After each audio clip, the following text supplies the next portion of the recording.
Commodore buys Amiga. Jack Tramiel declares war on the competition.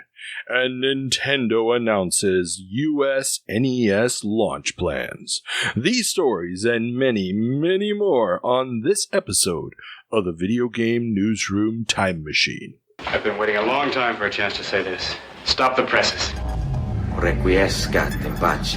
Makes him crazy, man. What is a man? It's me, Mario. What a mess. Get over here! Please save me.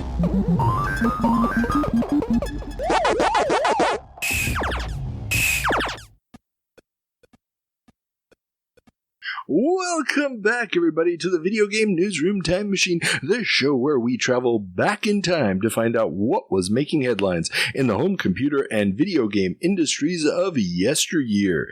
I'm your host, Carl, and I'm joined again by everybody's favorite co-host, Alex. Happy to be here, Carl. Yay! So, after our mega, super, extra long August 1994 episode. No, that is July. Oh my god. July 1994 episode. 1994 episode. Wait, you mean this isn't just a continuation of that recording? I just kind of assumed we weren't done yet and had a few last-minute headlines to throw in. No, after nearly 7 hours, no, that one was done. And if I sound at all tired, confused, sort of in other things, it may be due to the fact that over the holidays, my wife and I had a second child. And yes, I have been on diaper duty for many, many a long night. Now, just to be clear, second child isn't a euphemism for that ridiculously long July 1994 episode, is it? No. That was more like a family of four. You know, the one they talk about on the back of the mac and cheese box? But yes, congratulations, Carl, on the new addition to the household. Thank you very much. Yes, we are very happy to have Lucy, Lucy to our friends, officially Lucinda Ivy Kuras, join the menagerie. So we're up to 4. We've got the nuclear family. We can shut her down now. Well, isn't the nuclear family technically something like, 1.3 kids? So don't you have to do a little bit of dismemberment to fit the actual... No. This is where you just coordinate with your neighbors to make sure that, at least one of the kids in the neighborhood is rounds out the number. It's the people down the street, they don't know that there's fertility drugs in their drinking water. It's okay. Well, it was a time of big changes for all the hosts on this show, Carl, as while my change is not nearly as momentous as yours, I have joined the ranks of middle management.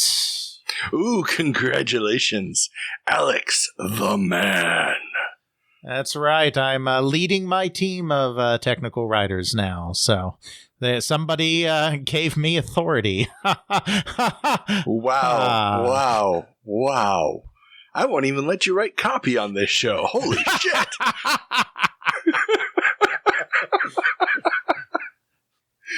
And that's why your summaries are so full of typos.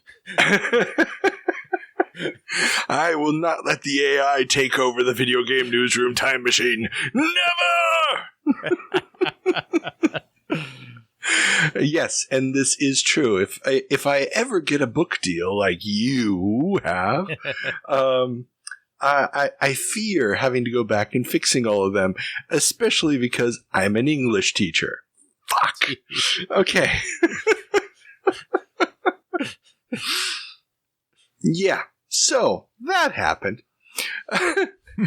Okay, we've got a whole megaton of episode to cover today. Not quite as much as last time, but yeah, the people strap in. The side effects of the crash have yet to completely unfold, and we will give you all the coverage today as we travel back in time 40 years to August of 1984. Remember, everybody, disclaimer, this show is always looking at what was making headlines, newspapers, press releases, etc., etc., etc. Back then, obviously, some of the actions happened before that. We will have some fun chronology problems to deal with today. Trust me on that one. And also, please check the show notes for all of our sources. And if you do have any questions or comments, hit us up, Video Game Newsroom Time Machine at gmail.com, or hit us up on any of the socials. Links are down in the show notes. And also, please, be nice. Give me a thumbs up. I know a lot of you are now listening to this on YouTube. That's become quite popular. Something tens of thousands of hours. I was like, what the hell is going on there? Yes, but that just means that like 5 people listen to one episode, Carl. I am going to take the win, okay? I'm going to take this win. Do not burst my bubble. Yeah, so do all of that, please. It helps the show out. And if you do want to support us more directly, you can join our Patreon. You get early access to the interview episodes. The final portion of my mega interview with Graham Bayless, 40-year video game veteran, has gone up over there. You probably already heard the third part, which is already on the general feed, where he takes over production of Madden, some of the Madden titles during a console transition. Super interesting. And also creates the NFL Street sub-series. And the final one is obviously his time at his current position, which is at NetherRealms as lead producer on the Mortal Kombat titles. So super fascinating stuff there. Please check it out. It's the longest interview I've done so far, and this even topped the Don Daglow multi-parter that I did a few years back. So, fun stuff, really informative, and Graham is just one of the nicest guys in the world. Oh, so nice. And unfortunately, I had to leave so many of the things we talked about outside of the interviews, out of the interviews. But yeah, so go and do that. It's fun. Now, with no further ado, before we can turn on the time machine and head back, we have the first segment of the show, the 7 Minutes in Heaven, where our intrepid co-host must play a game that was reviewed in a publication dated August of 1984 that they have never played before for 7 minutes.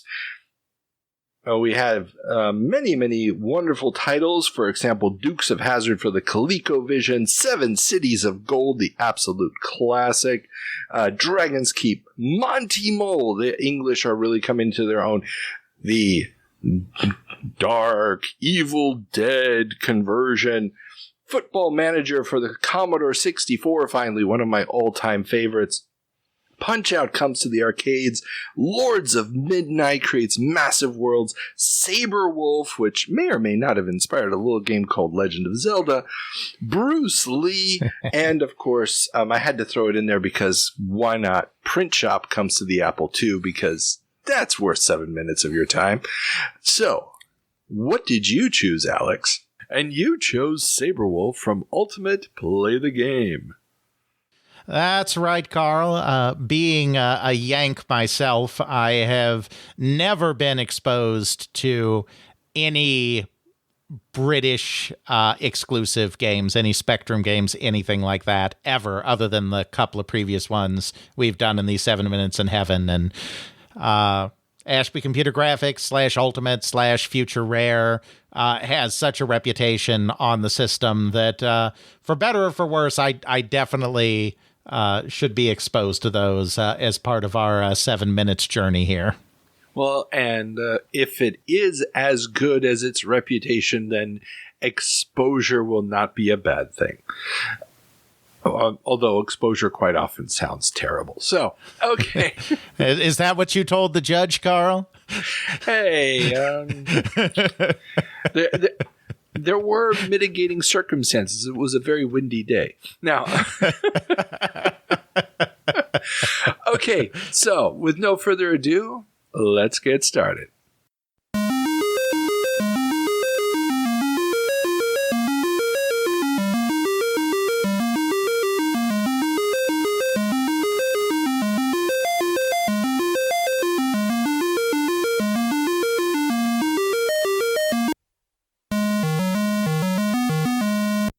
Welcome back, Alex, from your 7 minutes in heaven. So, for the uninitiated, how would you describe Saberwolf based on your 7 minutes with the game?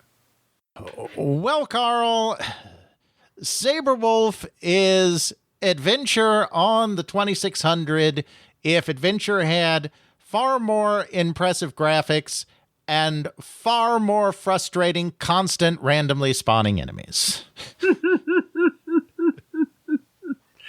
Okay, that's already a good start. So you're just running around top view and killing stuff and occasionally picking up an item? Yeah, there's a fair amount of items to pick up. My understanding, and this is from reading about it after the fact, because I always go in blind on the 7 minutes. My understanding is that there are specifically like 4 parts to some treasure or artifact that you need to find in order to unlock a cave, which sends you straight to the sequel, Underworld. And but there's a lot of other things to collect along the way. Objectives are not very clear, which is fine. You expect that in games of this vintage. You're not going to have a tutorial in the game. But my understanding is that there's also not any kind of printed instruction that makes them any clearer. And that is a problem. I don't expect instructions to be contained within the game in this time period, but it's pretty random chaos, near as I can tell, Carl, is what's going on here. The Stampers just wanted to see the world burn. Well, and you know, the wonderful specky hardware just makes it that much better. Yeah, you know, I haven't I kind of hinted at this in the video, but I kind of have an increased appreciation now for Manic Miner. And I was impressed with Manic Miner at the time, too. Yeah. Don't get me wrong. But I kind of have an even more increased admiration for that game because it has some Spectrum, you know, jankiness in it, too. But the jumping feels very good in that game. That parabolic arc feels so good. And I'm getting the sense more and more that feeling good about the way you're moving in a Spectrum game is the exception rather than the rule. Oh, you have no idea. Yeah, just wait until you get to the point where everything is one color and you're kind of hoping you can distinguish your character from the rest of everything. Yeah. It's just the controls are not great. Movements don't feel precise. They feel very hurried. The enemy spawns are just so random and arbitrary. The sword doesn't do a very good job. Timing sword thrust doesn't work very well. I realized I could just hold down the fire button and have a constant shish kebab of death going on, and that helped a little. But that's kind of janky. The fact that you can't swipe up or swipe down, you can only swipe left or right, even though you're expected to move up and down and enemies will appear above and below you, is a bit of a problem. It's a beautiful game. Like, I totally see where Ashby, Computer Graphics / Ultimate / Future Rare / Stampers, whatever you want to call them, get their reputation for just blowing people away graphically on the Spectrum. Because I can certainly see how this is just streets ahead of what's going on at the Spectrum at the time graphically from anyone else. But it doesn't feel good to play, Carl. It just doesn't. Not for me, at least. No, I totally get it. I haven't spent a tremendous amount of time with the game, but the time that I have spent with it, definitely, yeah, I felt the same way. You can tell that there's no sprite hardware, and stuff is just sort of stamped onto the screen. Yeah. Stamp. And yeah, movement always feels janky. What the next refresh of the screen is going to do is never predictable, so you never feel like you're actually in control of the strategy that's going on in the game. Yeah. And there's so many good ideas, but it's just pulled back by the sheer number of randomly generated bad guys that are never in any kind of cohesive groupings, or then nothing ever makes any sense. So you got a giant gorilla, then you got the native, then you've got the plants, and they're all just sort of mixed together for no reason whatsoever. Pretty much. So yeah, I'm sorry. I know for some people this has to be very nostalgic. These games were highly regarded. Obviously, I don't come at it from the point of view of the Spectrum being all I knew. I can see how, it probably controls about as well as most other Spectrum games. And so when you put the graphics on top of that, I can understand how this would be kind of amazing if you were buying it from a shop in 1984 in the United Kingdom. But I just, it's not for me. I totally understand, and it makes perfect sense. So, I take it then you would not recommend this to a modern player. I would not. I believe I did. We'll have to check the tape to make sure I don't embarrass myself. I do believe I recommended Manic Miner. I'm not just against old Spectrum games. It's just with how janky the gameplay is, I just can't recommend this one. Totally get it. Okay, well, then with that said, let's check in with our good friend Ethan to find out what we got wrong in our, what comes before August again? Oh, yes, July of 1984 episode in a little segment we call the Department of Corrections. Hello, this is a prepaid collect call from the Department of Corrections. This call is subject to recording and monitoring. To accept charges, press 1. You may start the conversation now. Welcome back, Ethan. So, before we get started with everything Carl, before we go off into that, it is 1984, and I've heard you've been out illicitly after hours. Are you meeting with anybody, Carl? Are you seeing your fellow man? Because it's not really allowed. Well, there was the one guy in the trench coat. So if you want to say seeing your fellow man. No, okay. Well, Carl, we're gonna have to have a little talk after this. But for now, we have the July 1984 corrections. Alex is here as well That's right. To join in the suffering. It is always suffering. There is no positivity here in the Department of Corrections.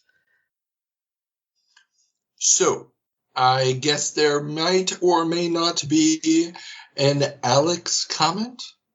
There is an Alex comment. Alex, please never say I loved my Wii again.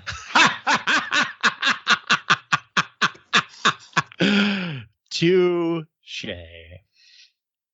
Don't talk about your tush either. This is the level of discourse that we've come to. Oh my lord.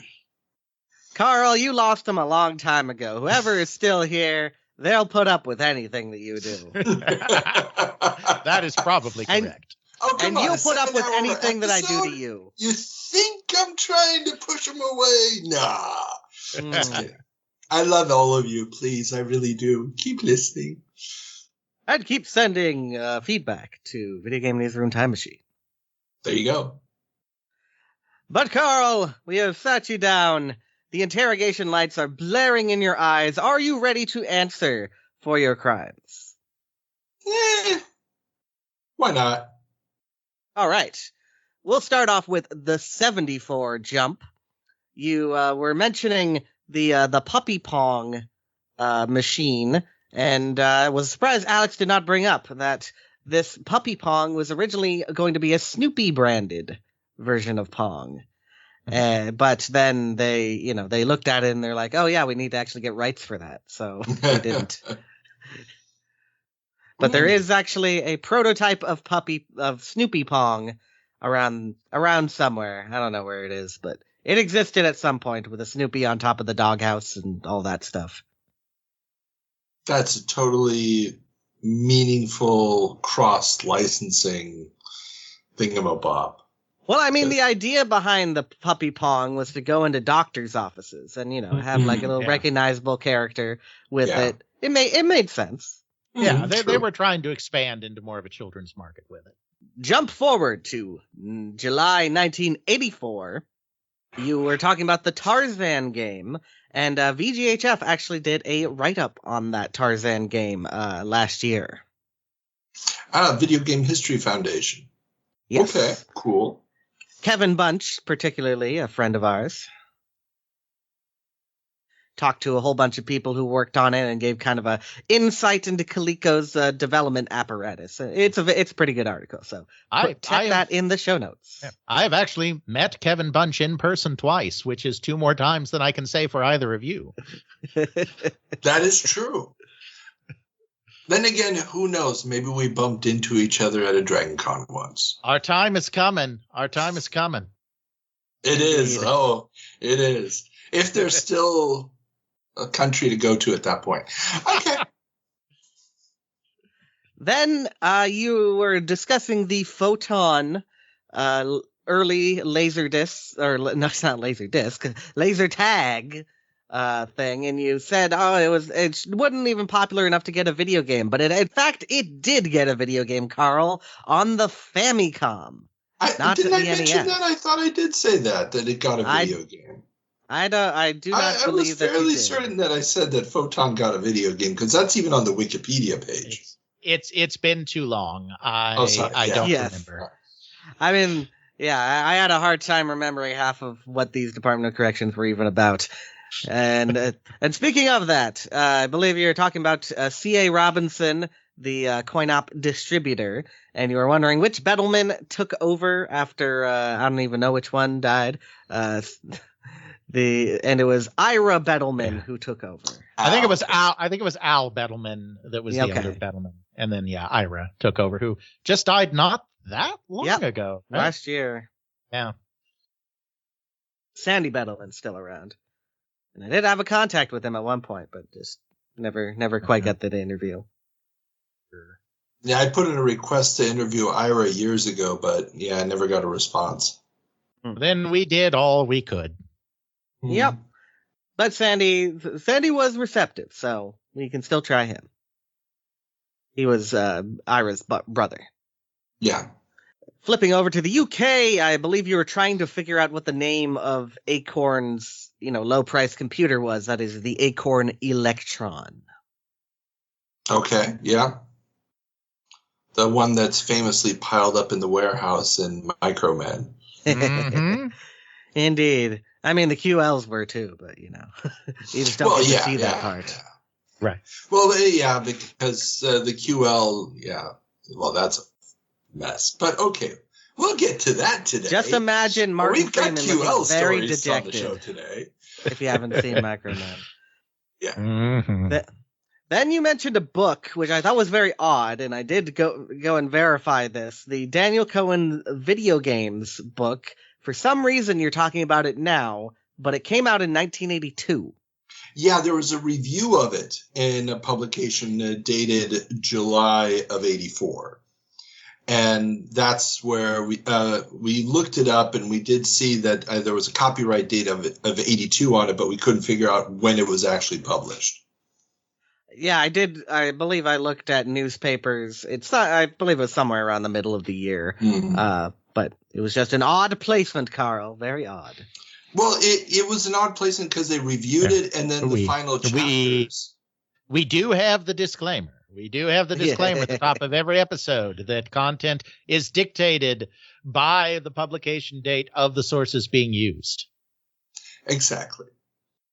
And we did then, we actually, I don't know if it made it to air or not, but at least off air, we actually looked through the epilogue of the book where it's talking about sort of, the decline of Atari, but it's the very early stages of the decline of Atari, where everything was still unknown. Yep, but it's not a very substantive book. I know you looked at it real quick when you were doing the episode, but it's not much. Even the screenplay book, I think, is better in terms of like getting a sense of what people understood about the history at the time, historiography, and all that stuff. Gotcha. The final story is on the ailments of video game playing that you discussed. I forget what the terms were that came up in that again. It's been a while, folks, so I can't draw that off the top of my head. Well, I know this that was the Stigmata one. But there was something about hand stuff as well in there. The hand one was just a reference to a previous entry. Ethan?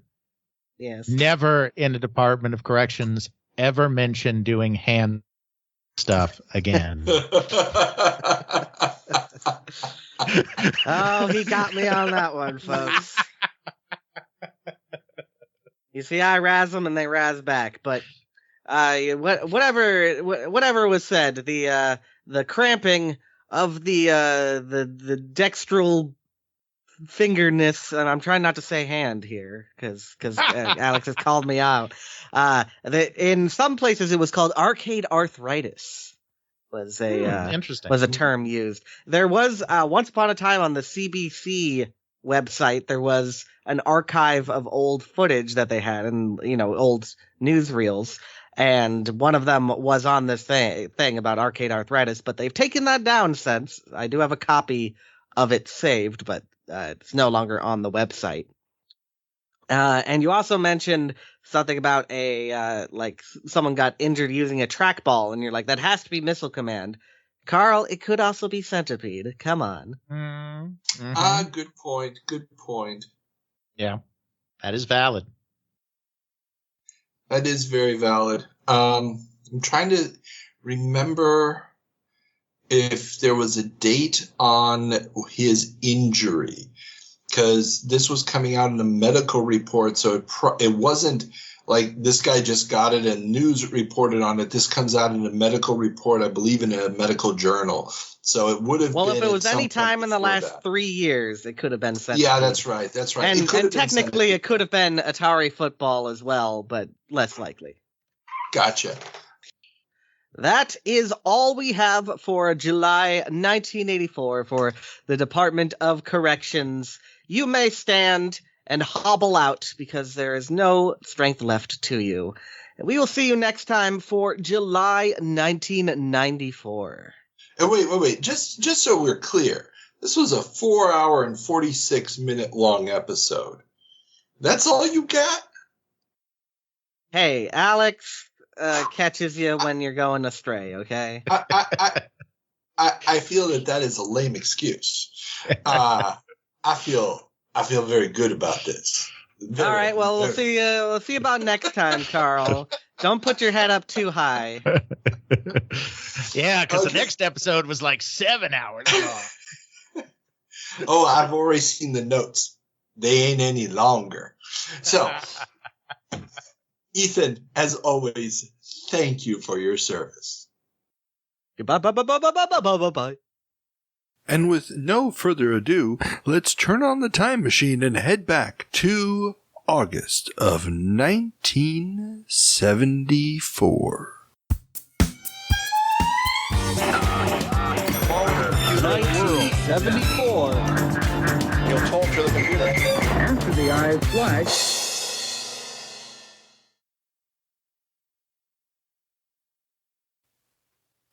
Welcome back to August of 1974.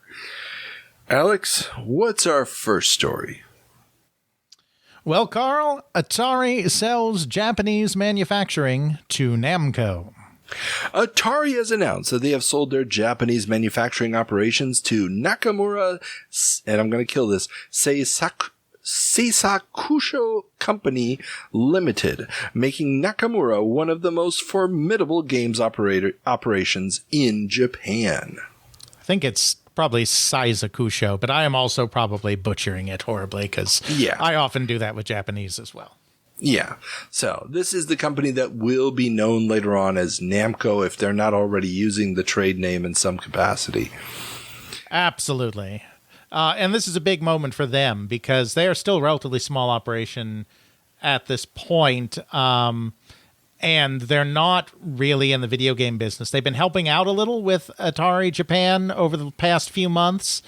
But yeah, Atari, but yeah, not a very big operation at this point. And in fact, they end up having to renegotiate the deal not long afterwards because they ended up committing more money to the deal than they could actually put together. And so they had to renegotiate the terms. But yeah, watershed moment in a Japanese arcade company video game history.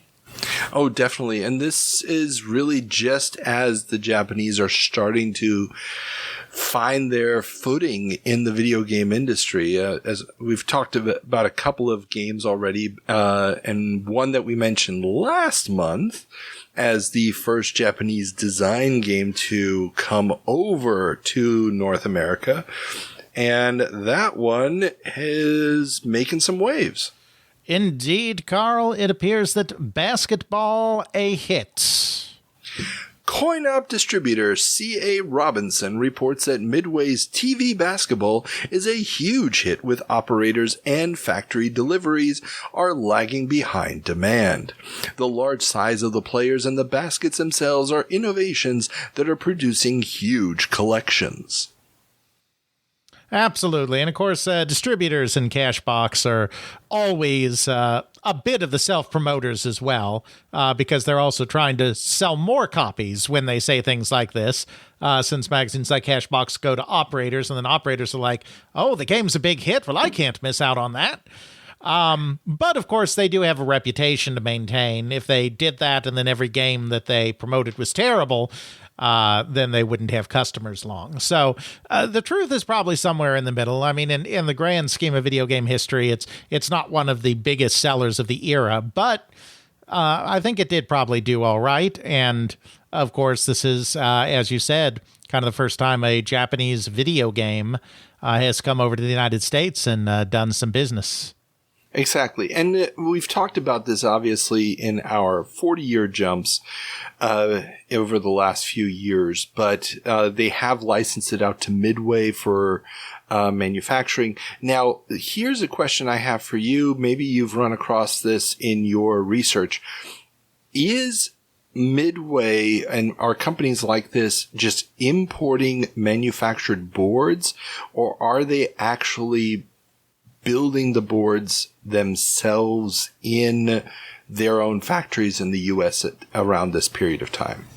My understanding in general is that they are importing boards, that Taito and others would be selling them the boards, but that they would actually be building the cabinets at this time. I know that was certainly the case with Speed Race, which is going to come over a little bit later as Wheels, and also released by Midway. And I did interview Dave Morofsky, who was with Midway at this time, and he indicated that what they were usually doing was bringing in the boards and building their own cabinets, building their own controls, because of course they've got all of that capability within their factory. Of course. No, just because the Cashbox stories did talk about how, factory deliveries were lagging behind demand. So this idea of having to wait for boards to come in from Japan, I'm curious as to how many did they order versus how many were actually sold, and if something does become a hit, how quickly can they get the turnaround going?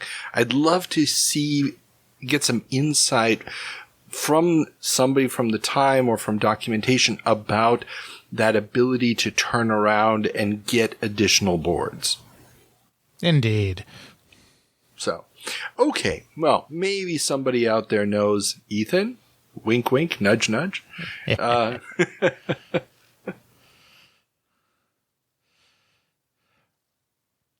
Oh, sorry, I got no transition for this one. Oh, yeah, that's sorry. fine. That's fine. No, you're good. You're good. We can just cut all of this. But this isn't the only innovation in ball and paddle games that's causing a bit of a stir this month, as we also have the Clean Sweep one-player. Ramtech is promoting their latest game, Clean Sweep, as the first single-player video game. The game can be played by 1 or 2 players and set up to provide free games and or set the number of balls a player gets to 3 or 5. The machine can also be set to 25 or 50 cent play. Obviously, Grand Track 10 is also a single-player game, but Ramtech's definition of a single-player video game is probably limited to Pong clones. Yeah, that's what I think they're going for there. And, of course, this is the game that we are, as certain as we can be, was the inspiration for Breakout. Yeah. Very similar game. Very, very similar title.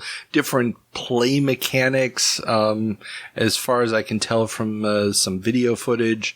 But yeah, I mean, it's interesting just the idea that they're promoting it as a single player game. Because I can imagine that would be one of the biggest limitations on Pong games, that you need 2 players, versus the traditional pinball, which, yeah, they always sell them as, it's a 4-player pinball or it's a 6-player pinball based on how many scores it can keep track of. But in reality, it's still just each player is running their own race, so to speak. And being able to add that functionality to video games is going to change the dynamic of video games from it's a party or group participation to we're probably going to have the origin of the crazed solo player standing there playing for 12 hours straight or something. Kind of it doesn't exist without video games becoming single player experiences. Absolutely. And of course, a lot of this is the technology just evolving a little bit, because Clean Sweep is quite possibly the very first game that used RAM chips. It was one of the very early, not the first, but one of the very early to use ROM chips for some of the graphics as well. Oh. So we're getting to the point where you can show more on the screen and have more varied action happen on the screen, which I think is kind of necessary for engaging single-player games. It was hard to get that with the very primitive state machines being used for games like Pong that just couldn't do much on the playfield. Yeah, definitely. I mean, once if you're limited to having to do everything in hardware, yeah, you're going to hit those barriers fairly quickly. Yeah, I mean, Clean Sweep's still in hardware, but it actually has some memory in it, much more so than the paltry amount of memory that was found in some previous games. True. And speaking of great innovations in gameplay. Indeed, because you mentioned Grand Track 10 a little bit ago, but now Track 10 adds Oil Slick. Atari has released a revised version of their Grand Track 10 game called Track 10. The new version comes in a smaller cabinet, making it more accessible to more locations, as well as adding a new feature, an oil slick in the middle of the field that temporarily messes with a player's ability to control their vehicle. Yeah, this was a product of necessity. I mean, making it smaller was probably a good idea as well, because you did have this movement of games into high-end lounges. You have the tabletop Pong units, and smaller form factor arcade cabinets also fit better in those environments. But of course, the main reason they had to redesign it, is that the original release was an absolute disaster of shoddy engineering for a variety of reasons, and it just was not a practical piece. It was very expensive, very prone to breakdowns, very prone to being cheated to get free games by way of static electricity. And really? Yeah, just an absolute mess. Okay, so that makes sense. And I hadn't seen any stories about that in the trades, but then, like you said, I mean, Cashbox is one of those things where it's a lot of it just feels hype-ish. But okay, and what this idea of the oil slick, though, that really caught my imagination, because that does change the. I mean, yeah, we've had the Pong games. It's about interaction between the ball and the paddle and reactions and so forth. And a car game is still just, collision detection with the sides of the track. So, it's stopping momentum and whatnot. But the idea of messing with the controls through the oil slick almost seems like a paradigm shift. Yeah, I can see that. A little bit more physics, a little bit more throwing a curveball to the player. Of course, they couldn't be really represented graphically with the primitive graphics of the time, so the slicks themselves were represented by a little overlay on the screen that kind of made the parts where the oil slicks were darker. Oh, but, really? I didn't know that. That is awesome. Mm-hmm. Okay. But yeah, definitely an interesting twist. Yeah, and I mean, it really just takes it out of just that reaction side of things, which, might be interesting in future games. People might like stuff like that. Absolutely. And sticking with Atari news for a moment, Gene Lipkin joins Atari. Allied Leisure's Gene Lipkin has left Florida for California to join Atari.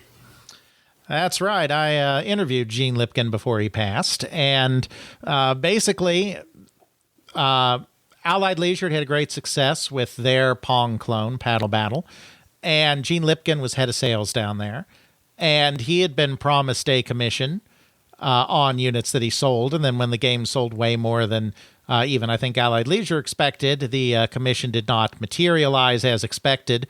Meanwhile, he was very intrigued with some of the advanced engineering stuff that Atari was trying. At the time, they were trying to create a multi-game kind of unit that particularly looked interesting to him. So he decided to head on over, first very briefly as head of special projects, and then very quickly becoming the marketing director. And he would later rise to president of the coin-op division and then go on to a long career in coin-op, just like his father Saul, who was at American Shuffleboard for decades and decades and decades. A company that was only dedicated to shuffleboard. No, probably not, but still, Indeed. Well, in those arcades, Carl, it's not all about the video games, especially at this time. And indeed, reports from Japan are that metal games are spreading. Japanese coin-op trade publication Game Machine has an interesting write-up on the now 2-year-old Metal Games business model, also known as the Sigma system, named after the company that started it. While the model has been spreading, many worry that it may not be a long-term solution, as people may not feel that they are getting their money's worth. Yeah, so I honestly can't remember if they've come up on the Time Machine before. I've certainly talked about it down the hall that they create worlds, but for those that don't know, the metal game is a slot machine, but it's a slot machine that pays out in worthless metal tokens because slot machines are banned in Japan, and so this is trying to give some of the thrill of gambling without anything of value actually changing hands. Though, of course, many of these very quickly fall into a gray market where it's like, oh, some medals came out of that machine. Well, if you exit and go around the corner and give those medals to the nice man, he might have some kind of reward for you. So obviously it is susceptible to gray market gambling abuse, but the idea is that it's slot machines without any money being wagered and won. Yeah. And yeah, go ahead. And I just wanted to clarify, because this is audio, medal, as in, you earned a medal, MEDAL, as opposed to metal, METAL. So, just for clarification purposes, because sometimes it's hard to understand. Well, exactly. And if there are any Dragon Quest fans out there who may recall that when you go to the casinos in the later Dragon Quest games that had them starting with 4, you have to actually exchange your gold for a particular, I think they may even call them medals, though I can't remember. I mean, I know they have mini medals too that you trade into the Medal King, but I think the casino currency may be called medals as well, though I could be wrong. Our Department of Corrections, I'm sure, will let me know. But that, and then you can use that on slot machines and certain other things. And that's because that's that same cultural idea in Japan, even though in the Dragon Quest games, obviously, you do exchange those medals you win for prizes. They're kind of replicating that idea in Japan that if you're going to play those kind of gambling machines, that you're not using real money, you're using medals. And it's not like chips or tokens at a casino in the United States. I mean, they actually are supposed to be worthless. They don't represent cash. And this was the fad in coin-op at the time, far bigger than video games. And Sigma Enterprises was kind of the progenitor of this. And it was really through the metal game industry that the concept of the Japanese Game Center, as we know it today, first emerged. Because in general, at the time, coin-operated games were attached to existing businesses. There would be a gun corner in a movie theater or a supermarket. There would be a rooftop play area in a department store. And there may have been one or two exceptions, but in general, that's what the venue was for an arcade game, a coin-operated game in Japan. The owner of Sigma came up with the idea of, since these were kind of gambling-style games, that he would create a bespoke establishment that kind of had all of the stereotypical trappings of a casino as a place to house these games. And these were really the first standalone game centers that became widespread. And then as metal games started to fall off, they were supplemented by other types of games, and you get the Japanese game centers we know it today. So metal games are very significant in the history of video games as well. Yeah, very, very important. And two notes here. Number one, I've started adding game machine scans to my monthly docket of magazines to look through. Obviously, I can only sort of glint into some of it because I can't machine translate the entire publications. But whenever I see an interesting image or something, I then run the text through a machine translation. So if I do ever report anything from a game machine scan that turns out to not be accurate, please let me know. And these are all coming thanks to our good friends over at Gaming Alexandria.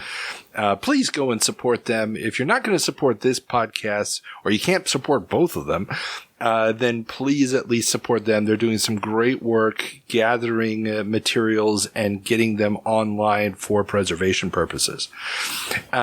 And the reason I even looked up this one was because the article is accompanied by a photo of a game room filled with metal game machines, but in the forefront are two video games, a Pong clone and a basketball machine, the same basketball game that we talked about earlier.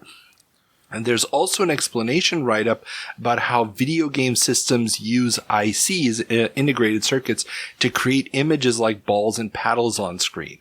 And the little graphic that they had there for this was quite interesting, but it also sort of is testament to the times of like, okay, we still have to explain this technology to people. It was quite interesting. Indeed. I do want to add, though, that while in this case, Gaming Alexandria has done some work to make these more easily accessible, it was actually the publisher of Game Machine himself who actually put all of the back issues up online in protected PDF files. Really? Initially. Yeah, the publisher himself actually awesome. made all of these available, which is just unbelievable. You hear that? That is great. You hear that, Eddie? Release the issues, Eddie. Do it. Akagi did it. You can do it too. I'd like to say the same thing to whoever's in charge of future publishing nowadays, because they have been on a rampage taking down stuff like Amiga Power magazine and the like, and it would be nice to have all that online again. Just saying. Wink, wink, nudge, nudge. Absolutely. Moving on to another controversial category of games now. From the metal games, Galley Supreme Court rules in favor of pinball. The California Supreme Court has finally squashed the possibility of state and local bans on skill-based games. The many current regulations were allowed under an older ruling by the court which predated flippers. Yep, this is an important moment because this was the first time that a bigger entity has reversed a decades-old pinball ban. There certainly might have been smaller communities that did so before, not tracking that kind of thing. But after the pinball backlash in the 30s, pinball was illegal in many large cities, not all of them, but many large cities in the United States, as well as smaller communities.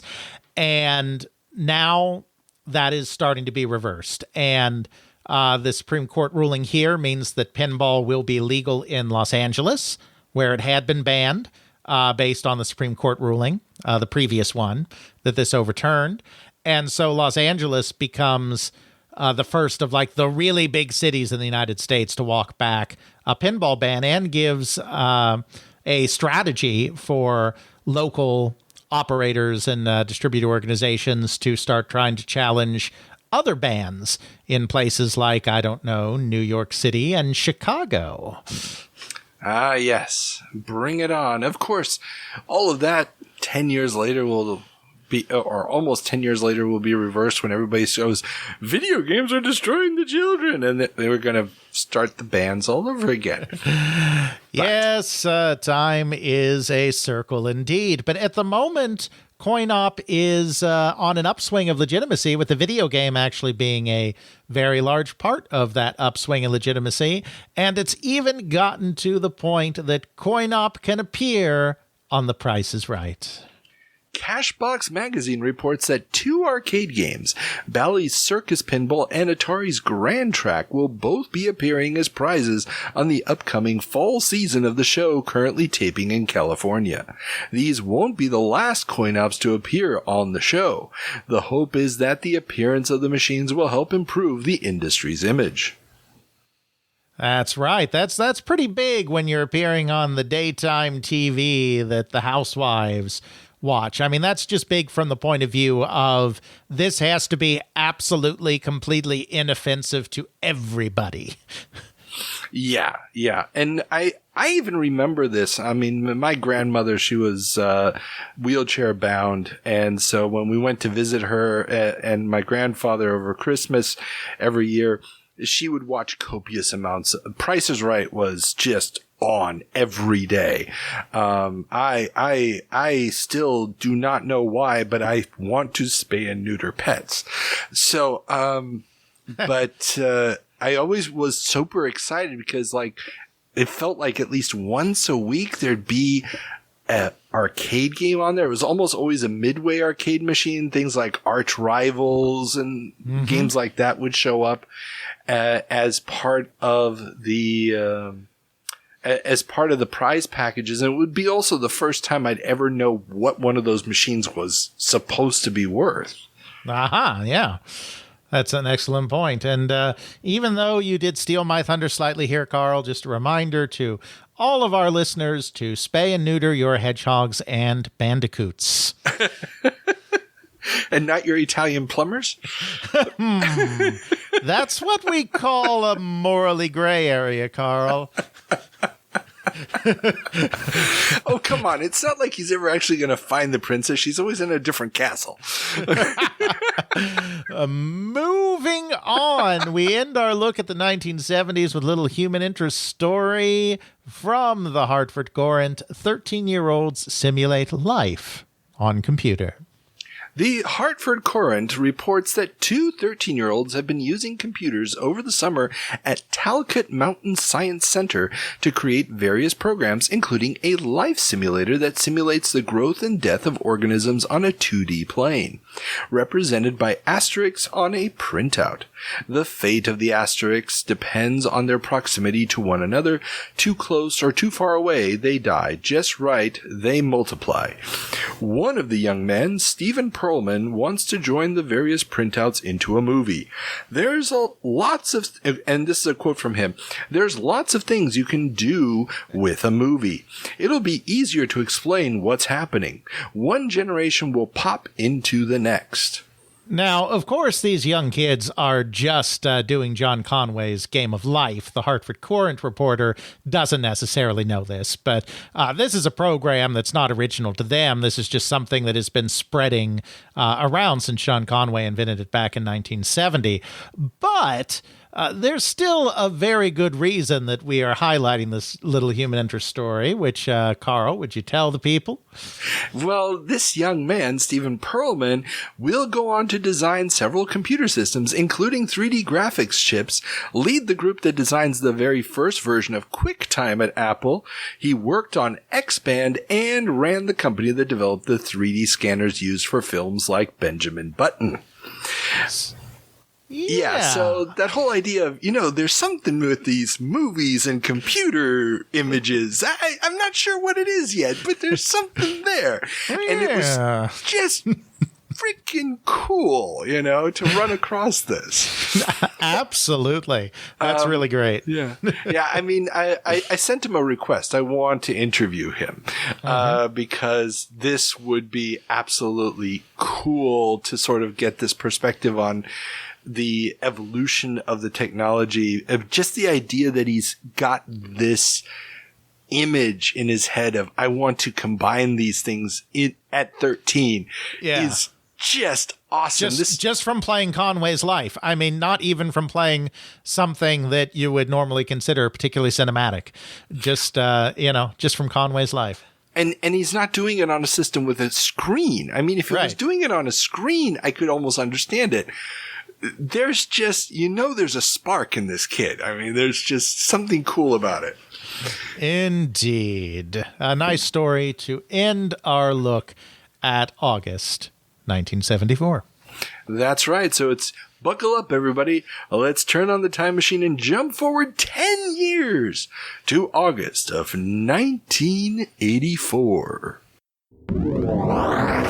Worldwide electronic violence. 1984 intelligence collapse. An awful lot of product that was inferior.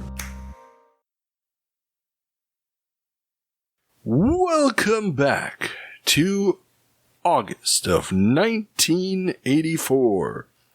Alex, what's our first story? Well, it looks like we're going to actually start a 1984 jump with some good news.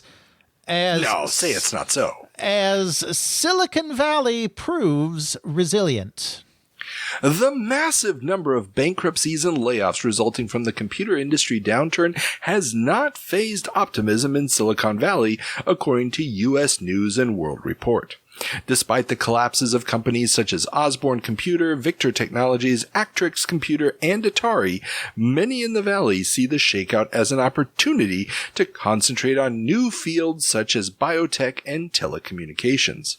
The move to foreign manufacturing, such as in the case of Seagate, that laid off 600 in Scotts Valley and shifted production to Singapore and Bangkok, has also refocused the Valley from a design and manufacturing hub to just a design hub.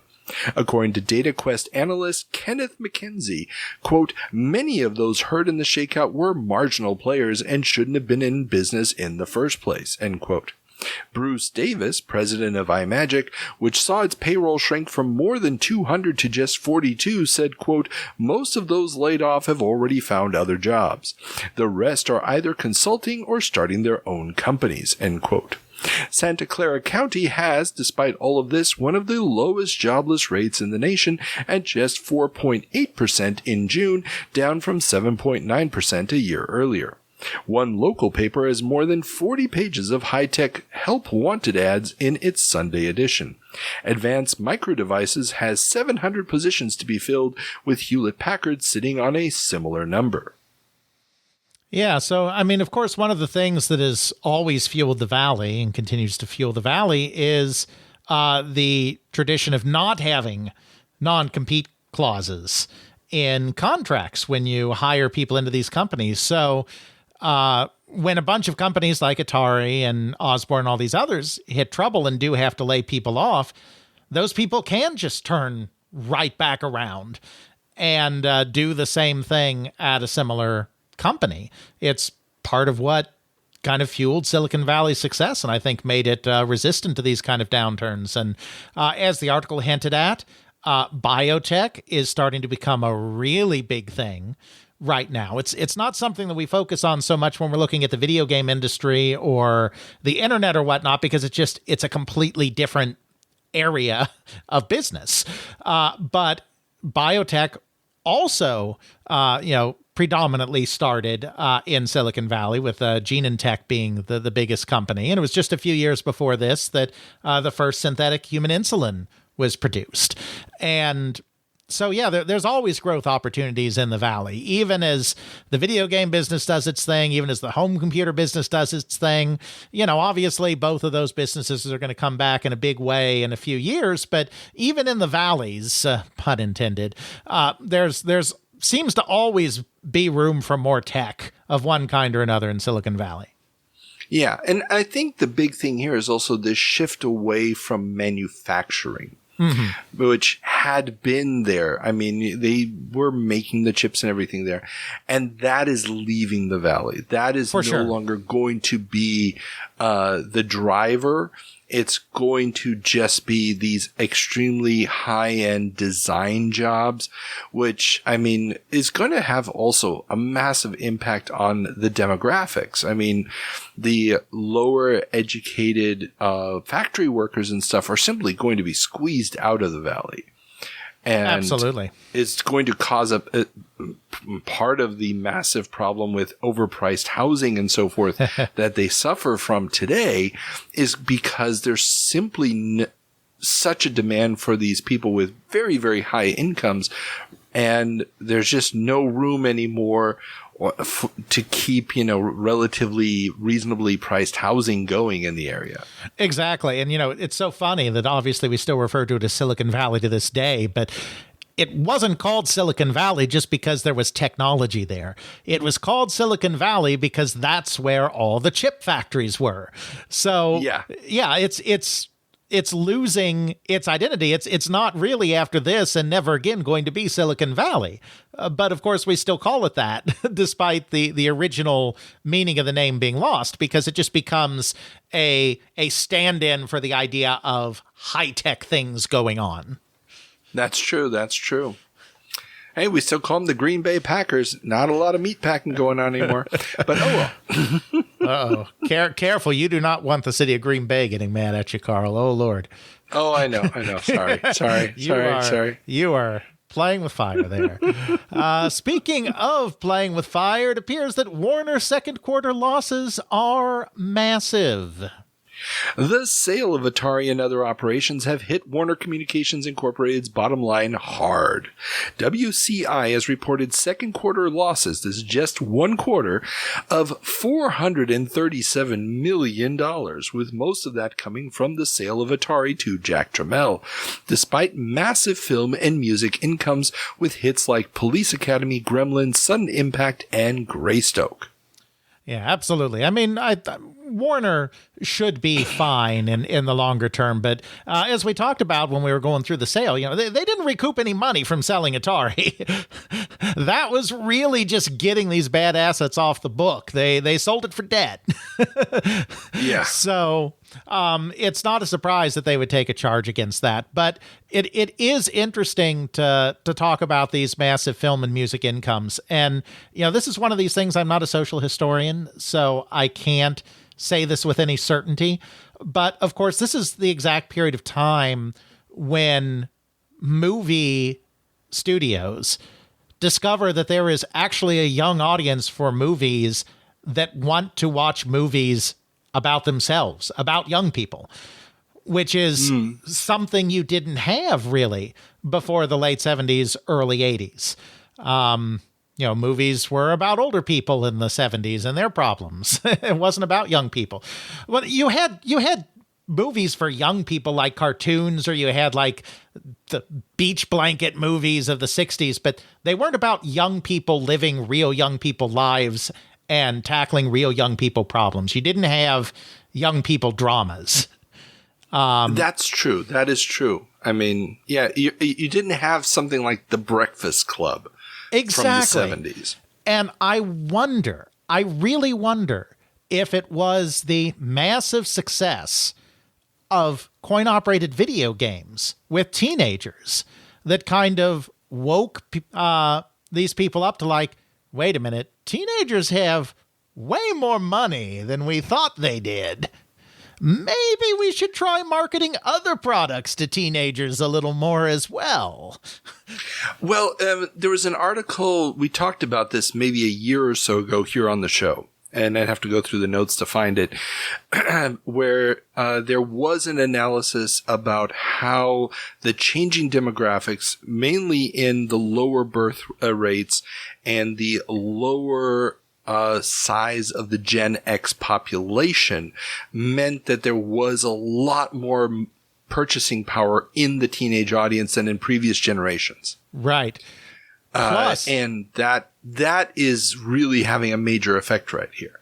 Plus, I have to imagine as well, and again, I'm not a social historian, so I'm throwing darts into the dark or whatever, but I also have to imagine that the large divorce rate of boomers and kids having two sets of parents, or maybe, if the other parent doesn't remarry, just, two single parents, means that there's a lot more, we feel bad because we're not there for little Johnny. Let's make ourselves feel better by spending more money on him. Oh, no, it's definitely, it's a mixture of all of these elements. It's the, so many more people. I mean, you've got multiple sets of grandparents. You've got, households with only one or two kids as opposed to 6 or 7 kids from previous generations. All of that is coming together at a time when, you also have this move to escapist entertainment that is heralded with Jaws and Star Wars. Mm-hmm. Absolutely. And that is also going to make it. I mean, the realistic, gritty movies of the 70s, The Godfathers, The French Connections, and so forth, are being phased out and replaced with, Gremlins. Exactly. And, yeah. But, and obviously those are larger trends, but, getting back to what I was, my specific here is I really wonder if coin-operated games were in a way the canary in the coal mine there. That was like, oh, teenagers do have lots of money. Definitely. Coin-operated video games, home video games. I mean, let's face it. You've got Warner Brothers buys Atari, thinking there's money there's gold in them dar hills. And then they were like, wait a second, we're selling a device targeted at, let's say, 5 to 15-year-olds that sells for several $100 and they're buying it in 1970s dollars? Yeah. Holy crap. Because there's a huge renaissance in music for young people and movies for young people right here as the video game industry is collapsing.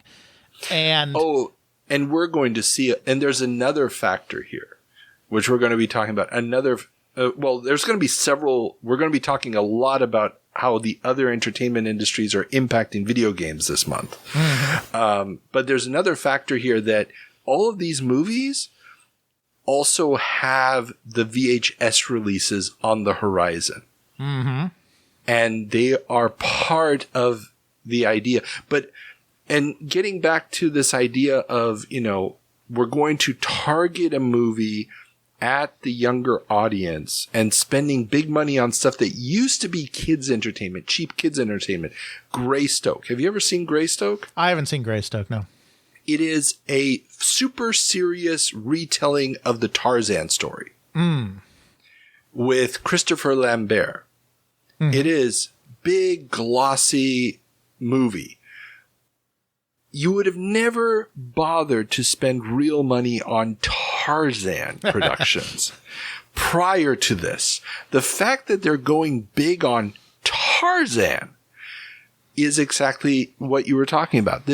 We're going to target properties that normally would go cheap, young, get it out of the way, and it's going to make money. Mm-hmm. Absolutely. Speaking of money, our good friend Mr. Tramiel is at it again as Jack slashes prices. Jack Tramiel's Atari will be going into the Christmas season with an eye to undercut the competition on price in a big way. All models of the Atari 8-bit home computers have been canceled except for the 800 XL, and the price of the machine will be slashed from $220 to just $120 according to sources for Adweek magazine. After Christmas, the price will drop again to below $100 after the unveiling of a new, more powerful model at $200. The sources also indicate that Atari will still introduce its new 7800 console this Christmas. The future of Alan Alda's $10 million spokesperson contract with Atari is currently being, quote, renegotiated, end quote. Jack will make him an offer he can't refuse, I'm sure. Yeah, so this is, it's Jack being Jack, but it's also, he wants Atari for the resources because he wants to put new product out there. He is not, in general, interested in the old product. So this is just, I'm going to get whatever I can for this stuff right now to fund the development of the stuff that I actually care about putting out. And that extends, of course, to the 7800. There's, of course, I think this myth is thankfully finally not as prevalent anymore after Marty Goldberg and Kurt Vendel especially tried to push back against it over and over again. But there was the huge myth that Jack was not interested in video games and was not interested in the 7800. And that couldn't be further from the truth because he understood that he could squeeze something out of that. Even if that wasn't his passion, even if that's not what he cared about, he still understood he could squeeze some money out of that. And so I'm sure he fully was intending to still introduce the 7800 at Christmas. But as we know now, didn't know this until maybe a decade and a half ago, but as we know now, it was entirely a dispute over unpaid development costs with the creator of the 7800, General Computer Corporation, that meant that he could not release it until that situation was settled. And of course, Jack Tramiel was doing his best to make sure that he and Atari weren't paying any of that, as opposed to Warner. Exactly. And we see it later on. He's got no problem with promoting video games. If you listen to my interview with Leonard Tramiel, it's like, whatever's going to make money, we're going to sell it. That was the general principle. And just to sort of back this up, an Adweek magazine is a magazine exclusively for the ad industry. That's why sort of the prediction that it's going to drop again is not something that you'd want to put in general newspapers. Right. But among the ad people, it's obviously relevant. And looking over at Computer Entertainer, the newsletter for the user, they report that during the first few days of the Olympics, and this is another thing, I mean, I had to sift through so many Olympic stories for this month. It's scary. But during the first few days of the Olympics, remember Atari was an official sponsor of the LA 1984 Olympics and had bought a ton of ad space there. Computer Entertainer only saw, all they saw were Alan Alda Atari computer ads and some ads for the 2600, although there were supposed to be ads promoting Ball Blazer and Rescue on Fractalus for both the 5200 and 7800. So, as far as they could tell, those ads never aired. Mm-hmm. It's very likely that they didn't, even though those two LucasArts games made in conjunction with Atari, we covered this last couple months, were supposed to be the big pushes, but clearly we already talked about last month, the 5200 has been canceled. It's not going anywhere. It has no future. The 7800 is, like you said, is not coming out this Christmas. And so they're just focusing on what they can still get some money for.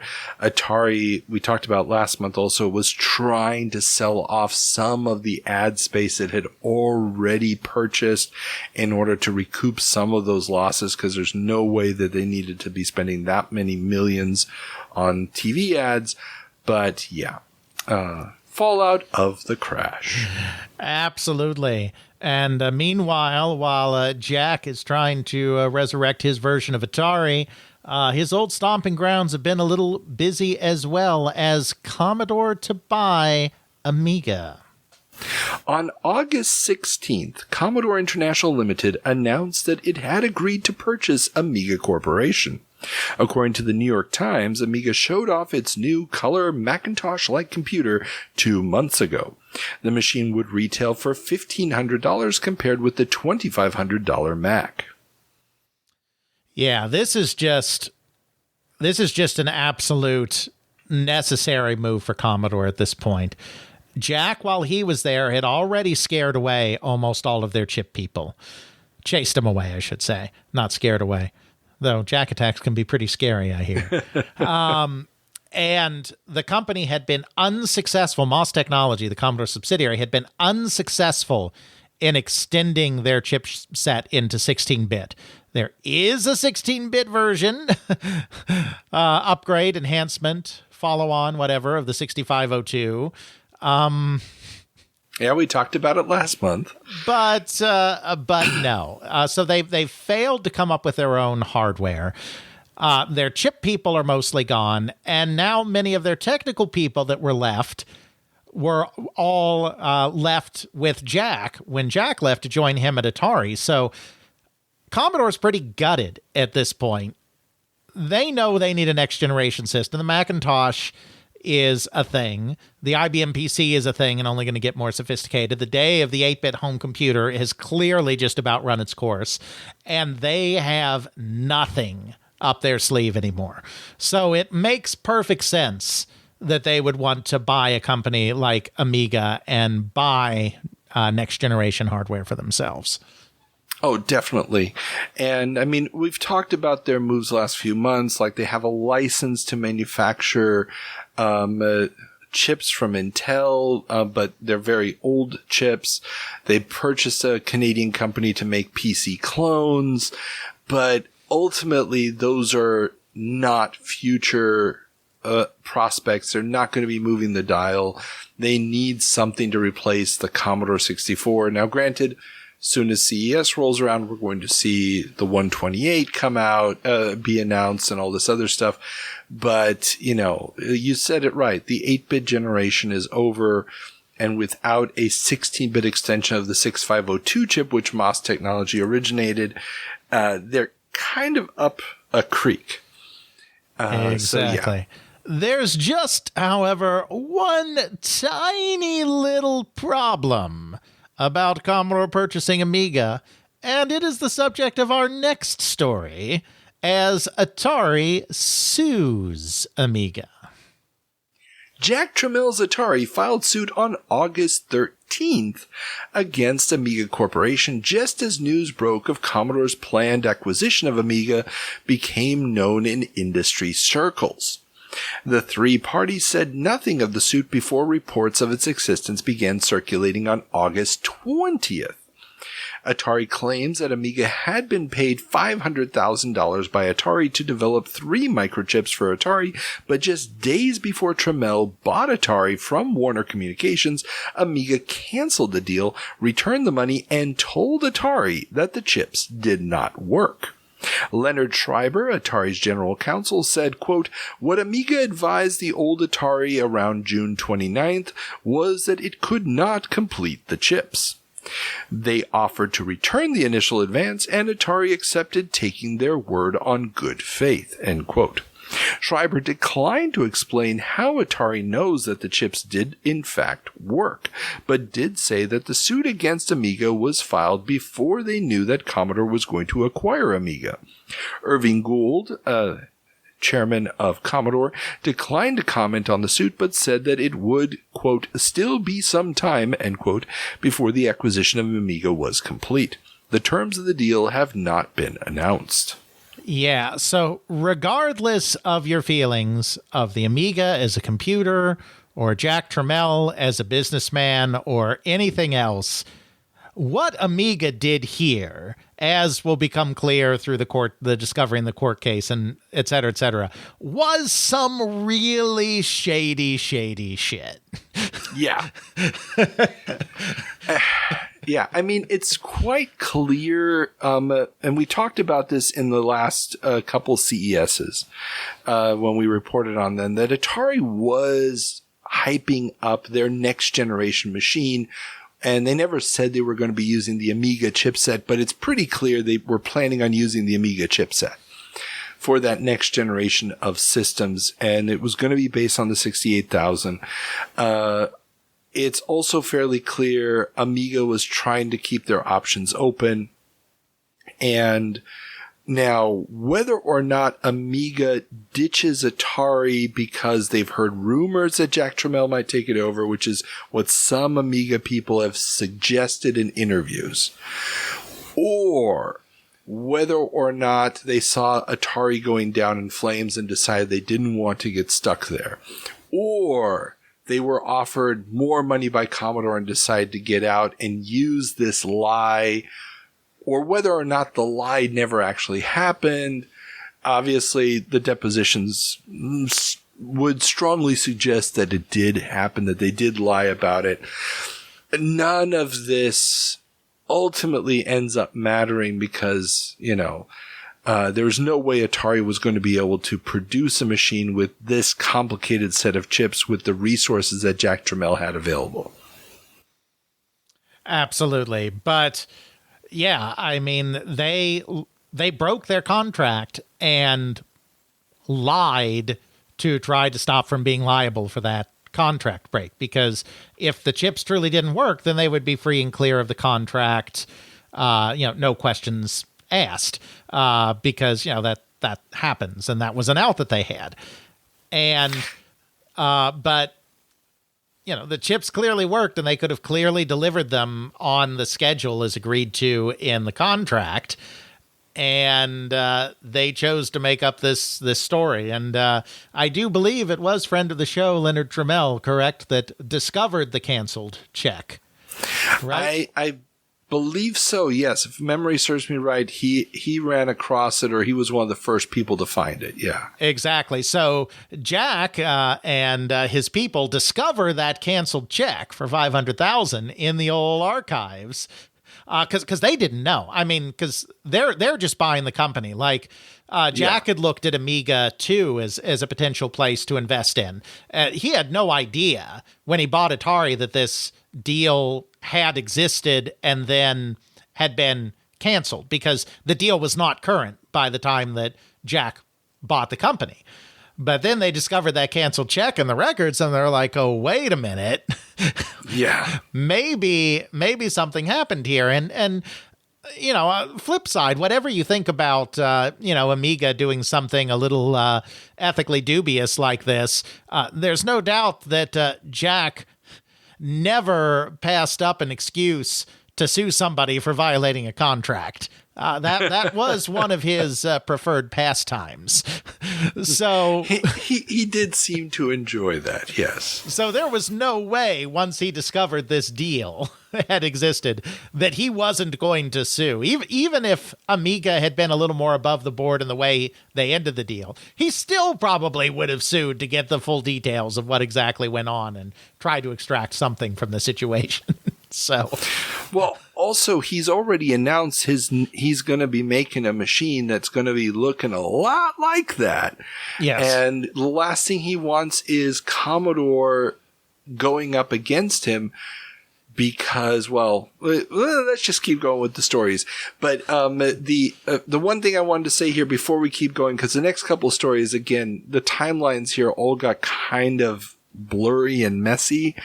That's why the next few stories are all somewhat related, but also different enough that I needed different headlines for them. Right. And you were talking about it before with Silicon Valley being this place where people move from company to company and there's not a lot of restrictions. The amount of rumor mongering and what people in the industry are telling each other, and when they're telling each other these things, as opposed to when they show up in publications or in court documents, is very, very hard to say. Because, I mean, if they're filing suit on August 13th, there's no way they just drew up that paperwork the day before. Right. So, you need at least 4 or 5 days for a proper court filing. So now we're going back, let's say a week. And then you start getting, August 16th is when Commodore announces that they're buying Amiga. And on August 20th, people apparently start hearing about all this stuff going on. And June 29th is when they cancel it. It's all happening very, very quickly, very, very close to one another. And I'm, who knew what, when becomes the key issues here. Absolutely. But as you said, there is a lot going on in Jack Tramel's world that is no doubt influencing some of that activity. And the first thing on that list is Atari to introduce 16 and 32-bit systems. On August 27th, Atari announced that it would start selling more powerful computers for the home and office at, quote, standard Tramiel pricing, end quote. James Copland, Atari's VP of marketing, told the press that, quote, the track record of Tramiel is never to enter a market slowly. Knowing the pricing philosophy of Jack Tramiel, we're going to be having rock bottom pricing, end quote. The new machines are to debut at the January CES in Las Vegas. Jack Tramiel enters a market the same way that the Goths enter Rome. Ain't that the truth? So, yes, the 16 and 32-bit is going to be one machine, 1632 ST. Wink, wink, nudge, nudge. Indeed. And, of course, as we've talked about in other episodes, Jack's MO has always been, it's been his MO throughout the computer business at Commodore, is find something someone else is doing and then tell his engineers to do that, but cheaper. And so he's got his sights on the Macintosh. The Macintosh is the new hotness in the business, and Jack is taking aim and wants to come in at that standard Tramiel pricing. Exactly. And I love the fact that they're really selling Jack. He is the product. He is the figurehead. He is the voice. Well, you certainly don't want to be selling Atari at this exact moment in time. Very true. No, very true. It's an excellent point you're making, and it's absolutely correct because, Jack Tramiel, he actually left Commodore at the perfect time. He was not leaving because he wanted to leave the company because he thought the company was going to fall off a cliff. That's not why he left. But he left at the perfect time because they did $1 billion year. Then he leaves, and then the company immediately, for a variety of reasons that don't have anything to do with Jack leaving, start to tank. So he got to take credit for Commodore becoming $1 billion company, and then he walked away before he had to take any of the blame for the company's subsequent decline. So he is a marketable product at this point. Oh, definitely. And if you haven't heard my interview with Commodore's former treasurer about all the problems that were then uncovered after he left, please do that. Indeed. So yeah, he is the brand right now because Atari is not a particularly viable brand at this moment in time. Yeah. And he is more than just a figurehead sitting on the throne, though. He is also the field general as Jack declares war on competition. After almost 2 months at the helm of the new Atari Corporation, Jack Tramiel has made his first official statement as the head of the company. The Financial Times reports that Jack stated that the new Atari would, quote, aggressively attack, end quote, world markets and would transform itself from a nearly bankrupt company to a world leader in 1985. While Jack was thin on details, he made it clear that Atari would be going up against Commodore, Apple, and IBM with new 8, 16, and 32-bit machines at, quote, affordable retail prices, end quote. Former Atari employees told the Times that plans for the new 7800 game system have been scrapped, and the plan is to squeeze manufacturing costs on the 2600 down to only under $40. Unlike James Morgan, his predecessor at Atari, Tramiel doesn't have any plans to revitalize the video game market and instead will just squeeze what life he can out of it before discontinuing that business by the end of 1985. The Atari 800 XL, the last of the Atari 8-bit line, has seen its price drop to $169, $70 below where it was 2 months ago, and below the $200 price tag of the C64. Privately, Mr. Tramiel has said that he knows how to, quote, squash Commodore, end quote, but that may be easier said than done as the manufacturing costs of the 800 XL were at $114 at the beginning of 1984, and Atari hopes to get them down to $94, still above Commodore's manufacturing cost of $84 for the C64.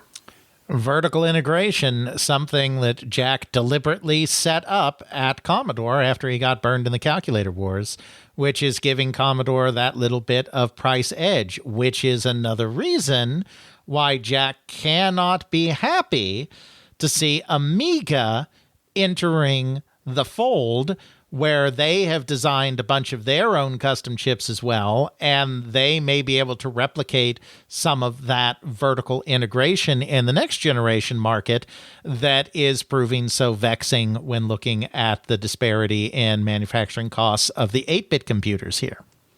And this is one of the things that Leonard Tramiel told me in my interview with him, that at Commodore there was this huge advantage of being like, well, we had the chip manufacturing facility downstairs.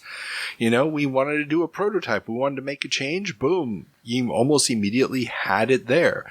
Once they're at Atari, they don't have those facilities anymore. They want to try something new. They want to prototype something. Now you have massive delays. You have a massive additional cost. You're waiting in a queue while other companies' products are also being prototyped and manufactured. It's a completely different product development cycle that they're stuck in. Now, granted, both of them are going to get stuck with the problem of they are wedded to the 68,000 architecture, so they are dependent on Motorola, which is not the best place to be in the long run, especially after the Power PC shows up 10 years later. But that's another issue entirely.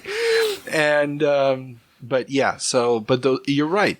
Being able to manufacture those additional Amiga chips is going to give Commodore a massive, massive advantage. Of course, they're completely going to fail to take advantage of that the first couple of years for a variety of reasons that we have yet to discuss. But yeah, we'll get there. Absolutely. Now, quick side notes here. Again, Computer Entertainer is coming in, and they're claiming that their sources confirm that there are 7,800 systems and software already manufactured and sitting in a warehouse. And they even review 7,800 games: Miss Pac-Man, Centipede, and Joust. This month. They've got those already in their hands, and they've reviewed those games. And Computer Entertainer also claims that all Atari Soft development for the C64 has ended. That's Atari Soft is Atari's home computer software label that was porting games that they had the rights for to not only Atari systems, but to all of the regular computer systems. Mm-hmm. So they're reporting that they've ended all C64 development, and but development for the Apple II and the IBM PC will continue. According to Moby Games listings, it looks like all development simply stopped, with the last title release being Gremlins, which was released for the 5200, Apple II, PC, and C64. But it's very likely that those were already made prior to this order to cease development. So as far as I can tell, all of the development just simply stopped. And we've actually found games that weren't just this last year finally got the finished or almost finished prototype of Joust for the C64. That was supposed to be an Atari Soft release, and then that never made it to market, but we finally have that game in hand.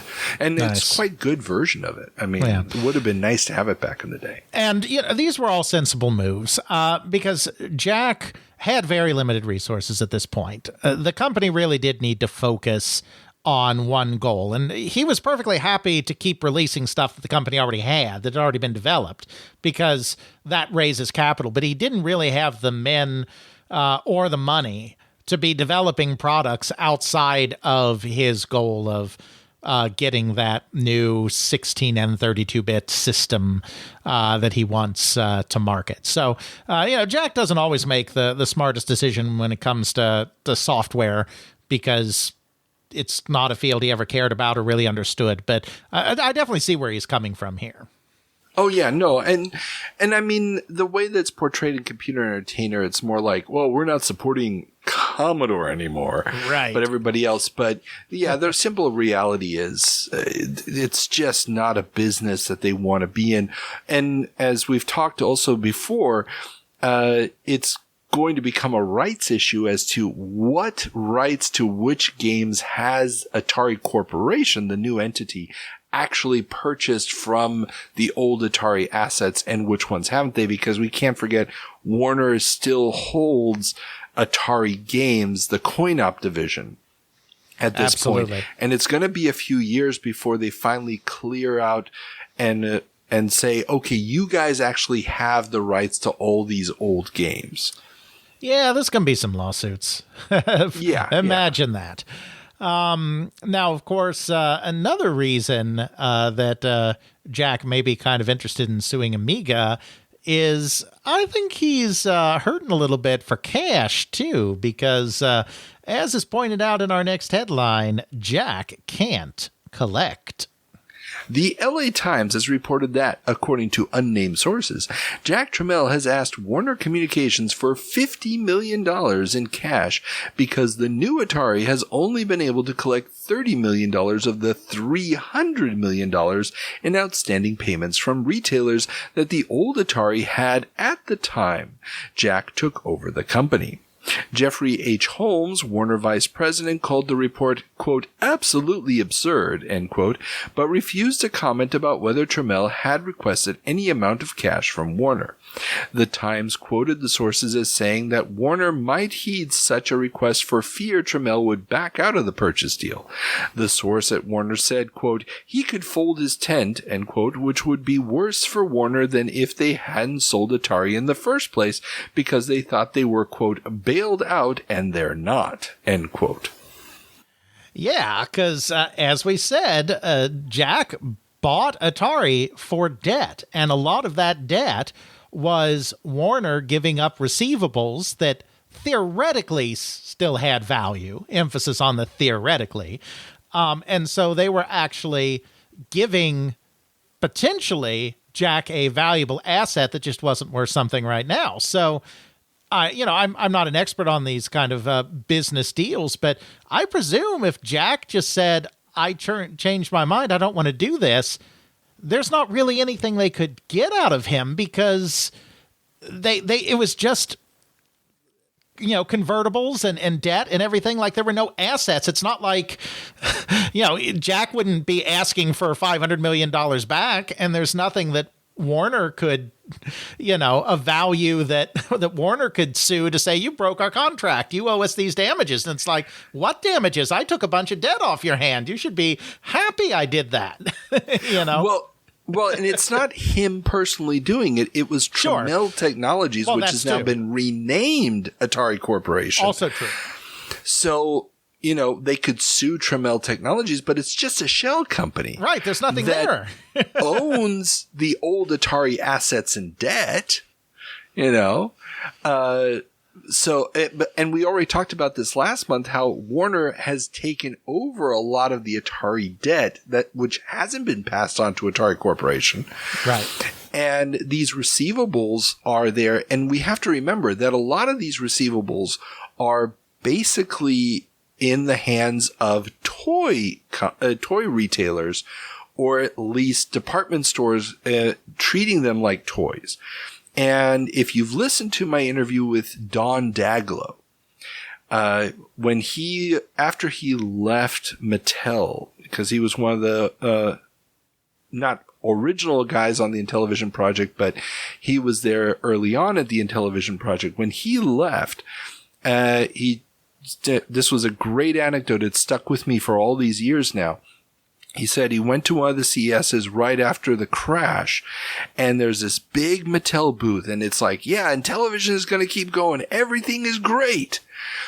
And in reality, everybody inside already knew that it was over, but they had to put on this show so that the retailers would feel compelled to still pay the bills from the Christmas sales. Because one of the traditional things in toy retail is, if you don't think the supplier's going to survive, you just delay payment long enough so they fold and then you don't have to pay. And that is probably what he's running into now. Is there's probably a lot of these retailers who thought, well, Atari's gone, I don't have to ever pay for that stuff. And, I got all this merchandise left here, I'd like to give it back to you. And he's like, I'm not taking back the merchandise, but you owe me money. And those are the problems that they're running into at this point. Well, and with the way retail works, they don't owe them the money. It's like that most of them don't owe them the money until the product sells through. Well, it depends. It depends. And here, I just recently purchased the Commodore story, the documentary, and I highly recommend everybody check it out. But one of the bonus features that if you buy the full package, and I highly recommend you do, are the unedited interviews, or relatively unedited interviews with the subjects. And the former head of Commodore UK, gentleman's name is eluding me right now. But he was brought over to the US, shortly after the CD-TV fiasco, and in the build-up to the CD32 launch, or what should have been the US launch of the CD32. And he went to all these retailers and was trying to figure out, okay, why are you guys not wanting the 1200? Why aren't you paying for the CD TVs that you have? And they were like, well, because we bought them from you with a special contract that said if we didn't sell them, we got to give them back to you. This was an unusual situation. And his great quote was, is talking to the head of, to the marketing person at Sears, and is like, come on, we're not a lending library. We sold you these devices. They're yours. And it was like, no, according to the contract, we took them on the provision that if we can't sell them, you'll take them off of our hands at full price. And that was unusual under these circumstances. And I'm not saying that the toy companies took the product on consignment. I'm not saying that they had an absolute right to return if they didn't sell. But oftentimes they didn't have an obligation to pay what they owed until the product sold through. Like, as long as the product was still on shelves or in discount bins, they may not have had an obligation to pay on those receivables, is what I'm saying. Not that they would have had a right to return, but... No, yeah. Yeah, no, and again, so many of these arrangements, I don't even think it's that much of an issue of, had he sued these retailers, they wouldn't have paid.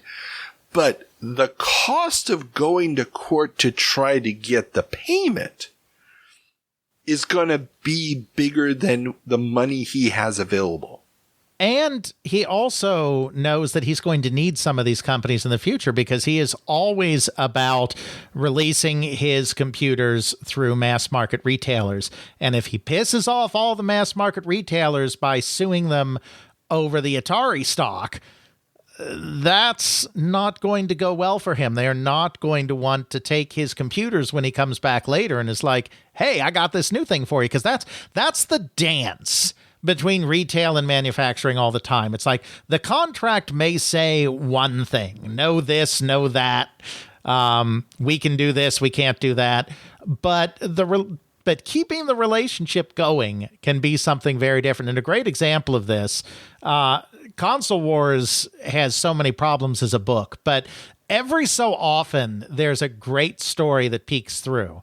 And one of these is the story that it tells about Toys R Us and Nintendo and markdown money, because this is in the early 90s when the NES product is starting to slow down and the product overall is starting to slow down. And Toys R Us says that, we are going to have to cut the price on some of this stuff. You are going to need to give us markdown money to cover it, which means that they cover your difference when you have to mark down the price. And Nintendo did its normal thing where it's like, we don't do that, because they don't. Yeah. And finally, Toys R Us was like, okay, we will eat the cost this time, but we will never forget that we ate the cost this time. And after that, Nintendo had to fold and started giving markdown money for the first time. It's like there's always what the contract says in retail, and then there's always how you have to manage the relationship for the future. Oh, definitely, definitely. And we know that Jack liked to piss off or backstab. Backstab is probably not that hard of a term. The only reason I object to that term is I think he just charged them with the blade. I don't think he was doing it in the back. Good point.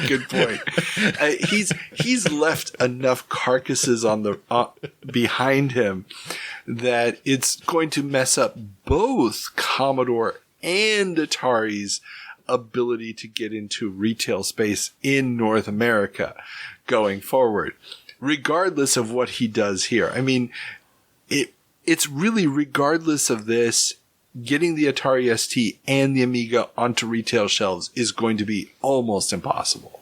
Yeah. Moving forward. In North America. In Europe, not a problem in either case.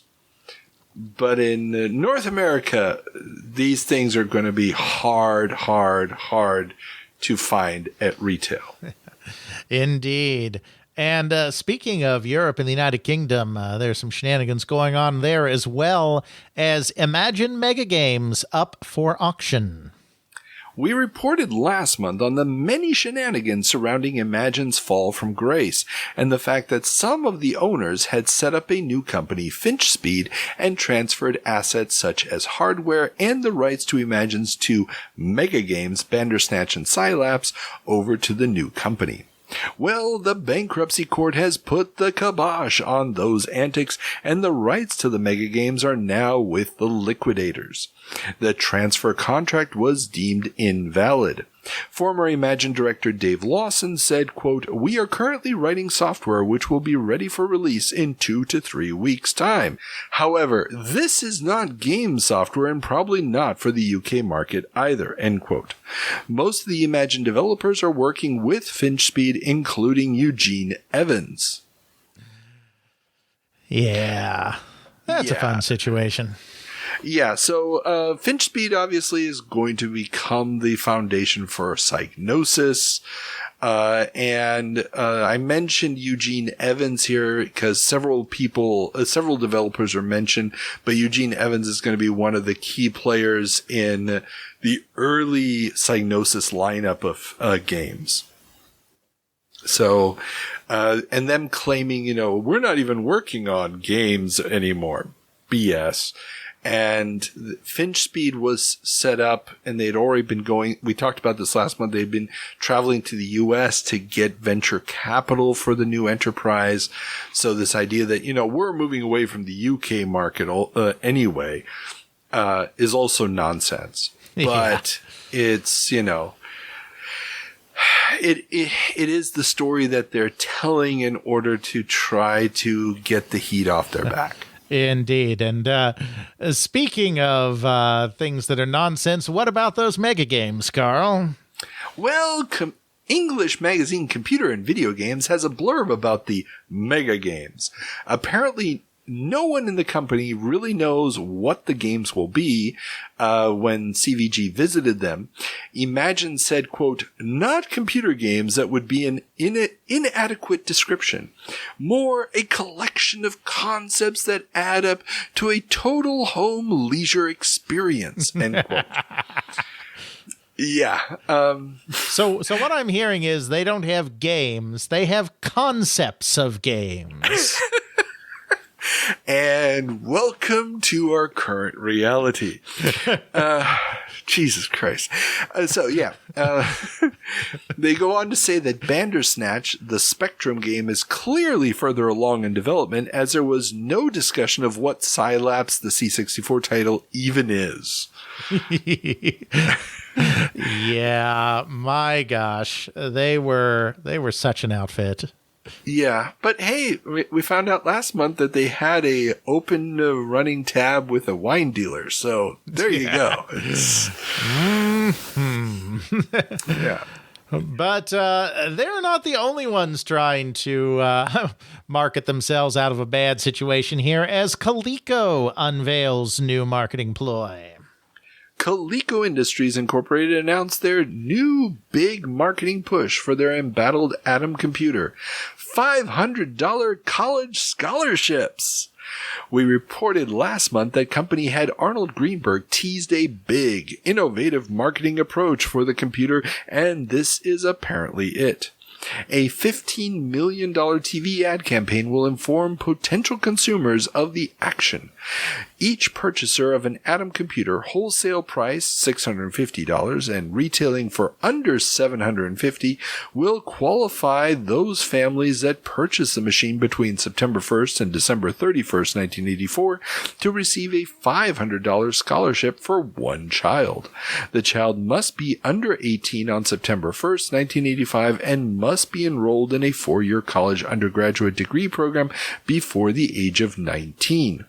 The scholarship will be payable in 4 payments of $125 upon satisfactory completion of each academic year, with proof of said completion sent to Coleco within 90 days of the end of the school year. The company refused to say how many machines they plan to sell through the promotion or how many would be available for sale. The scholarship will be valid for both the full Atom computer and the expansion module that turns a ColecoVision into an Atom, which has a wholesale price of $495 and a retail price of $550. So why don't I just put my $500 in a high-interest bearing account instead of buying an Atom computer and getting the cost of one textbook a school year paid for by the company, if we even manage to jump through all the hoops, if Coleco is even around to honor the scholarship deal by the time my kid is ready for college. Well, you need to understand a couple of factors here. Number one, your child is going to fail in the future if it does not have a computer at home, especially a computer that comes with a printer and is made for business purposes, because it sure as hell ain't playing no decent games like the Atom.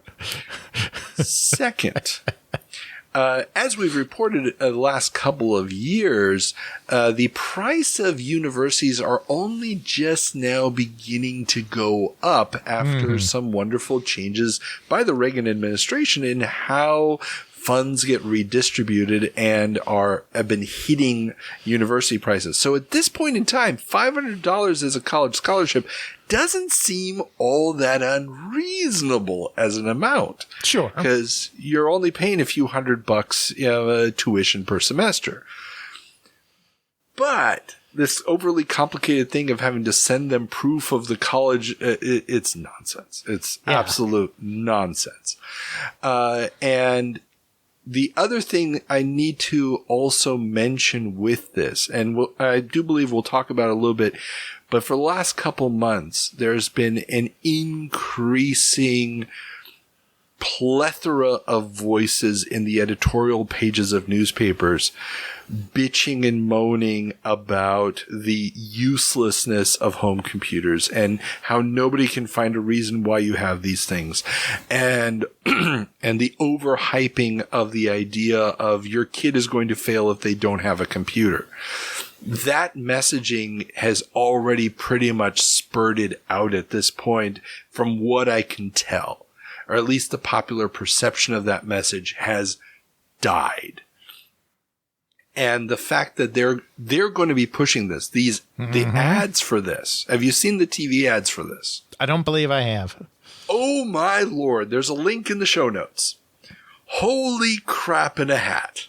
You know, it's got the graduation music. It shows the young man in the full, garb with the diploma in their hand. And it's like, he only made it because of the Coleco Atom type of nonsense.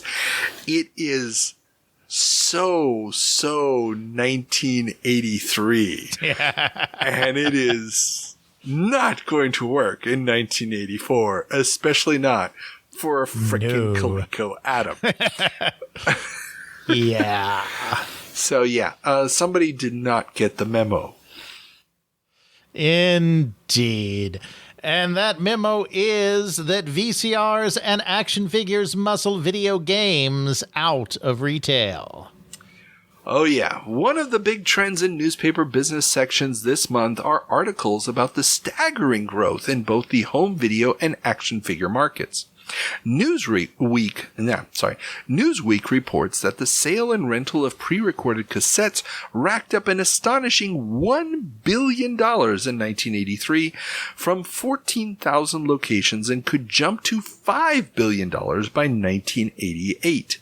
Standalone video rental stores are popping up everywhere, but more impressive is the rise of the video rental kiosk or section at traditional grocery stores, convenience stores, and even laundromats. Essex Engineering, a Connecticut firm, is selling video vending machines for just $16,000. Rental fees as low as $1 a night have become common. This new business hasn't hurt movie theater ticket sales, though, as it seems to be inspiring more people to be enthusiastic about movies in general. Pay TV offerings such as HBO have seen their growth dwindle, though, as the quote, watch what you want, end quote, practicality of the VCR makes the subscription services less appealing. Yep, the final triumph of the VHS standard and the format war is starting to bring down the price of VCRs as everyone focuses on the same technology instead of the competing format. And the movie companies, the movie studios, have finally given up the ghost on this idea that they're going to price people out of the video cassette market by making their first run releases $80 or whatever. And so, yeah, it is time for the VCR, and it is time for video cassettes in the home. Oh, definitely. And just, there was tons of articles about this. This is just the Newsweek article about it, but a ton of articles this month just talking about the sheer explosion of video rental locations. And I thought it was very interesting, the parallels to today of the end of broadcast television through streaming. This idea of I want it now, whenever I want it. I can pause it whenever I want it. Obviously, there's still an inconvenience. I've got to go to the store to pick up the video. If they don't have the video that I want, there was one article, I think, from the New York Times about this woman, she's pregnant and, she's got time off on her hands and she really wants to watch this one movie and ends up going to 3 different places before she finally finds a copy of the movie she wants to watch. But just this whole idea of she wanted to watch this one movie, she's watching that movie tonight. And the fact that no amount of pay TV or anything else can offer that, especially because HBO at this point is not, other than sporting events, is not producing its own content in any significant, meaningful way. And that is going to inspire them to start changing. I mean, I think it's around 1984 that Showtime, and I might be getting some of the facts wrong, Showtime produces the first sitcom that's made specifically for cable television, a show called Brothers. Believe it premieres in 84. It may have already premiered in 83. And it is a reaction to this idea that we can't simply rely on, showing movies that already ran in the theaters. We need to be adding something else to the mix. And Fraggle Rock has also already premiered. That's going to be another HBO exclusive. So programming needs to start becoming original to fight off this, I can just watch anything I want anytime because it's at the video store. Absolutely. Yeah. Oh, and one more little side note here. There's a new term that keeps popping up, and it's the media room, which is replacing the traditional den and incorporates all the various media devices, TVs, VCRs, video games, stereo systems, etc., into a miniature movie theater-like atmosphere. Indeed. What would later come to be called the man cave. Lord knows I loved my little, source switch device on my big old CRT in the man cave in my game room back when I was single. No, okay. Indeed. But it's not just the VCRs. Our last headline alluded to this a little bit, but we're going to dive into detail now as video killed the video game star. Forbes magazine contributor Dr. Shruly Blotnick, a research psychologist, argues that while much hullabaloo has been made about the executives at Atari, Warner, and the like when discussing the fall of the video game industry, a far more responsible group of culprits have been ignored: MTV and action figures. Blotnick regularly surveys large groups of boys and girls. While the girls were never big into video games to begin with and have all fallen in love with their Cabbage Patch Kids, the 8 to 9-year-old boys who spent an average of 2 hours a day with video games in 1981 and 1982 are now spending those same 2 hours with MTV. The medium, according to Blotnick, doesn't just cost less as long as the family has cable, but also prevents the kids from smudging or breaking physical media, something he says the boys are well aware of and also lets them feel like they are on the cutting edge of pop culture, especially in regards to what the teens they look up to are interested in. But even MTV seems to have peaked for the preteen crowd, but will no doubt survive as background noise for a long time to come. The real big development is the trickle-down effect of the politics of the moment that have gotten kids excited not about space wars but conventional military action. G.I. Joe seems to have captured their imaginations in ways no one expected. This coincides with a rise in enlistment numbers for the U.S. military, a sign that the kids are emulating their teenage elders. Yeah, I mean, absolutely. Obviously, I'm a child of this period of the 80s. You are a child of a similar period of the 70s. So we should, in all honesty, we should probably compare notes here a little bit. Because, I don't know as much about your experience, but it feels like, because, I played my NES when I was a kid, but it feels like there were so many great things that I could spend my time on, because there were a million action figure lines and they were all backed up by a Saturday morning cartoon or a weekly syndicated cartoon. And, the video games weren't as in-depth or, as they are today, just because they couldn't be. There's lots of great ones that I still love. But so video games were just one source of things that were grabbing for our attention in bigger and bolder ways through marketing and through tie-ins and through all of this stuff. And I feel like that wasn't the same in the 70s. I realize you had Saturday morning cartoons. I realize you had toys. I realize we didn't invent any of those things in the 1980s. But I feel like I had way more really slick, good things trying to attract my attention than the generation that came up with the Atari 2600 did. But I'd love to hear your thoughts on that, because you lived it.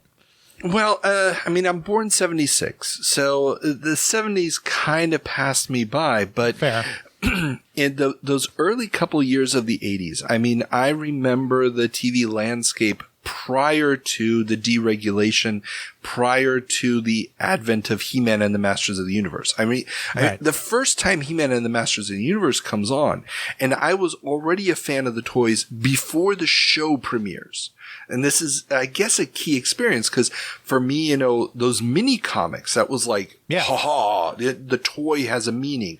Up until then, all my toys had no storylines. I had some Star Wars toys, a couple of them, and I had a vague recollection of the Star Wars movie from having heard stories about it or some storybooks and whatnot. But it wasn't something we had direct access to. I didn't get cable until I was in 6 or 7 years old, and then you didn't have all the channels. I remember when MTV came out. So I remember. Okay, I should go back here. So we didn't have video games at home. We didn't have a computer at home. Right. I had friends, though, that had like a 2600. I remember going over to my buddy Jonathan's house. He had a 2600. I've told the story before. And we either played Pac-Man or Raiders of the Lost Ark first. Those were the two games I remember him having. And I just remember us spending like maybe 2-3 minutes on each one of them going, this sucks. It looks like shit on the screen. It doesn't look as good as the cartoons I'm used to watching. Fast action of a Popeye. Okay. Why does this not look as good as Popeye? Mm-hmm. And so immediately we just turned away from it. And as like you said, the content kept getting better on television. Every day you came home from school and what did you watch? Well, He-Man was on 5 days a week. Mm-hmm. Then afterwards we got Transformers and G.I. Joe and all these other shows that had toys that went along with them. And if I knew that I had a limited budget for Christmas, or I could only ask for so much stuff, I wanted whatever He-Man was writing. Like I had that first line of most of the first year of the He-Man toys. The one thing I was missing from the initial lineup was the Battle Ram. That was the one vehicle I didn't have. If you've ever watched He-Man and the Masters of the Universe, they spend almost their entire time flying around on those little blue flying sleds. Well, that was the front part of the Battle Ram toy. That was the one thing I didn't have. Next Christmas, that was the top of my list. I had to get the Battle Ram because I kept seeing it on the show. Yeah. And I remember at one point getting the Masters of the Universe electronic toy, which was really just a reskin of the D&D electronic game from several years earlier. And I spent a couple of days just trying to figure out how to play it. It was way too advanced for a kid my age. It didn't make any sense. It didn't look like He-Man other than the artwork on it. And I very quickly just put it aside, didn't care about it anymore. Yeah. I remember at some point it was either the Intellivision, it was probably the 2600 version of the He-Man game. And I was like, why is he only flying around in the Wind Raider? This makes no sense. It's boring. Yeah. And it didn't impress me. This is why Dragon's Lair I'd go to Chuck E. Cheese and never even bothered with the games. Mm-hmm. I played Popeye once because it was Popeye. It kind of looked like Popeye. And when I couldn't go up a damn staircase, I was like, screw this shit. And then when Dragon's Lair came, it was like, oh, this is what games are supposed to be. If the game looks like this, I'm in. First time I went to buy a computer game in Argentina, I started off, I was going to get a chess game because I wanted to learn how to play chess. And then I saw Dragon's Lair on the list. I was like, the one that looks like a cartoon is like, what do you mean it looks like a cartoon? It didn't look like a cartoon. Yeah. It was a disappointment because we had so much content, and it literally, until you had a game system that was really going to offer some kind of narrative or cartoon-esque display on screen that could at least begin to compete, there was no point in even trying to sell me on a video game at this point in my life. Yeah. Exactly. And, like you said, you're not quite in the heart of it either. But before the deregulation of the television, the televised entertainment wasn't as good. The action figures weren't as good. And, I can see the arcade, especially the arcade, but also the home systems being a really solid alternative for a kid in that time period. It's like, I might as well waste my time with this because even though it's primitive, so was a lot of the stuff it was up against. And it just feels like that changed all at once in the 80s for a variety of reasons, deregulation being a big one. Plus, of course, you have Dungeons & Dragons hitting that demographic at the beginning of the 80s as well, in terms of here's a game that is only limited by your imagination. And the video games were a lot more limited. So there hasn't been a lot of comparative stuff done. I mean, we've brought up several articles throughout our various jumps here. What are movies doing? What's TV doing? What's MTV doing? What's the music industry doing? And I don't think anyone, we really need a top-notch social historian to do this. I mean, as impressive as I like to think you and I are, Carl, I mean, we need someone with a little more of that background to really nail this. But I think that there was a lot going on in the crash. Obviously, we did a whole crash episode, and everything in there holds very true. Oversaturation, supply, demand, blah, blah, blah. Like those economic factors happened, but there were larger social issues at play that I really do think helped kill that video game industry, aside from all of those problems. And this is where I would actually go back to the very first episode of this show. November of 78, when Nolan Bushnell is arguing with the Warner Brass that they need a next generation system, that they need to be looking at something that's going to do better graphics and better everything else. It takes too long for that revolution to happen. Mm-hmm.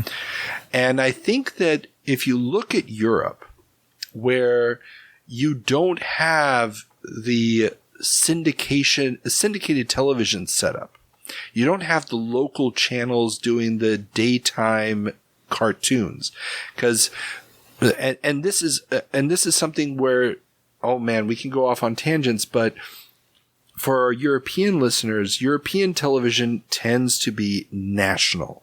You might have the occasional regional broadcasters, but for the most part, those are government run, and they're going to do a lot of locally focused television.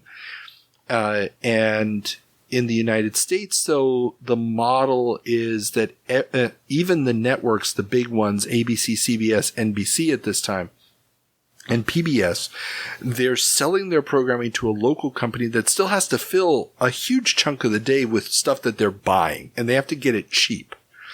And up until this point, you'd get old reruns. Everybody watched I Love Lucy or reruns of Leave It to Beaver and stuff. Those were day-to-day things on the local stations, especially the ones that did not have an affiliate. So Seattle had 5 main stations at this time. 3 of them were network affiliates, but we also had KSTW, Channel 11, which was not an affiliate at that moment. Later on, they do become one, and KCPQ 13, which was also not an affiliate, would later become the Fox affiliate. And they had to fill the hours. I mean, you had some really terrible cartoons, but for example, KSTW, I'd get up extra early in the morning before school because that's when they reran Star Blazers. And that's where they would show He-Man and the Masters of the Universe every afternoon. Yeah. And they probably got these shows for a song and dance. You get to fill 30 minutes of your day. Who cares if it's an advertisement? It's almost free content. I can't imagine they were selling this stuff for any great amount of time because the toy companies were seeing it as advertisement for the product. Yeah. But that was the true revolution. And like you say, and that content was always better than the Saturday morning cartoons. I mean, some of those cartoons hold up better than others, the syndicated cartoons. They weren't all works of art, even when taking into account the fact that they're made for children. But in general, they were better quality than the Saturday morning cartoons because they had to be. Because they had to convince...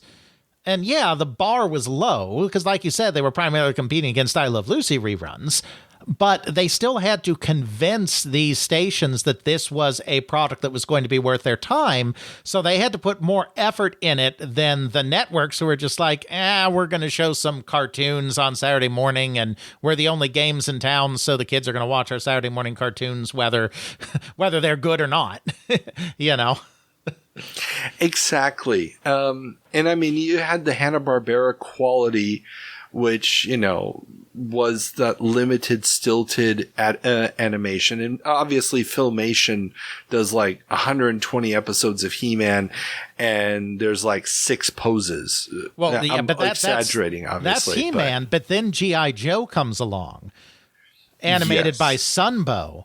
And while we're on a tangent, but I love this stuff.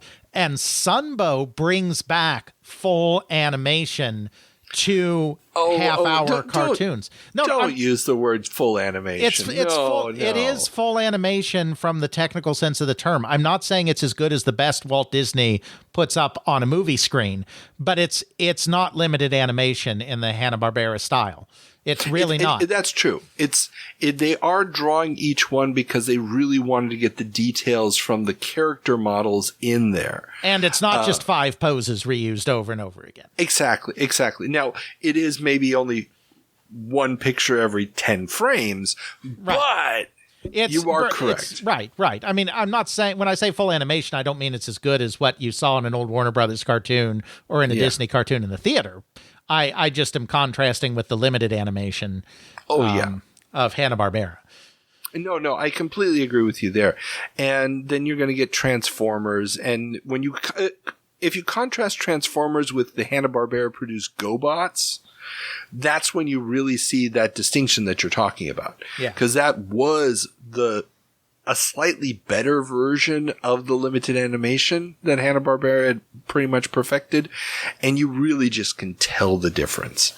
Yeah. It's a scary difference. Yeah. But yeah, I mean, that content suddenly was there.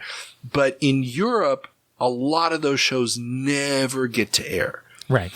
Because you have a limited number of stations, because there is a little bit of stigma against it, which is also going to limit which toy lines come out. There's going to be a more limited rollout of all of these products. And it's going to give more breathing room to these home computers, which have proliferated. And the video games there are going to have a chance to not only be far more sophisticated than what a 2600 could produce, simply by virtue of being more powerful machines, but also they're going to offer those wider, more expansive experiences. Games like Lords of Midnight and Elite, and even an exploration game like Monty Mole are going to give that experience that American kids are simply going to be lacking for not having a proper hardware platform for it, and who are already don't have to compete with that plethora of content being that they're being bombarded with on a daily basis. Yeah, absolutely. So yeah, you're right. This is a huge thing to go into, and of course also the conflict nature of the Reagan era, the politics and the change in attitudes towards violence that are arising at this moment in time in the United States are also breeding grounds for this type of content. Yeah, well, and the reinvigoration of feeling within the about the military, which is something Reagan was pushing as part of his kind of reigniting the Cold War, but is something that genuinely came to be felt by large swaths of the populace. This new kind of raw America. I mean, you see it in G.I. Joe. You also see it in the Chuck Norris Missing in Action movies. You see it in the Sylvester Stallone Rambo movies. After the first one, that's literally, I was about to say, but that's literally the switch over, right? That's like literally the transition point, because the original Rambo is stuck in the vein of the way the military was seen post-Vietnam, which is, they all went off and they became these killers, and then their country hang them out to dry, and then, the second one is full on Reagan. We're going back to get the POWs out that we left behind. We can still win the Vietnam War in the cinema. God damn it. Yeah. I mean, that's the transition in a nutshell. We went from Rambo to Rambo 2. That is definitely true. And then we go full blown into Rambo 3. Yeah. That's a movie. Yeah. So, right. This is definitely, that's definitely all part of it. I've taken us way too off track. I find the popular culture of this period fascinating just in general. So. Oh, it is. It is. I mean, and if you just look at the properties we're all surrounded by today, they all come out of this period. I mean, it's, and the fact that Hasbro has just recently announced, we're recording this in 2025, that they're getting out of the toy making business because they're just going to be a licensor of properties at this point. This is, and a huge chunk of those, besides things like Monopoly and Peppa Pig, are the properties of the 80s, the Transformers and so forth. Yeah, if you look at the toy section of a toy store today, like 3/4 of the shelf space is stuff that was around in the 1980s and has just been, repackaged or re-released or reimagined in more modern times. I mean, between Teenage Mutant Ninja Turtles, Star Wars, DC and Marvel superheroes, G.I. Joe and Transformers, G.I. Joe, it's all the same thing. Now there's He-Man stuff out there too. Tremendous amounts of it right now. Even though Mattel has just lost or is about to lose the rights, it's weird. Yeah, so much product, but oh well. Okay, now a couple little side notes here, just some numbers to flesh this all out. So we also have a report from UPI. The traditional toy sales, dolls, board games, etc., are running 115% higher in the first 5 months of the year than in 1983. Innovative lines are apparently responsible for this rekindled interest. One marketing research firm has estimated a 54% drop in first quarter video game retail sales in 1984. This means that video game sales only account for 21% of all toy industry sales compared to 34% the year earlier. So what we were saying, it's just basically, it's not even going to be a factor anymore. Yeah. Toys R Us saw their first quarter ending April 29th sales jump 36.1% year over year, with video games and home computers accounting for 16%, down from 22%. And Tonka saw first quarter revenue almost double from $11 million to $20 million on demand for GoBots, which were hard to come by at first, but they are now finally fixing their production capacities. Too late. Yeah. Our favorite toy industry observer, Ted Raxtis, everybody who's a longtime listener knows I love this guy's column in the Playthings magazine. He notes that, quote, Tonka's GoBots also were difficult to locate anywhere.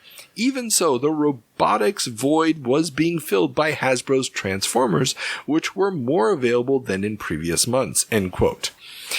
Yeah. And Ideal's RoboForce is gathering dust, G.I. Joe is in a slump, and Star Wars figures are all but dead. And the G.I. Joe thing here does get contradicted by some other people who are like, G.I. Joe is still selling well. This is all the period right before the fall television season gets going, with all of these properties getting their own TV shows. Exactly. So the next month or two, they're all going to start getting the promotion. RoboForce, if you've never seen it, is the most useless fucking toy known to man. Just Google it. And the GoBots, I can give a little anecdote here. I wanted some GoBot toys so bad when they first came out. And I remember going to a KB toy store. That was the only place that still had a couple of them on the shelf. And the only one they had left was Loco, who had the lamest transformation. It was basically just he put his feet up next to his head, typical porno pose, and on his back was a locomotive. So he looked like he was a train now. And I bought him just because I wanted to have a GoBot. Now, the Transformers were, for the most part, more expensive. They look cheaper, they look crappier, but they're going to have such a better cartoon.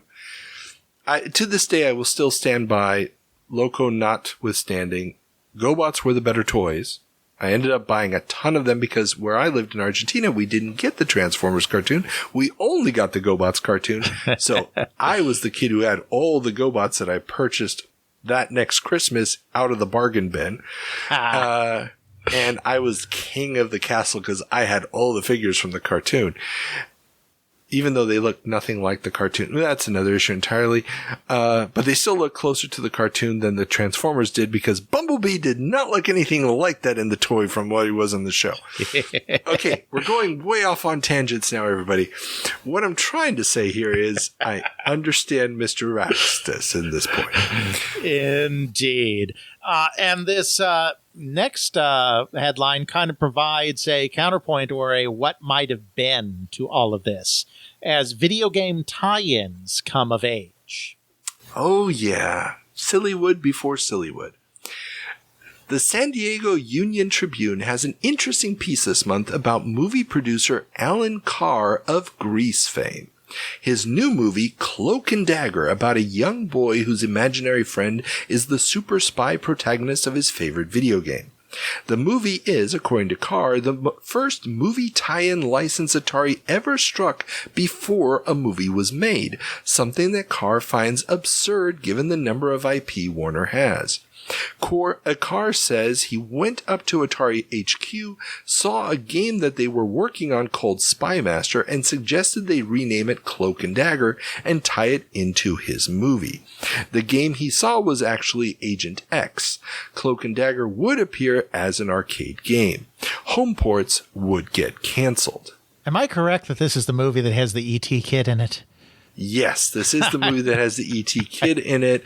There is a funny anecdote about Carr sitting in a meeting with the E.T. kid, and while somebody is droning on, he looks over and asks the kid how much he gets, because he's already famous as the E.T. kid, right, how much he gets in allowance, and the E.T. kid says, I have a stock portfolio.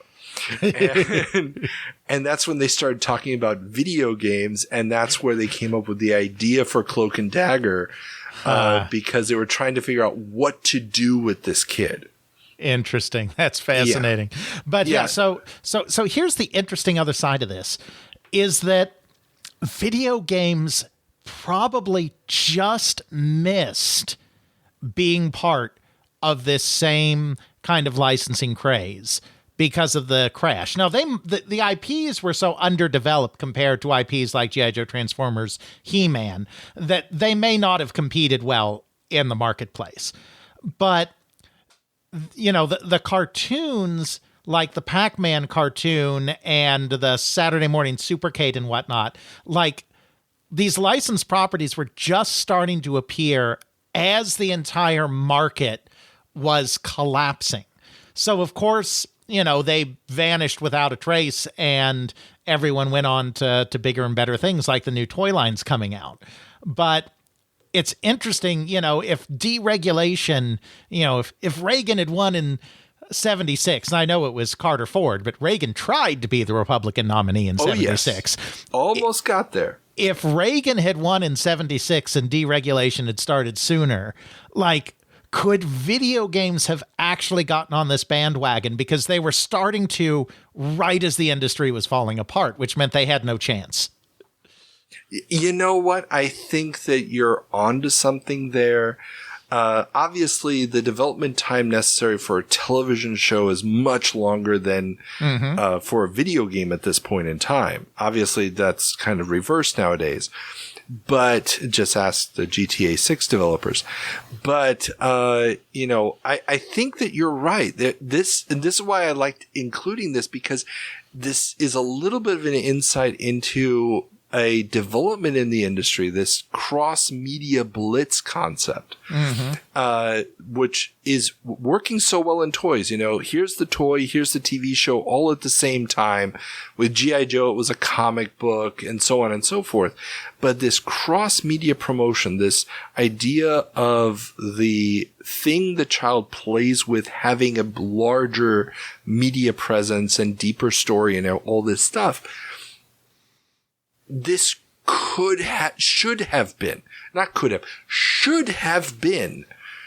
something for video games. Because the interactive experience, the interactive storytelling, I mean, we're getting other stories like, Activision has announced that their star developer David Crane will be developing a tie-in game for the hit movie Ghostbusters. Right. The game will be marketed internationally in conjunction with Columbia Pictures in time for the international release of the movie come December. And, you know, and if you haven't heard my interview with Mr. Fischbach, who is the one who brokers this deal, he's at Activision at the time, he brokers this deal, and how it comes about is so bizarre. You know, it's just a chance conversation on an airplane with a guy from Columbia. Because they couldn't find anybody who wanted the rights. It's like, why not? It's Ghostbusters. And this is the kind of thing that should have been hitting big. Now, what we will see in Europe is that all of those toy lines will get tie-ins. Even some of the toy lines that won't get wide release as toys in Europe. We'll get video games just on the speculation. We're going to get Centurions, Defenders of Extreme, or whatever they were called.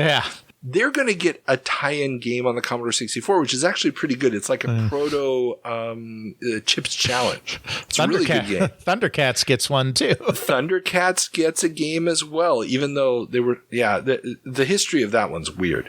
We get 2 Masters of the Universe games. We get an action game and a text adventure game. We get 3 Mask license games. We get 2 Action Force, which was the rebranded version of G.I. Joe games that are exclusive to Europe. I mean, it's just this. Laser Tag gets a freaking game. Mad Balls gets a freaking game. Brave Star gets a game. Wow, I didn't know Brave Star got one. Brave Star actually got a pretty cool, albeit extremely difficult action adventure game with, hunting down the guys in this town and go into the stores and talk to characters. It's actually a fairly complex title. It's just broken by the fact that every time you leave, if you ever thought the Medusa heads in the Castlevania game levels were annoying and hard, Brave Star says, hold my beer. I'm trying to think. I could go on. There's so many more of these properties. They all get games in Europe. Right. But it's because the computers are there and the market is there for it. Now, back to this. Carl says that he sold the video rights to his, and this goes back to the thing we were talking about, VCRs and VHS movies. He sold the video rights to his teen comedy Where the Boys Are for $2.2 million before the movie was finished, making the movie profitable before its release. Yeah. And this is a point in time when most of the studios are not doing their own VCR or VHS releases yet. Right. They're still licensing them out to third parties. That's going to change in the next 2-3 years. But that still means that this is cash money up front for the studios, sight unseen if the movie's going to be any good.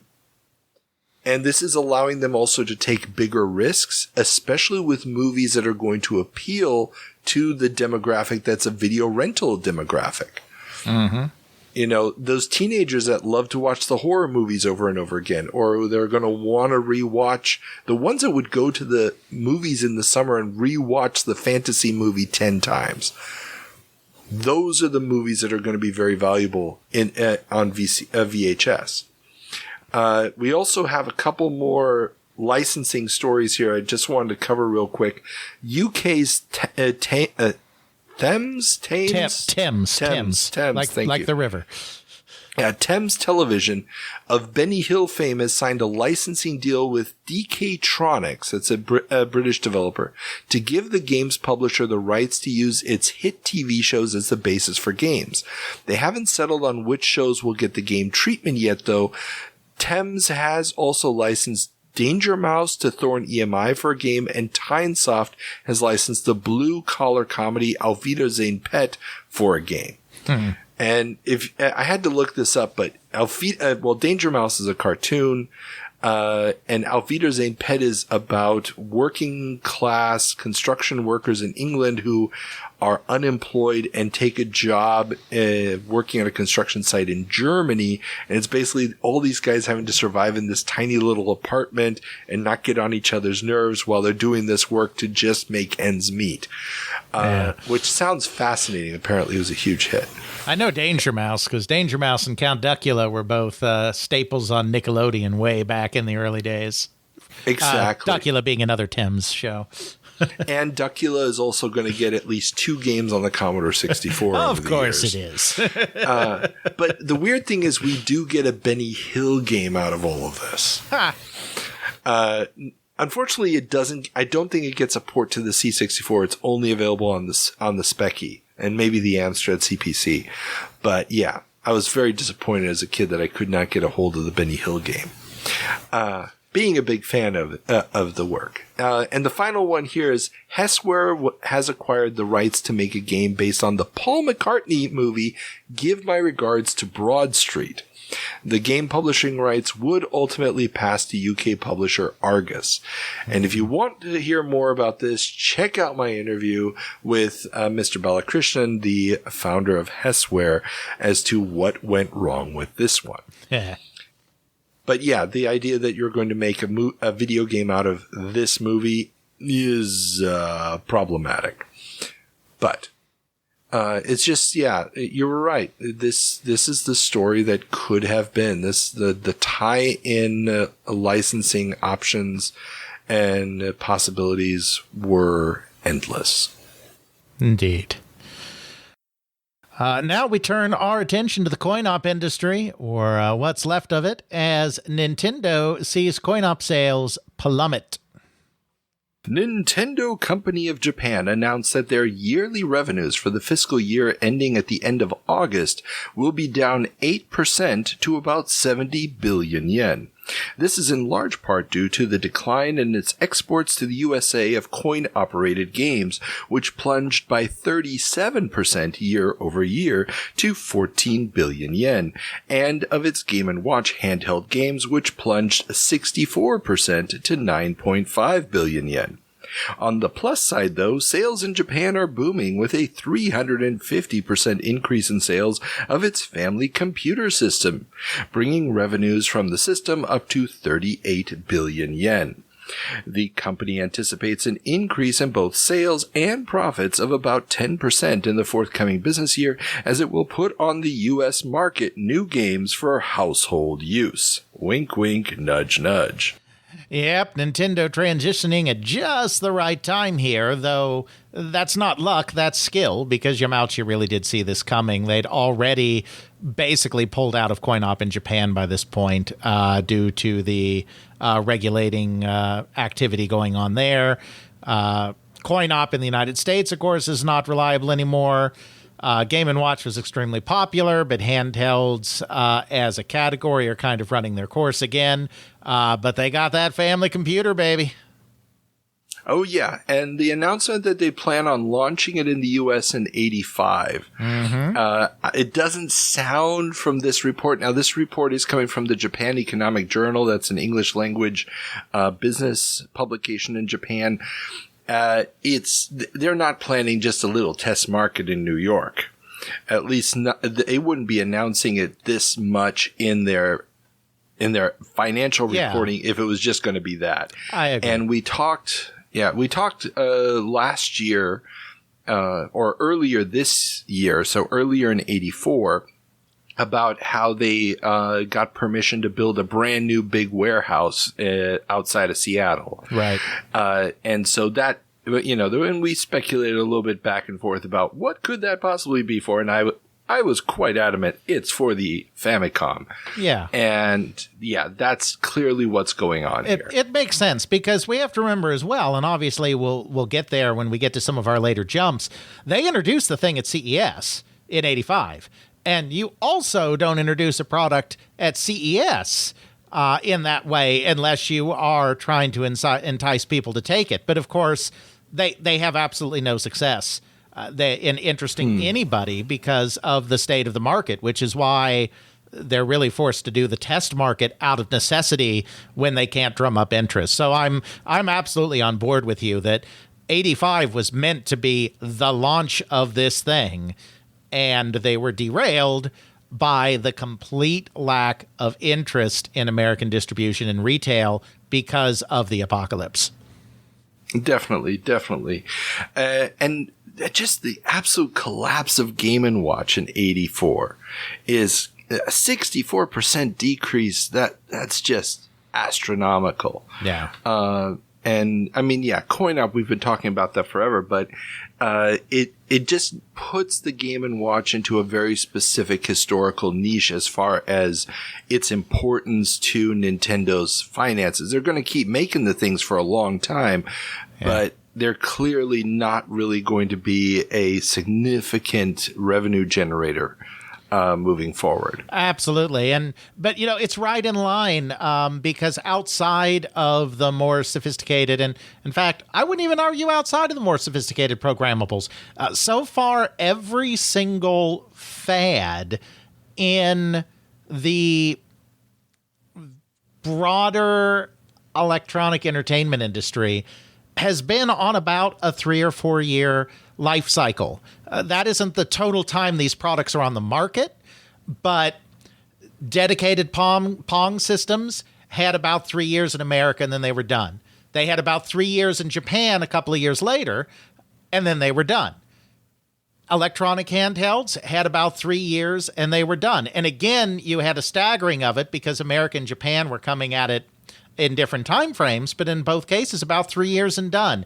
And even the VCS, because even though the VCS was on the market starting in 77, it was 1980 and Space Invaders that really caused it to take off. And then it was 3 years and done. And that's been the state of things. No one's been able to build something that sustains itself more than 3 or 4 years, plus maybe the addition of a couple of additional ramp up and ramp down years. And that's got to change if there's going to be any long-term future to this whole electronic entertainment thing. Definitely. And, well, maybe you're just going to have some internal regulations that, keep the standards up. Fester's quests aside, Yeah. So. Absolutely. Okay. And, Nintendo's not the only ones that are continuing to react to the decline in the North American coin-op market as Atari sells distributorship. On July 27th, Atari Incorporated sold its Elk Grove-based coin-op distributorship. All but a handful of staff were laid off, and inventory is being sold off. According to Jerry Marcus of Atari, a buyer could be found soon. Yeah, Atari was never able to really break into this market the way they wanted to, even when business was better. I interviewed Gene Lipkin, and he said when they brought in Joe Robbins that his plan had been, when he became, co-president of Coin-Op briefly, is that Robbins would kind of build a distributor empire similar. That pun wasn't intended, but he did come from Empire Distributing, but would build Atari a distribution network very similar to what Bally enjoyed, which had allowed them to do a lot of their own distribution. And then, of course, Joe Robbins wanted more than that. They had a power struggle. He was forced out. Other things happen. And fast forward, Atari never did build a system that was the same as what Bally built in terms of distributorship. So in this period of time when things are still dark and you need to cut costs and save money wherever you can, it makes sense for Atari to just get out because they never realized their ambitions here. Yeah. I mean, it's two very different businesses, and yeah, it's just not going to happen. At least not for them. And our final piece of news here, which quite frankly would have happened whether the market was falling apart or not, coin-op computers a bust. Collegiate Products Incorporated has just ended its attempt to turn coin-operated computers on college campuses into a profitable business. The company placed the machines at Oklahoma State, equipped with word processing and specialty software, but after a less than lukewarm reception, the machines were moved to the University of Tulsa and equipped with games, which fared slightly better, but only for a short while. Yeah, there's just not enough need for the former, and there's just not enough interest for the latter. I mean, it's funny because, of course, later on, when computers become so integrated and ingrained in society, places like UPS and FedEx stores come up with a lovely business of not coin-operated, obviously, but charging people by the minute to use computers briefly to type up a document or to print something out. But it's too early for the kind of productivity applications, and it will never be time for the entertainment applications. I'll disagree with you on the latter simply because once the internet cafe comes along, you will be paying to play Warcraft or StarCraft or all of those. Absolutely. So, yeah, no, let me backtrack there because obviously internet cafes and PC bongs and whatnot become a huge part of the business, but it was never going to be viable as a coin-operated kind of thing, replicating the coin-op business model, because it's, that's just not how you regulate that. You need to, do it differently. But yeah, obviously, people will pay to rent computers by the hour and play games in the future.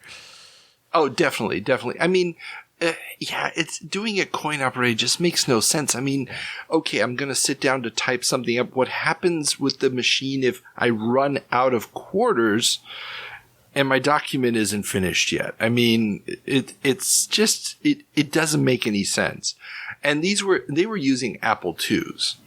So, even if you have the games on there, it's not impressive, especially as the prices of things like the Commodore 64 are dropping so low, anybody who has an interest in computers is probably just going to pick one up at this point. Exactly. So, yeah, the wrong business model, but not entirely the wrong idea when you have different ways of slicing this thing. Exactly. That's it for Coin Op. We're going to tend to spend about 3 seconds now in consoles because there is no console market. It's August 1984. If you've been following along, you know what I'm talking about. But we do have one story, and that is third parties scrap releases. Virtually all third-party developers for Atari's computers, the 2600 and 5200, have told Computer Entertainer magazine that or a newsletter, that they have put on hold any software plan for those systems pending details of Jack Tramiel's plans for those systems. Yeah. This was now Computer Entertainer. If you've never seen a scan of this, they always have the back page of the newsletter, and it's usually like a 10-page newsletter or something. The back page is a list of the upcoming releases over the next few months for all the systems from all the developers and publishers. And they are just like, we don't know what to include and what not to include. Basically, everybody is just like, oh, let's wait and see before we put anything else out on the market. Yeah. And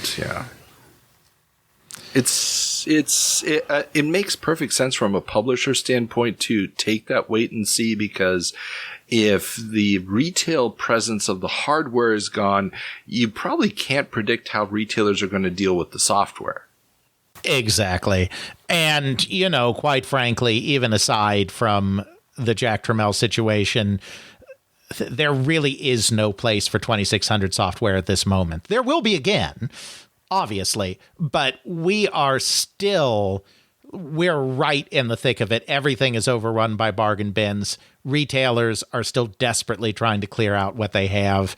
There's no way for a new game to realistically get dropped into this marketplace, regardless of Jack Tramiel's intentions.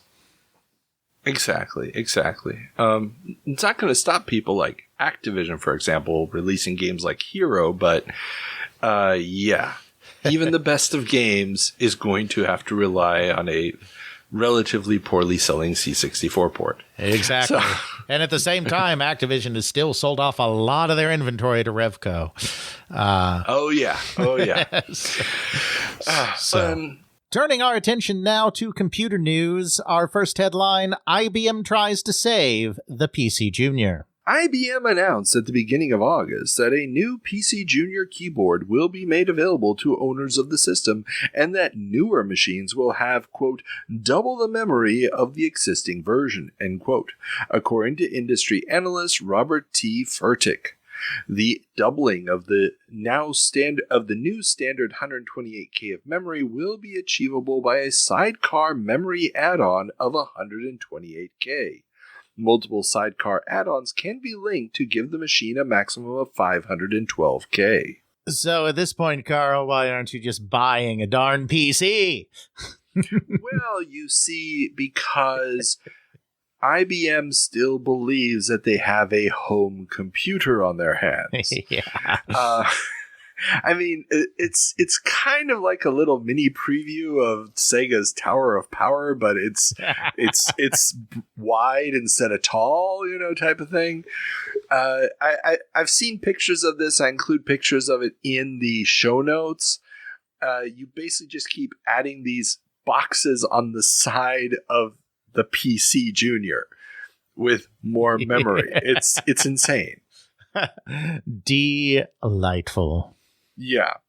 And so, this is not a good idea.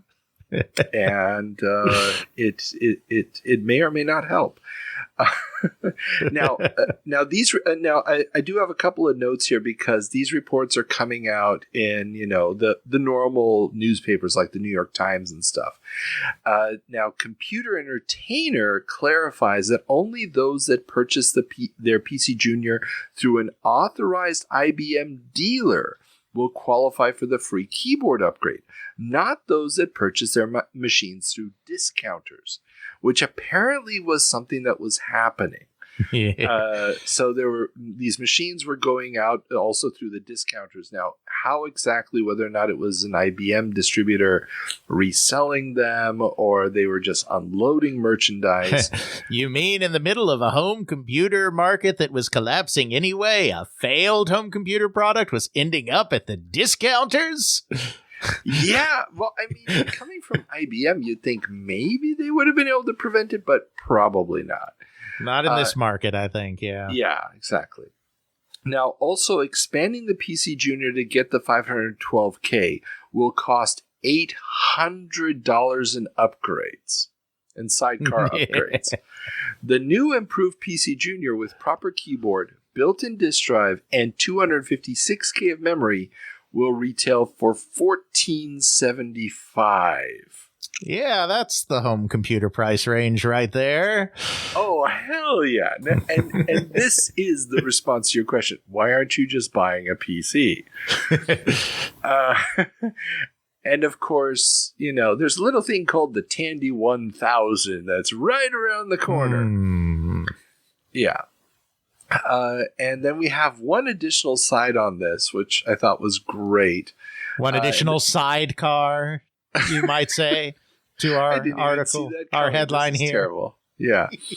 The upgraded PC Junior will make more PC software run on the system, including Lotus 123 in both disk and cartridge formats. They released this as a cartridge, although the expanded RAM will be needed for Lotus on disk, and it won't be available until next year, so 1985.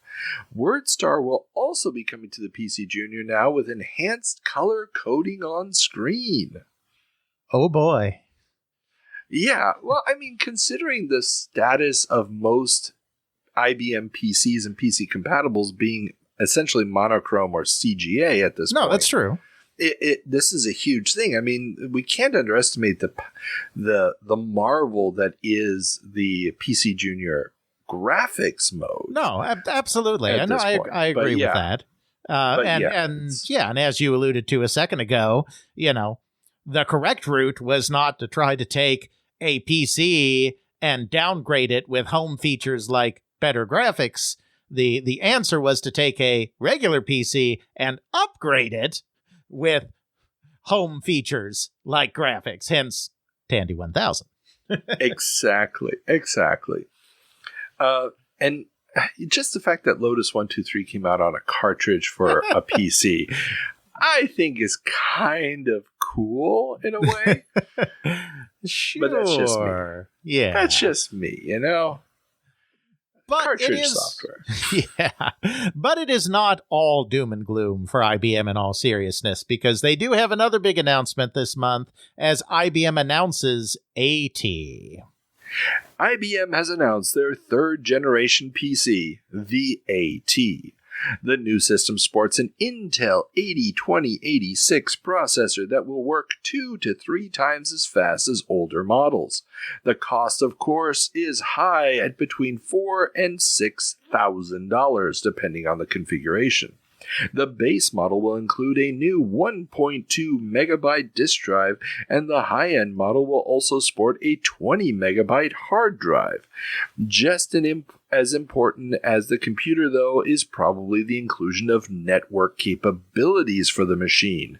The new system will allow for up to 1,000 PCs to be linked with one another when running Microsoft's Unix variant Xenix, and puts the AT in direct competition with AT&T's efforts to establish Unix as the new industry standard. Software support for Xenix is still limited, though, which may prevent the AT from being adopted as a network solution for some time. The network cards from Cytec in California will cost $695 per machine. Some criticisms about the announcement were heard, though, as retailers fear that the prices are still too low for the market and that it will limit retailer margins.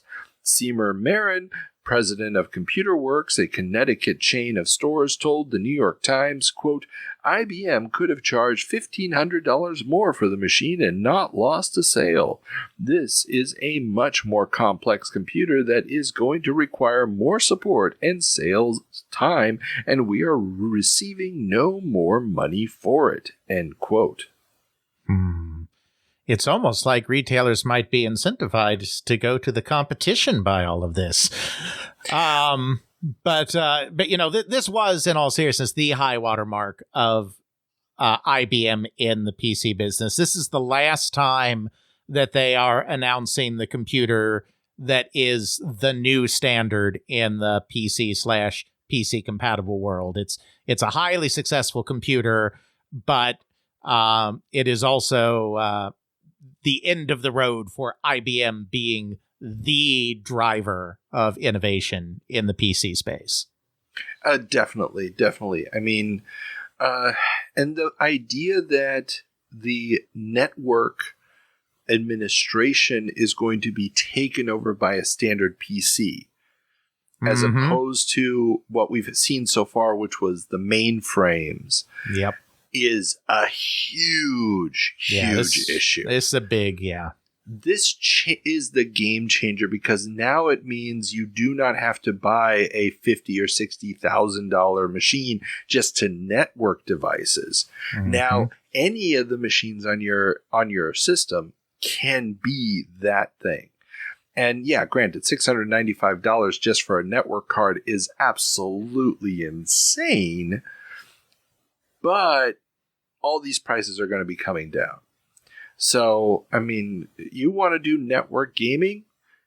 It starts here. Here is where the LAN party is, or let's put it this way, the seeds that will blossom into the gorgeous, delicate flower that is the kill all the noobs LAN party are planted here.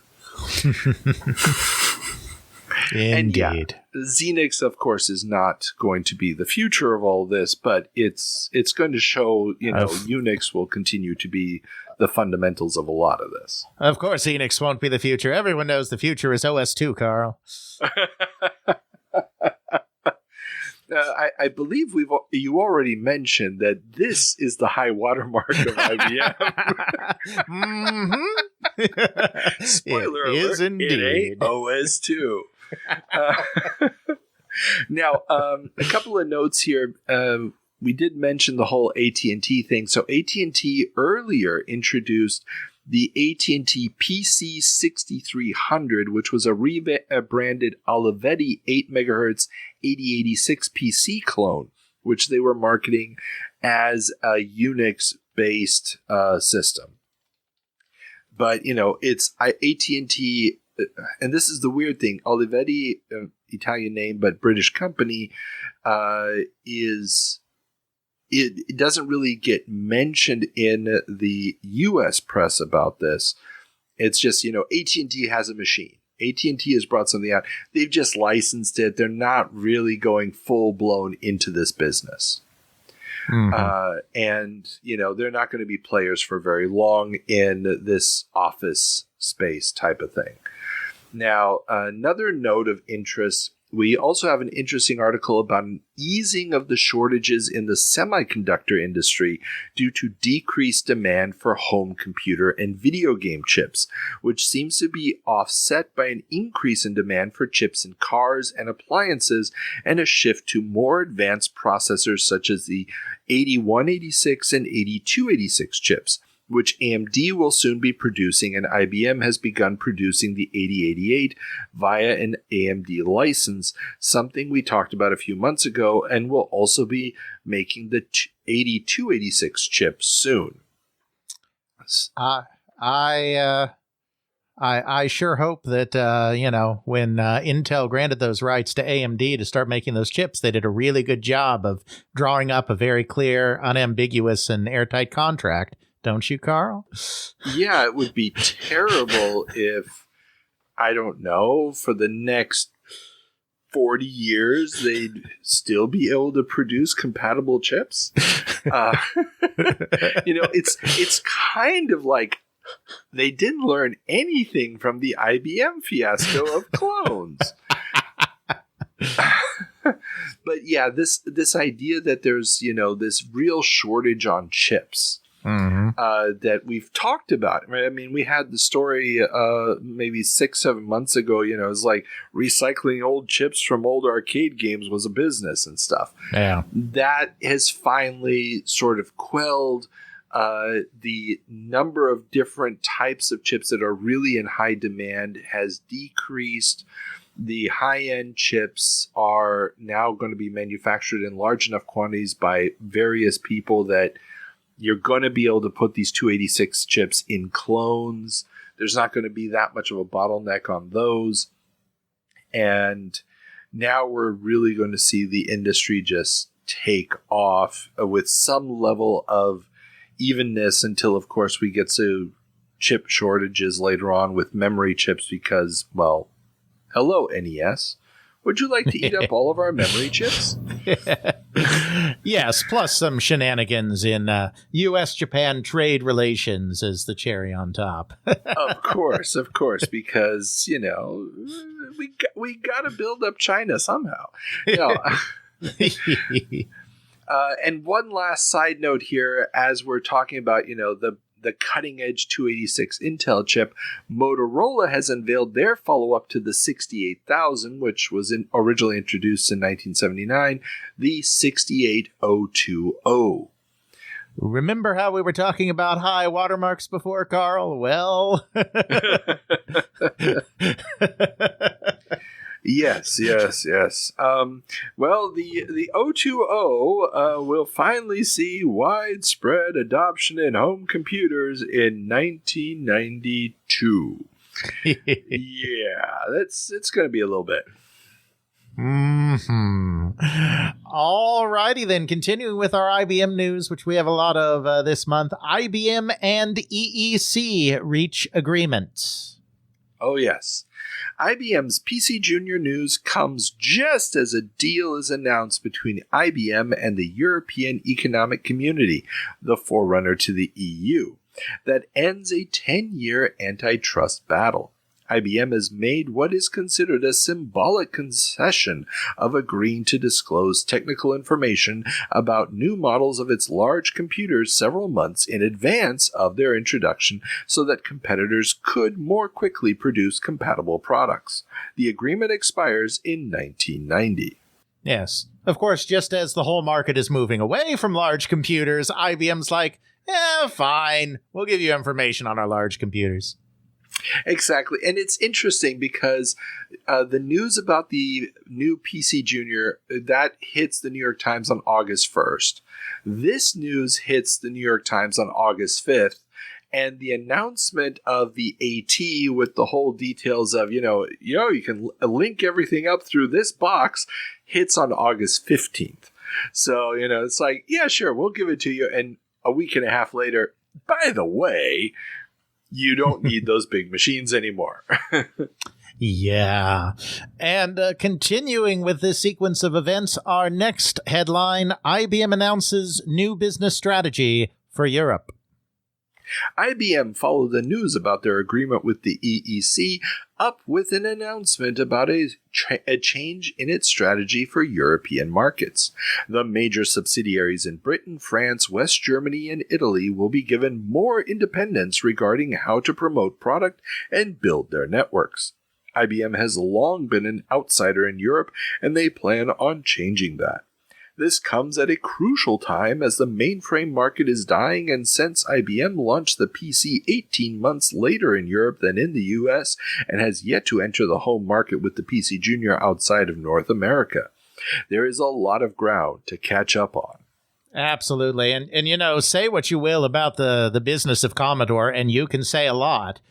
Certainly one of the things that they were very effective at was very early on giving local control to the general managers in the various countries to run the businesses there. Apple, to some extent, was doing the same thing, and it allowed those companies, particularly Commodore, to really latch on to some markets, even in business. At this time, even in business, Commodore in Germany is the gold standard.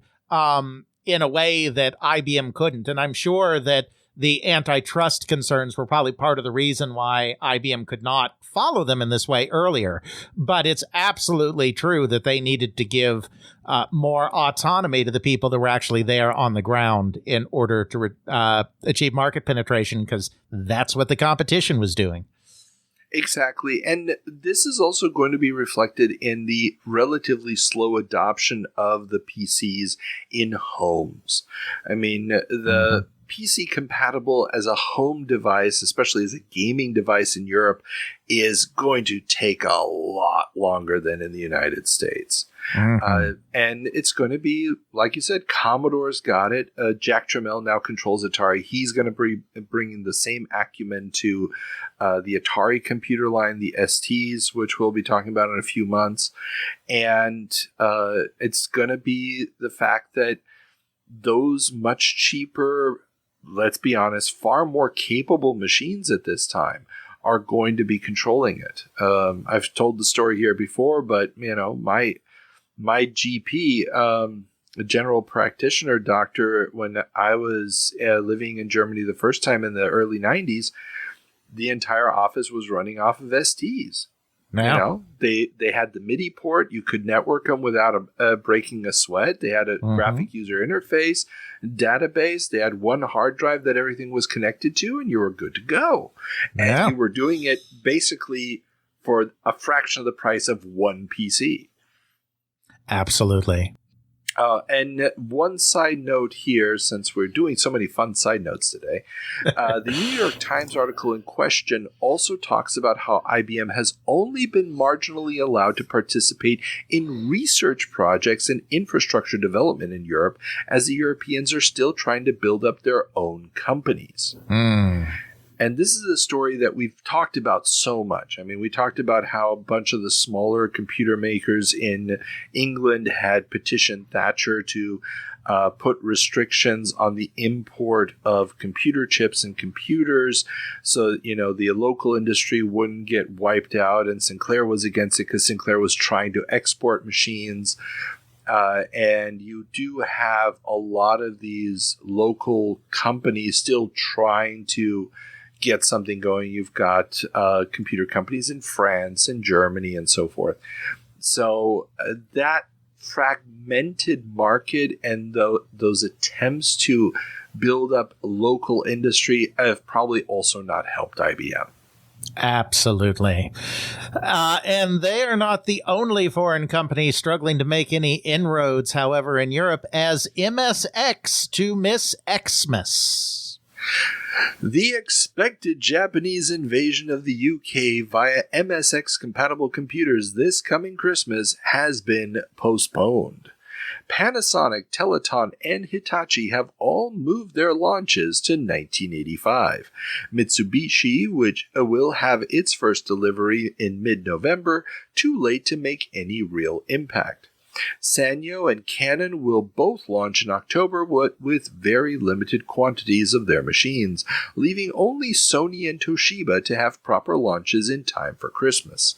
Sinclair, Amstrad, Acorn, and Commodore will no doubt be watching the situation and trying to make the most of it.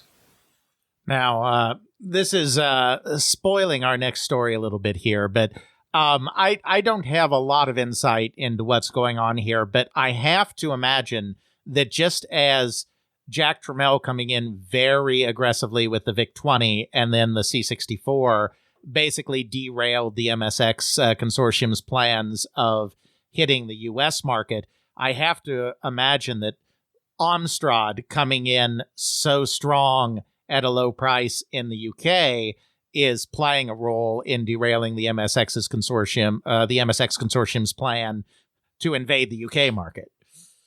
I don't know that for certain, but It sounds like it. Plus, we've just recently seen in the UK, and I've been trying to follow the pricing a little bit through the ads. The Commodore 64 has been dropping in price. The VIC-20 has basically already been discontinued. So there's so many low-end machines on the market. The ZX81, I believe, also has just been discontinued. If I remember correctly, we talked about it a couple months ago. So if you want to get into this market, you have to be outperforming the existing machines either on price or performance. Yep. And the real problem here is that the MSX would be coming in. Number one, they don't have any software ready. And this is really the weakness of the consortium, that they don't have a unified software publishing strategy. Commodore came in with a whole bunch of their own software that they were publishing for both the VIC and for the C64. Sinclair had a little bit of time to build up, but, had the advantage that the ZX80 and 81 were essentially didn't have any competition in the UK for those first 2 years. So they had the loyalty, and they had a little bit of time to build up that strategy. Amstrad is going to come out with a whole mess of software that they have either licensed or not on day one. I haven't seen any evidence of Sony, Toshiba, or any of these people coming in with prepared MSX software for this launch. Yeah.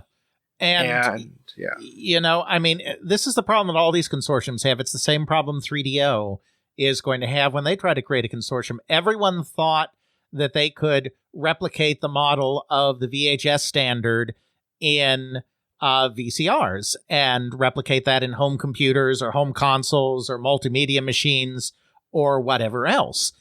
But it doesn't work in these areas because with VCRs, the software was obvious. It was going to be films. And if the film companies didn't get in line and start releasing their product on VHS tape, well, people were just going to tape it off of television or pirate it reel to reel between two tapes anyway, so they had to get on board. So the software was going to be there, and the hardware companies didn't have to make that effort. But it just doesn't work that way in home computers and video games, because you have to build or at least heavily license a broad base of software to show off your machine to get people to want to buy it, to then get other companies to want to make software for it. And everyone trying to come in with standards just miss that point so badly. Exactly. Now, here's an interesting, this is a note for this article. Thorn EMI, and they were basically a record label who's gotten into this computer software game, has announced that they will be selling 45 of the top-selling game titles from the UK's major software companies in, quote, starter packs, end quote, for the MSX come the system's launch in mid-September. Obviously, this story is coming a little bit separate from the other ones. We've already found out there won't be any machines in mid-September. Right. They claim to have, quote, firm agreements to distribute many of the top-selling games. Attic Attack and Saberwolf from Ultimate, Snooker from Visions, A&F's Chucky Egg, Cavalon and Hunchback from Ocean. Fred and Boogaboo from Quicksilva are all included. Quote, once companies realized Thorn EMI were making a firm commitment with MSX, they were only too happy to come to an agreement, end quote. Only Boogaboo, aka The Flea, would see a port to the MSX. Because, number one, porting all of these games isn't just from one month to the other, it's suddenly going to happen. Right.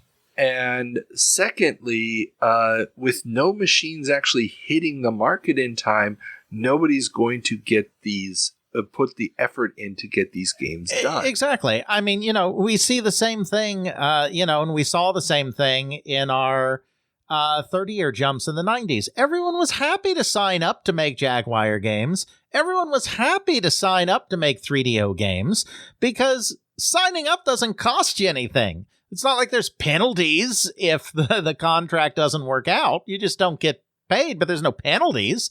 So everyone's always happy to be like, yeah, sure, there's a new computer coming, we'll do something for it. And then they truly just sit back and wait and see if there's actually going to be a system to do something with. And if there's not, they just walk away. Exactly. And this is going to become the major problem for the MSX machines when they do launch in Europe.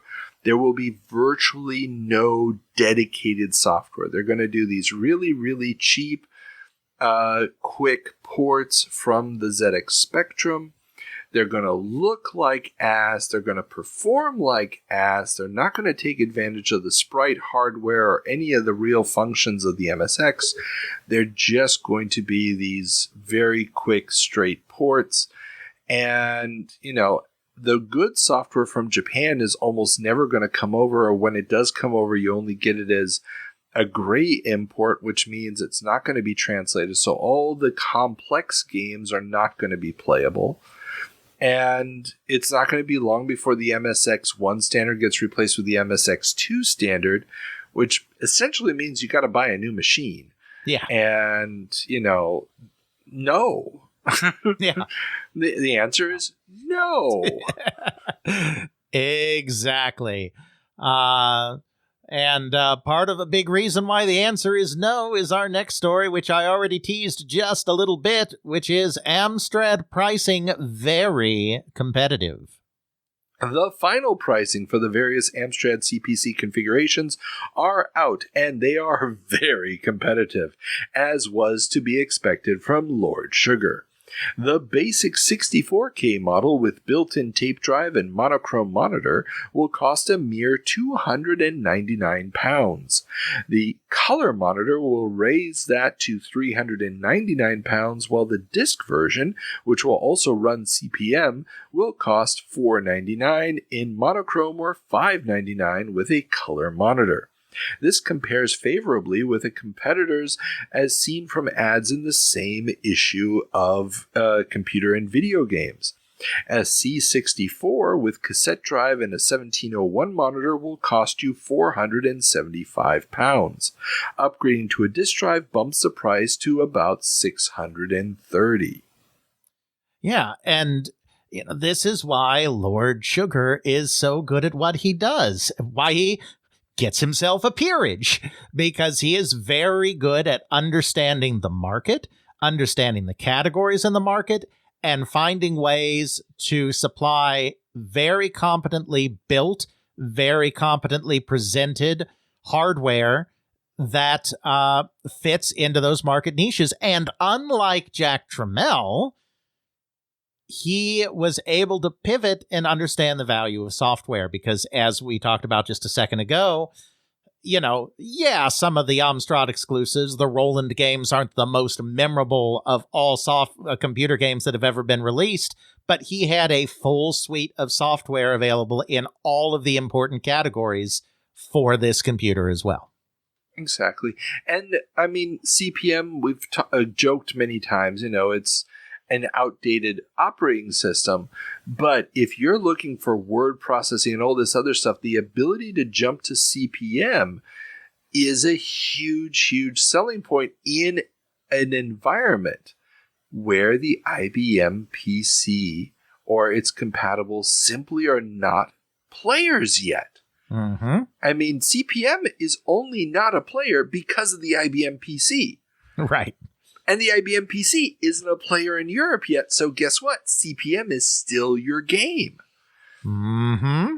And, wink, wink, nudge, nudge, preview in January, there's going to be a little machine called the Commodore 128 shown, which is supposed to basically fill this niche of CPM compatibility in a home computer. But unfortunately, though, it's mainly targeted at the US, where that's no longer an issue. Mm-hmm. And, it is kind of dumb. Yeah, absolutely. Of course, Amstrad, I think, really did probably have some effect on MSX's plans, but it is also definitely providing some pressure on the domestic producers as well, which, again, I think is part, not the entire, but a part of the reason why we see our next story. Sinclair launches Speccy Bundle. In a bid to boost sluggish summer sales, Sinclair Research will be bundling 6 game titles: Checkered Flag, Scrabble, Survival, Chess, Make-A-Chip, and Horace Goes Skiing with the 48K Spectrum through late October. Sinclair will also be bundling several programs, including 3D Ant-Attack and Game Designer with microdrives. Oh, delightful. Just what the average Speccy user needs.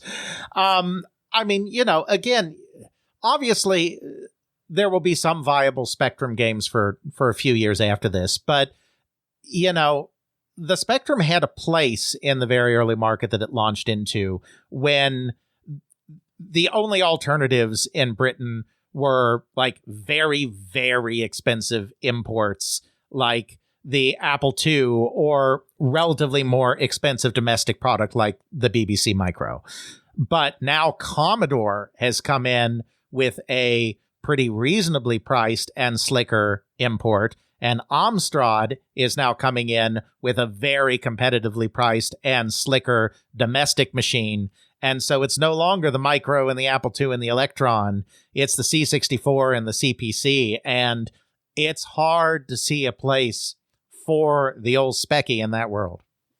Well, and this is the thing. All of the titles included are games.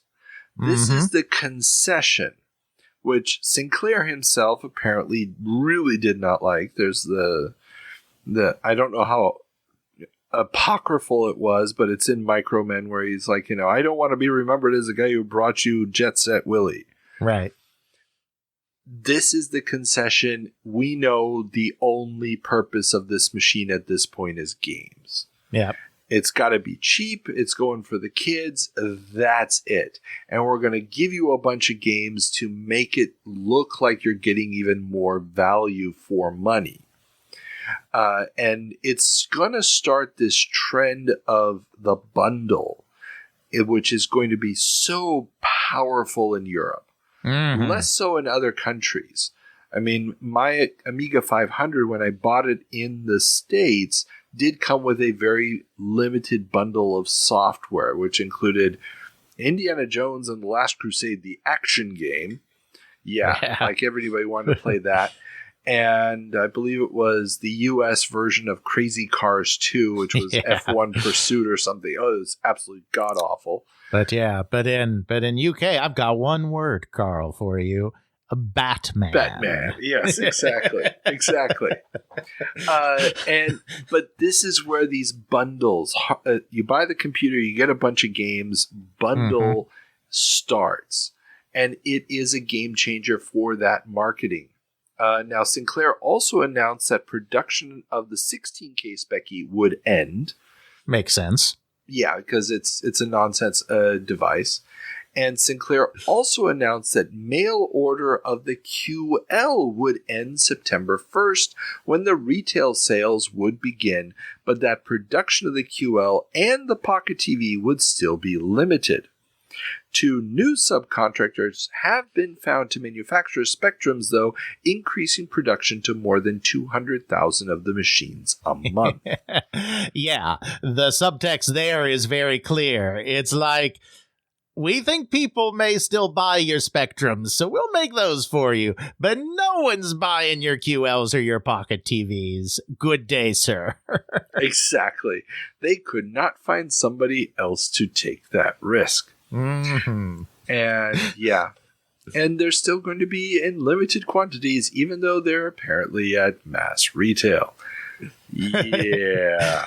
Indeed, but don't worry, Carl, because Uncle Clive has a plan to fix all of this. Sinclair plans stock flotation. Sinclair has announced plans to go public in 1985 to help finance research into new products. He ran out of money making his damn little car, and he needs more money to make the damn little car. Is really what this is. Exactly. And I'm actually going to flip on you here, Carl, because I think these go a little better together.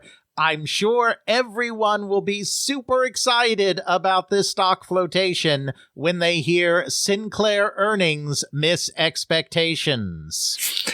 Well, okay, and the reason I did this in this order was this is the chronological order in the weekly publications. Sure. But yeah. Sinclair Research is going to miss their expected earnings of £25 million for the year. They haven't told us by how much. But yeah, they're gonna miss that. That's I'm sure that will build up all sorts of hype for this planned stock flotation, Carl. Well, see, they tried to build it up with another headline in between these two headlines. That's right. They did try to get some excitement going. So we could redo that if you want. I can see your... Go for it. Go for it. Okay, because I can see your plan there now. Yeah, sorry. Okay, that's fine. I just put I put the links in the wrong thing here. That's why the 823 N4 should have been in the next one. I see, yeah, because I was noticing, because I checked first, it's like, is he putting these in chronological order? And then I saw that there was August 23, and so it's like, no, he wasn't, so.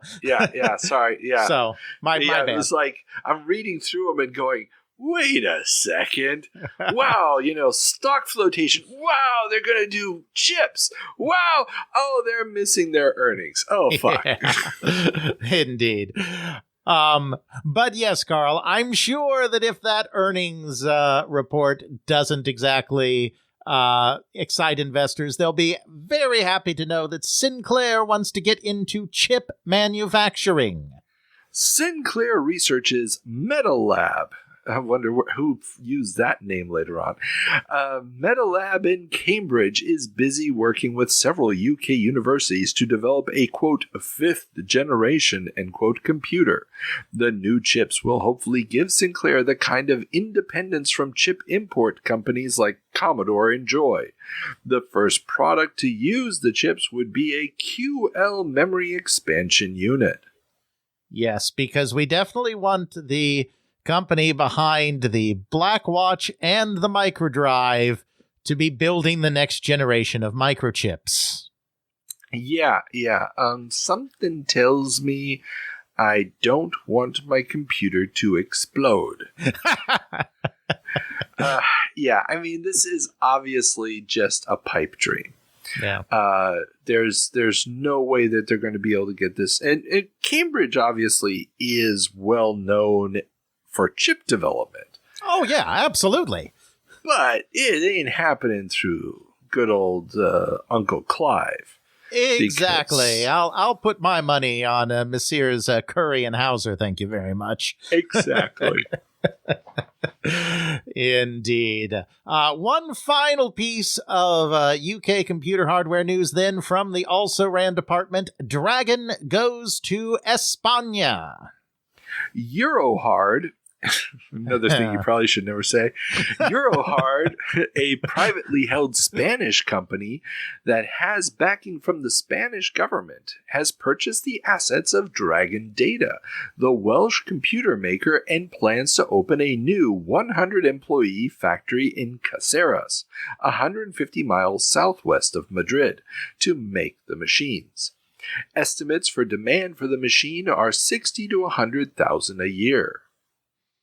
Yeah, now, I mean, I knew this was a thing. I mean, I knew that this had happened, but do you have insight into why a company in Spain was wanting to take a chance on the Dragon? I'm curious what the conditions on the ground were, because I don't know those very well. Okay, and this goes back to this book, Cinco Duros, that I've been reading about the Spanish industry. At this point in time in 1984, there's virtually no real distribution of machines. So you have this sort of, I guess it's a tech store chain called El Corte Inglés that is importing BBC micros. ZX Spectrums. And there's a couple of other, smaller importers, but they're really just importing, they buy inventory and bring it down. That's the relationship. So nobody actually has a seat in Spain doing this properly. But machines are coming in. And what we talked about earlier with each country trying to build up their own industry, we have to also think about it. This is a Spanish government is financing, bankrolling this operation, and they're like, well, if we try to build our own computer, what are the chances of that working? Mm-hmm. Virtually zero. But wait a second, here is this machine. It's already done. There's already software for it. It's already been sold well. We just basically pick it up and bring it down here. That makes sense if you want to leapfrog your way into an industry. And remember, Spain at this point has just come out of almost 50 years of Franco dictatorship. Right. They are a backwoods, barely above third world nation. Yeah. And so this is their way to try to get into the deep end on the cheap by picking up, the assets of a company that is otherwise gone. And, it might also give them an export market. It's not just selling dragons in Spain. They're going to be doing mail order sales into England. The idea is, hey, you English people, you loved your dragon. We will give you more dragons. And the dragon did have some sales outside of the UK. So, maybe they can just continue that line. And Eurohard will release two models, the Dragon 200 and the 200E, but will also fold by 1987.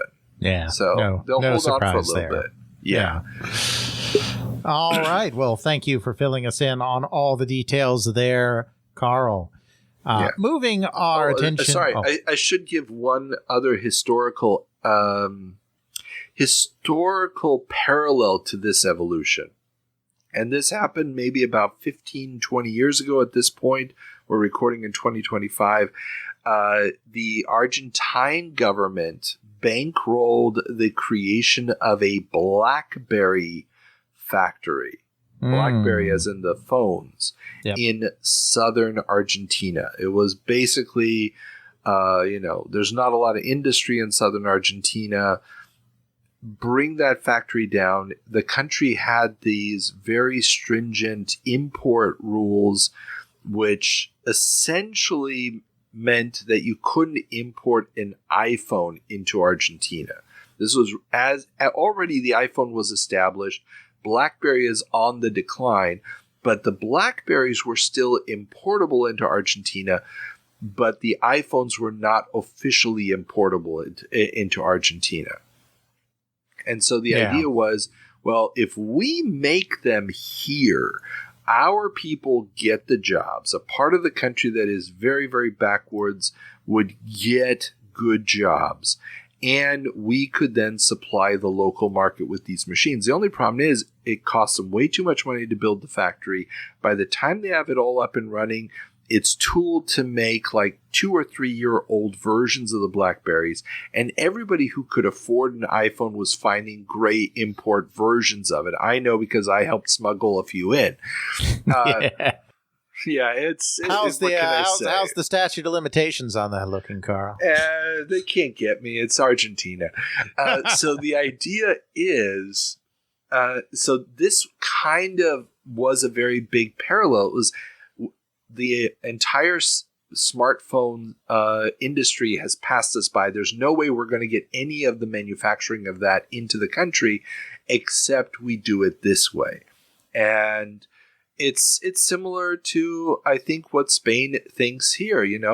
There's an existing model. Yeah, they may be on the decline, but we're also not doing great, so maybe this is our way in. Yeah, absolutely. All right. Once again, thank you for that context on that story there, Carl. And now we will turn our attention to some computer software news, as Macintosh software still scarce. Byte magazine has their full review of Apple's Macintosh, and while they laud many of its features, square pixels, high-res bitmap screen, mouse, and interface, they are very clear that the 128K of RAM in the system is, quote, unacceptable, end quote. And the fact that as of April, there are only 3 programs available for purchase for the machine, and no easy way for developers to make software for the system. Right now, all developers are either writing on a Lisa and downloading to the Mac, or writing on one Mac and running the software in tandem on a second Mac. Also, the included manuals don't give much insight into how to write software for the system. Apple does offer a manual for their Toolbox software, but it costs $150. The promised assembly language, BASIC, and Pascal packages have yet to be released, and the included Microsoft BASIC doesn't allow for programs to utilize the GUI and eats up most of the available memory. The only useful programming language available is MacForth from Creative Solutions, Inc. Oh, and according to Byte writer J. Edward Core, the limited memory also means that making a backup copy of a 270 kilobyte disk took 50 disk swaps and 20 minutes, because not only did it have to read and write, but also had to consult the system software at times, requiring the system disk to be reinserted. You've got to support your system with software and the tools to make software. I don't know why companies had to learn this lesson over and over and over and over again, Carl. They're not done yet. They're not done yet. No. And the problem is that the problem with Apple is, and if you want more insight into this, please check out my interview with the Infocom gent. What's his name? Dornbrook? Dornbrook. Mr. Dornbrook, because he talks about this extensively, how he went to Apple and wanted to let them know that Infocom was the best-selling software publisher for the Mac. And they said, this cannot be. The Macintosh people do not play games. That is not who the Macintosh people are. Yeah. So they're basically so full of themselves at this point that I can very well imagine the people inside Apple going, well, why would you need more than 3 programs? Our 3 programs are the best programs that have ever been programmed. I mean, there's a reason Steve Jobs is going to be about to be forced out. I mean, he learns many lessons after that and obviously comes back and leads Apple into a new golden age. But there are really good and important reasons why Steve Jobs is about to be forced out at Apple. Yeah. And everything about this device is that reason. I mean, 128K of RAM to run a GUI? Yeah.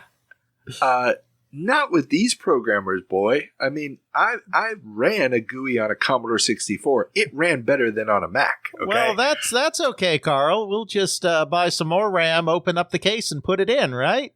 Yeah, that's the other thing they talk about extensively. You are not allowed to open this thing up, and even if you did, there's no real place to put the RAM, even if you wanted to, because it wouldn't look pretty otherwise. It's such a useless freaking piece of machinery. And I'm referring to modern Macs with that, too. Yeah. Sue me. Oh, hell no. Man. Hell no. I had to network those damn things in the 90s. Hell no. Getting real up in here. We got to cut you off now, Carl, before everybody leaves and move on to our next story. MIDI comes to micros. A new trend toward offering MIDI adapters for home microcomputers gets written up in both Computer and Video Games and Popular Computing Weekly. This is part of a trend towards the home computer as the brain center for the increasing number of smart gadgets entering people's homes. Indeed. And of course, will come to play a very important role, as we talked about earlier, in the spread of the ST computer a little bit later on. Oh, yeah. And not just for the audio people, but hey, that first real experience of Deathmatch, MIDI maze, it will only be possible because of this. Yeah, you can connect all sorts of things through that MIDI port. It doesn't have to be a synthesizer. Exactly. And it is one of those this idea that all of the devices in your home will be able to talk to one another. You can really feel it in the way that these write-ups are happening in the magazines. Like, the writers are excited about what this could mean. Because up until this point, I mean, if you had a device in your home, there was no way for your camera to talk to your stereo, to talk to your TV, to talk to a home computer, to talk to your calculator.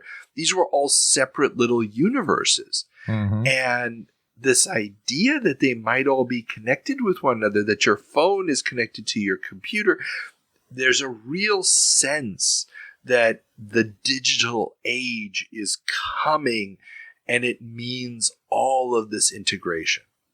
You know, laser discs connected to the computer means, you know, video, and they're not really using, I don't think I've seen the word multimedia yet, but it's coming. You can feel it. Absolutely. A lot of big starting points this month. Though not everything is a great starting point. As shown by our next story, Pioneer launches interactive Laserdisc. Pioneer's new LD700 Laserdisc player can be controlled via a computer using a $250 interface card using a standard RS-232C connector. A panel on the front of the player will allow for the display of either video disc or computer images on screen. This news comes as Video Visions is about to introduce a series of interactive image discs designed for interactive game playing using a $125 interface card for Apple II computers, as well as a tool authoring software called LaserWrite at $75. Digital Research is also running a 2-page ad for VidLink, their software for connecting an LD700 to a C64 and parentheses, soon PC or Apple II, to control Laserdisc content via the computer. VidLink will cost you just $49. That sounds like a great idea.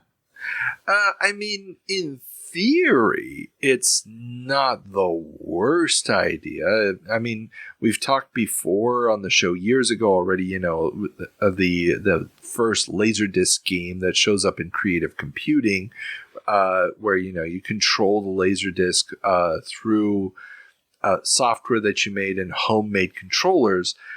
If you had the ability to write to the disc, this might actually make sense. But since virtually nobody's going to have access to disc writing technology, and all the discs that you'll be able to get or commercially manufactured films and the like, there's an extremely limited usefulness to this technology. If they were doing this with a VHS tape, maybe. But yeah, it's like, okay, so you get to jump to different scenes in a pre-existing movie. Who cares? Right? Yeah. Absolutely. You know, that's, you know, everyone's going to love that in Night Trap. Moving on, though, a little component news. Byte Profiles 6502 is successor. Byte Magazine has the first half of its profile of the new 65810 processor, a 16-bit successor to the 6502. Western Digital's new chip lifts the 6502's constraints and is able to address up to 16 megabytes of memory, and has a 6502 emulation mode that can be activated by toggling a single flag bit. The hope is that it will allow for a continuation of the many machines based on the 6502, such as the Commodore 64 and Atari 8-bits. Apple is rumored to already be working on a system codenamed Apple IIX using the chip. Yeah. Obviously, everyone needs to be updating to 16-bit at this point. The 8-bit market is very clearly dead. But Jack Tramiel, even though he's not at Commodore anymore, it's still kind of part of his legacy. Jack Tramiel has kind of chased away all of the good chip makers at Commodore. And MOS doesn't exactly have the same skill set that it did when it came up with the 6502 or the VIC or the SID. Yeah, sadly. And this is also why Western Digital is the one picking up the slack here. Yep. And this idea of upgrading the 6502, in an alternate history where Jack does not piss off the engineers at MOS, where people like Chuck Peddle are still there, and let's say it's 1982 and they come up with a 16-bit version of the chip. It may not be commercially viable yet, but they come up with it in 82. By the time product could be ready for mass market, let's say 84 or early 85, does a properly developed 16-bit version of the 6502 make the 68,000 chip used in the Amiga and the Atari ST pointless? I would say yes, because I think the backwards compatibility feature would have major value. But, that's a huge, what if that is completely irrelevant, because the machines that are going to use this chip, mainly the Apple II GS and the Super NES, don't really care too much about backwards compatibility. The Apple II does, but let's face it, the 2GS is a very, very limited, has a very limited market reach. I mean, though, to correct you slightly there, using that chip in the SNES was a mistake, and it's a mistake they only made because initially they were planning backward compatibility, which they had to take out due to technical difficulties, price, whatever. If they had not been concerned about backwards compatibility when they started that project, they would have almost certainly gone to a 68,000 or similar, just like everybody else. Oh, I completely agree. And this is why I said, had they not gotten rid of all the engineers, and we would have had a properly designed 16-bit upgrade to the 6502. Because the 65810 is not a bad chip, but it's by no means the best 16-bit upgrade to the 6502 that would have been possible. I think that there was a 16-bit variant of the 6502 that could have been developed by better engineers that could have made an impact, but as it was, there was no point to it. And yeah, in the Super NES, it really holds the machine back.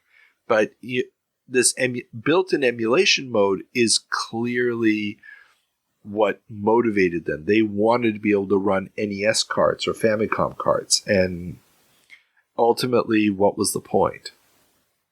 Mm-hmm. Yeah, absolutely. Yeah.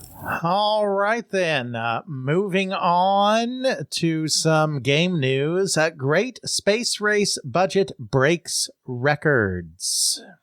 UK developer Legend, which made a splash last year with their graphical adventure game Valhalla, claims to have spent roughly £250,000 on the development of their next title, The Great Space Race, likely the most expensive home computer game of all time. Have you heard of The Great Space Race? I have not, as it happens. Yes, well, we talked a couple months ago already about how Legend was trying to make a big splash with Valhalla in North America, and it doesn't go anywhere. Well, yeah, the Great Space Race is a complete dud as far as I can tell from its commercial success and so forth. It's sort of wants to be a turn-based trading game in space. Its biggest point is that the characters have these tiny little portraits on screen. The reviews are lukewarm at best, and yeah, this fades quickly, and so does Legend. Where they came up with £250,000, I cannot imagine why this game would cost that. It does. When you look at the credits on it, there's not enough people listed. I mean, who got paid that much money to make this game? How much of that was actually being funneled to offshore accounts? yeah. I mean, yeah, it almost sounds like. Well, we needed to somehow make the Valhalla profits disappear, so that's what happened here. But you know, it's kind of cool just to have this hype around. You know, games are getting more expensive because this is also happening at the same time as the whole Imagine fiasco. And you know, the idea of the mega game is coming is kind of in the air. Absolutely. Then moving on to some U.S. software news, Lord British given credit for Questron.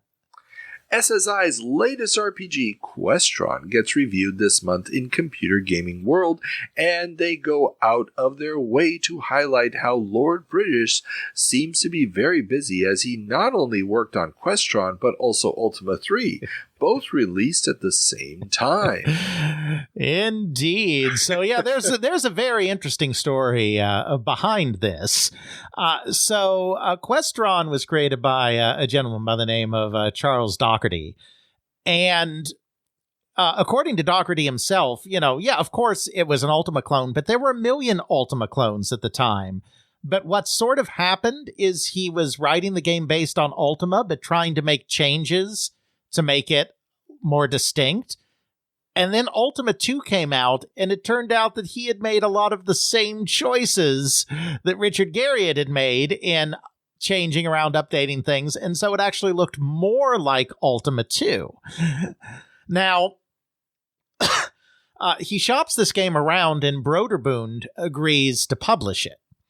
And so Broderbund is showing it off, and Lord British, Richard Garriott, sees it and is very upset about it. And he's like, this is too much like my game. What are you guys doing?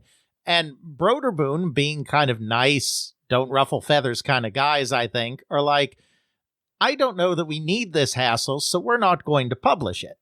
And so they turn it down. And so then he makes a few more changes and then takes it to SSI. SSI want to get into role-playing games who've never done role-playing games before. Joel Billings admits that, you know, he's a war gamer. He really had no idea what was going on in the RPG space. So he was just kind of like, oh, cool, an RPG. Let's sell that. And then Richard Garriott sees it at a trade show again. And I think that's what got Richard Garriott really on the warpath. Because it's like it's almost like his nose is being rubbed in it at this point. And he just goes off on SSI, making all sorts of threats. And, you know, there's probably, he probably doesn't have anything to hang that on. I mean, you know, the law is still kind of unsettled at this point, which is probably part of the reason. I mean, I don't even know that the Karate Champ case has happened yet. That established. No, it hasn't. Exactly. So the law is still unsettled at this point. And, you know, Origin's on the warpath, probably doubly mad because this is the second time they've seen this game pop up. And so SSI is basically just like, fine, we'll make an agreement with you and give you a credit. And probably some money as well, just to make this whole situation go away. Yeah, and we talked about it. I talked extensively about this situation with Joel Billings when I interviewed him a few years ago. Yeah. And, you know, it was just like, yeah, We needed to make this go away because it was just too close. There was too many elements that were too similar, and the last thing they wanted to do was get into a big fight over it. Yeah, especially since, SSI as you and Joel have talked about as well, it's like this was truly the teeniest of tiniest of companies. They had no outside funding. He had aunts and uncles on the hook if his company ever went under. And so he was definitely extra sensitive to getting involved in something that could become protracted and expensive. Exactly. So if you haven't heard my interview with Joel Billings, go back and check that out. It's a very good one. It's one of my earliest ones. So, that being said... another story about US games, but with a UK twist as US games flood UK. More and more US game makers are licensing their games to UK distributors. US Gold, the new company set up by Ocean and Centresoft, has now signed deals with Datasoft, Cosme, Microprose, Bally Midway, Synapse, Access, and Strategic Simulations to release their games on the C64 and Spectrum in the UK. The C64 versions will be hitting the shelves first, with Spectrum ports following a month later. Amstrad and MSX versions are also being considered. Ocean will be primarily responsible for the technical issues with Centresoft handling distribution. Yeah, so this is a really watershed moment here because, in general at this time, and no shade on people who enjoyed their games. I mean, just like Americans, enjoyed their Atari games when that was all they had. And obviously those don't hold a candle to NES games. I mean, no shade, but the American software was in general far ahead of the UK game software at this time. But a big part of that was, of course, because it was on disk, which gave them, more memory and more flexibility. Well, Jeff Brown at Centresoft sees this, and he's basically like, because, of course, the American companies aren't going to bother to port their software to cassette and try to do anything with it. And Jeff Brown's like, this stuff's so good. If I can just figure out a way to port this to cassette without losing the essence of these games, there is so much money to be made in the game-crazed United Kingdom on this product.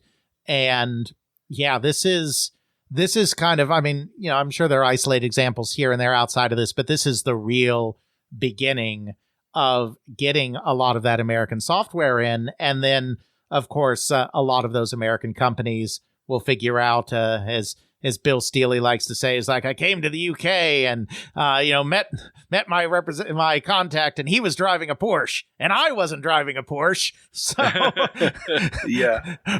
So why am I having this guy make all this money over here for me? I love Wild Bill.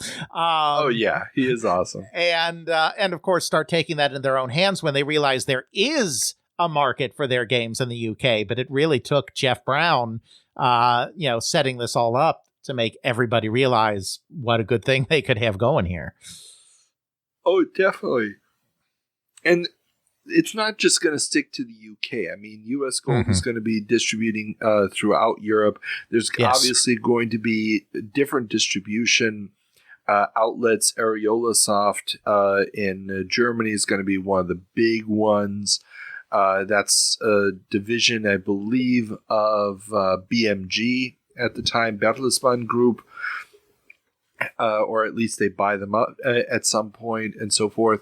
So this idea of bringing these titles over and then later on buying the licenses to big arcade ports and to film licenses and so forth, those are going to really be the ways that US Gold and Ocean make their money. That's going to be it. And the fact that they share ownership, that there is a relationship between them is not going to be known to the vast majority of players. That sort of stays in the background, but it also means that, the risk of collusion is not zero. Absolutely. And they're not the only ones trying to introduce a little more sophistication into the UK and European game market as Virgin goes for quality. Virgin has decided to purge its back catalog of titles, leaving only what it considers its strongest titles to be republished at $2.99 each, while new releases will be reduced to at most 2 titles per month, with an emphasis on quality over quantity, as catalog title sales seem to have dropped to next to nothing.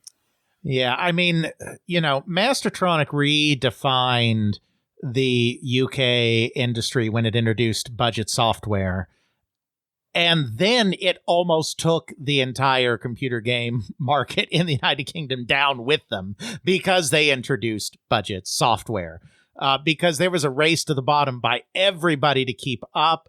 I mean, obviously Imagine was going to implode gloriously no matter what it did because they weren't well run, but it isn't an accident that, Imagine blew up in this time period. It's not an accident that Virgin is like, we need to try to refocus on quality. It's not an accident that Jeff Brown, the head of one of the larger distributors in the UK, is like, maybe we should look for some quality software to import from someplace else, because that race to embrace the budget market just very temporarily just gutted the market for higher quality titles, and everyone is belatedly realizing this and now is trying to pivot back to not eliminating budget software, obviously, but trying to pivot back to having higher quality releases to go along with it. Exactly. But I mean, at this point, it's so difficult because you have such a giant back catalog, and this is going to plague the European market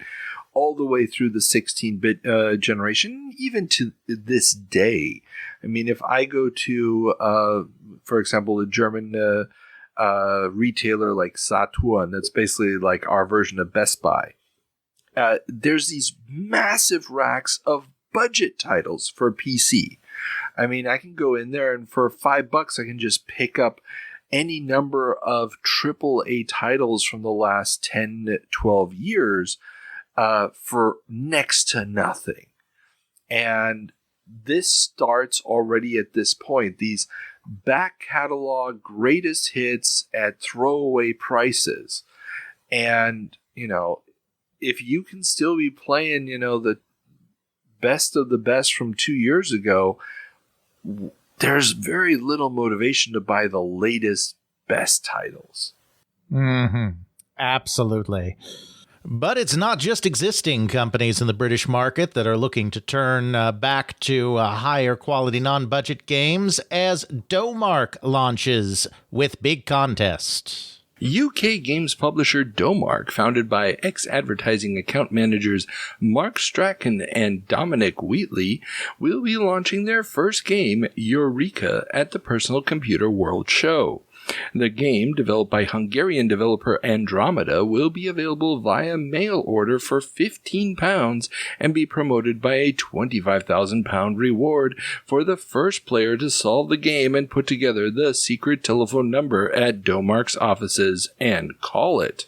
A couple of interesting things here. First of all, we have another company that is discovering that Eastern Europe is a thing, and there are some pretty talented programmers that can do some pretty good work for you for cheap, something that the United States is going to be discovering in this exact same time period. A second thing, of course, is that Domark is the company that, through a lot of jiggery-pokery and corporate shenanigans, will essentially become IDOS. Yes. They have many, many interesting years of European publishing ahead of them, including buying up some very impressive licenses, including the James Bond license, which they will make a lot of James Bond games over the next few years. Mm-hmm. But yes, so Domark is an interesting company for a variety of reasons. And the fact that these guys are ex-advertising agents does explain this weird gimmick with this telephone number and so forth. As far as I can tell, nobody ever actually wins this thing. Yeah. But it does it does end up coming out. At least they get that far. And another interesting thing, and this is a weird side note, but I wanted to, as far as companies that show up, we get the first full page ad for Quo Vadis, which becomes the first game from The Edge, another UK publisher that for a short time is going to be very important, and in the long run is going to become basically a trademark troll, and is going to make anybody who has something that has Edge in the title pay. Yes, indeed. Until finally they went after a company that was big enough that they would actually take the time and effort to make this go away instead of just paying a settlement and getting on with their lives. This is true. Should not have gone after EA for Mirror's Edge. That was a mistake. Yeah, but their website is still up. They will still tell you that they were the publishers of games like Garfield, Big Fat Hairy Deal, and so forth. So, but we will see The Edge. Indeed. Meanwhile, we've also got some racier news coming out of the United Kingdom as sexy games get activists in a tizzy. The UK-based anti-naughty stuff activist group National Viewers and Listeners Association has stated that parents must shield their children from sexy software. This follows the US gold release of Artworks' Strip Poker. According to an NVLA spokesman, quote, "Until there is an effective obscenities law, nothing can be done about this type of software coming onto the market," end quote. Think of the children. Of course, there's also the whole video nasties thing going on at the same time. There's kind of heightened scrutiny right now over all forms of violent and sexual content that may or may not be being sold to children in these new mediums such as video cassettes and now also computer games. Exactly. And the NVLA, as far as I can tell, didn't go too deep into this, but they're an organization that's been around for forever at this point in England, and this idea of the obscenities law is really what they've been pushing. They want basically criminal action, or at least governmental action, to really step in here and criminalize this kind of stuff. As far as I can tell, no obscenity law ever actually gets passed, but they've been lobbying for this for years. Yeah, absolutely. Makes sense in the context of the times. Turning then back to the United States, it appears that computer adoption in schools still slow. Forbes has a good article this month about the slow progress schools in the U.S. are making towards adopting computers in the classroom. A market research firm estimates that there will be 720,000 personal computers in schools by the end of 1984, but that pales compared to the almost 6 million computers in businesses and over 6 million computers in homes.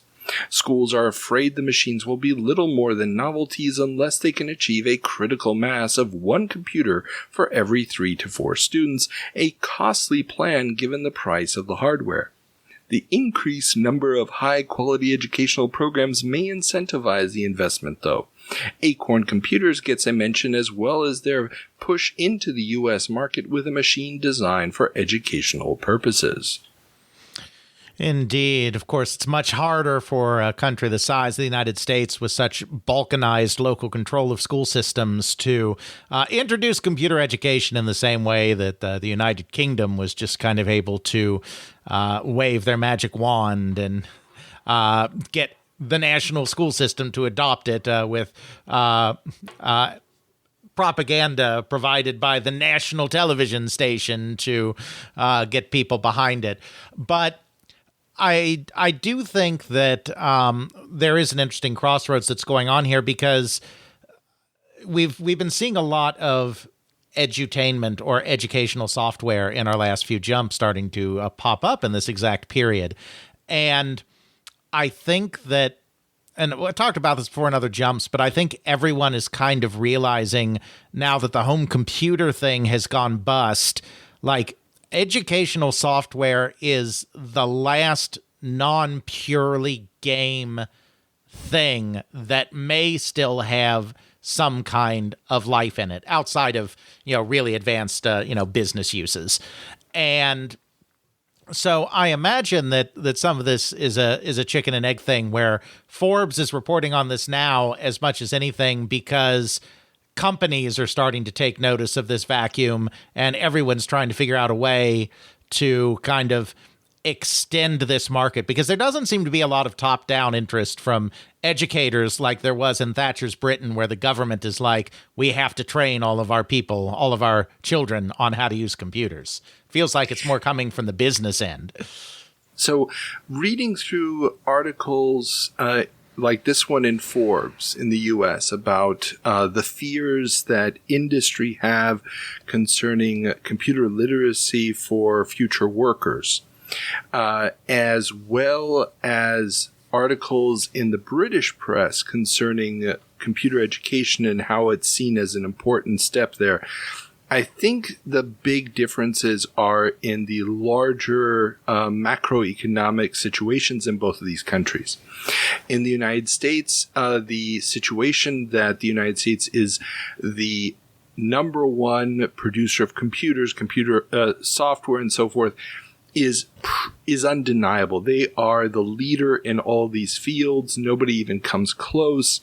And the Reagan era economic plans, the talk of moving to a service-based economy, is providing enough people solace that this is the new way things are going to go. So you don't need a direct replacement for industry manufacturing as we knew it.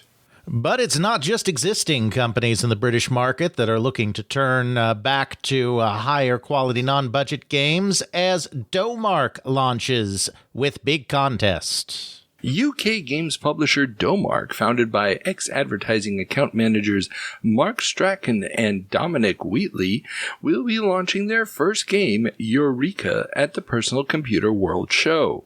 The game, developed by Hungarian developer Andromeda, will be available via mail order for £15 and be promoted by a £25,000 reward for the first player to solve the game and put together the secret telephone number at Domark's offices and call it.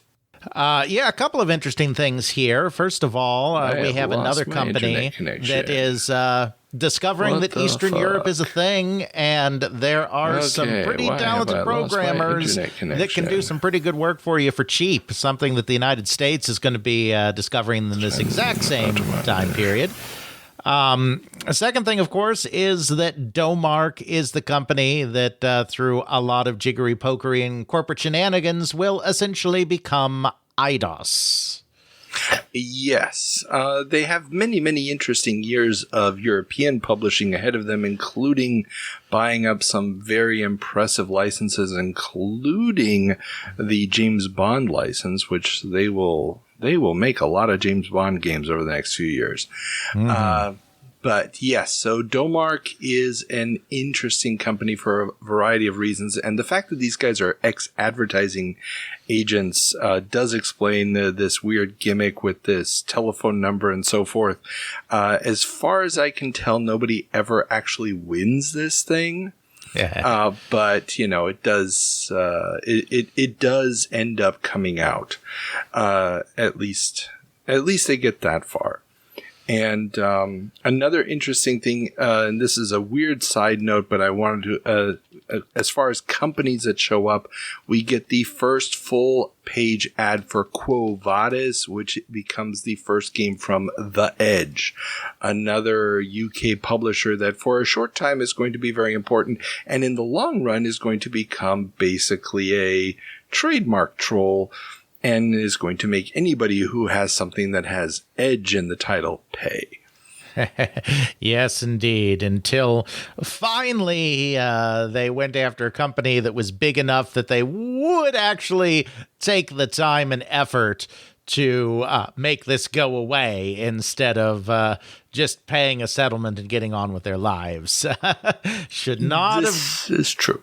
Should not have gone after EA for Mirror's Edge. That was a mistake. Yeah, but their website is still up. They will still tell you that they were the publishers of games like Garfield, Big Fat Hairy Deal, and so forth.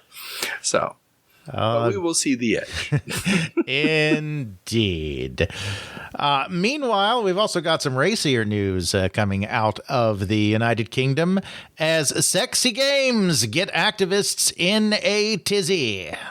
The UK-based anti-naughty stuff activist group National Viewers and Listeners Association has stated that parents must shield their children from sexy software. This follows the U.S. gold release of Artworks' Strip Poker. According to an NVLA spokesman, quote, "Until there is an effective obscenities law, nothing can be done about this type of software coming onto the market," end quote. Think of the children. Of course, there's also the whole video nasties thing going on at the same time. There's kind of heightened scrutiny right now over all forms of violent and sexual content that may or may not be being sold to children in these new mediums such as video cassettes and now also computer games. Exactly. And the NVLA, as far as I can tell, didn't go too deep into this, but they're an organization that's been around for forever at this point in England, and this idea of the obscenities law is really what they've been pushing. They want basically criminal action, or at least governmental action, to really step in here and criminalize this kind of stuff. As far as I can tell, no obscenity law ever actually gets passed, but they've been lobbying for this for years. Yeah, absolutely. Makes sense in the context of the times. Turning then back to the United States, it appears that computer adoption in schools still slow. Forbes has a good article this month about the slow progress schools in the U.S. are making towards adopting computers in the classroom. A market research firm estimates that there will be 720,000 personal computers in schools by the end of 1984, but that pales compared to the almost 6 million computers in businesses and over 6 million computers in homes. Schools are afraid the machines will be little more than novelties unless they can achieve a critical mass of one computer for every 3 to 4 students, a costly plan given the price of the hardware.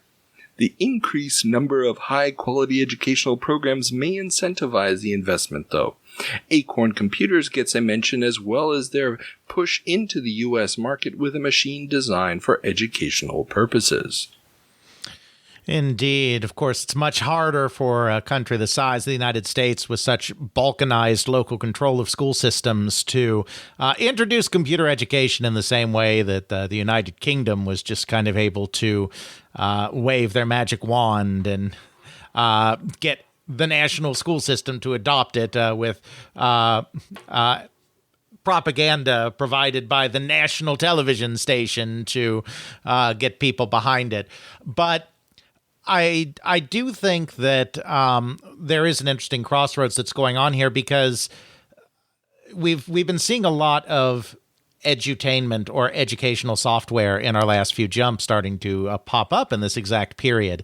And I think that, and I talked about this before in other jumps, but I think everyone is kind of realizing now that the home computer thing has gone bust, like, educational software is the last non-purely game thing that may still have some kind of life in it outside of, really advanced, business uses.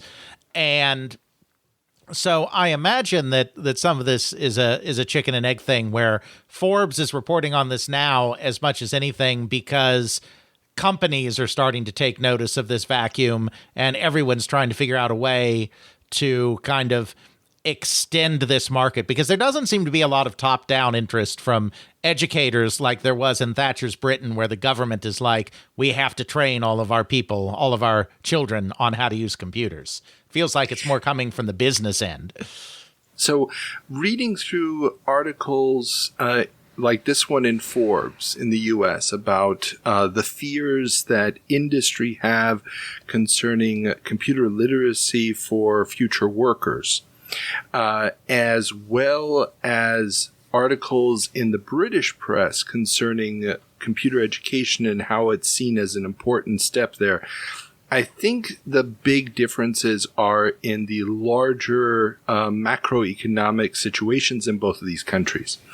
In the United States, the situation that the United States is the number one producer of computers, computer software, and so forth, is undeniable. They are the leader in all these fields. Nobody even comes close.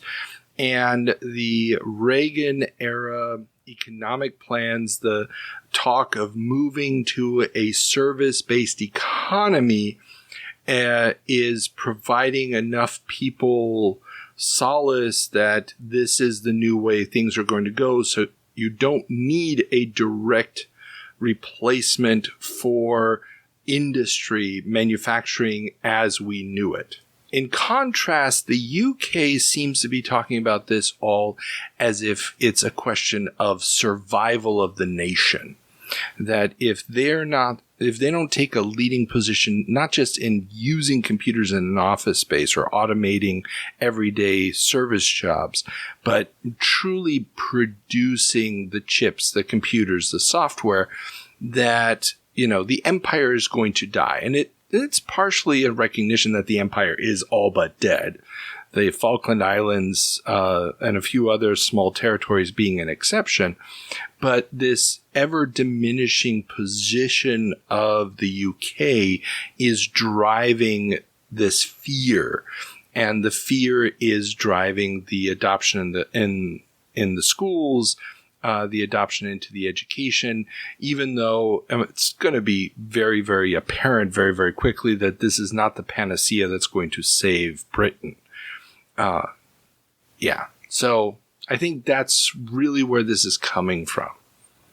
Right. And then I think why there's kind of a renewed kind of interest in this now is kind of like what I said.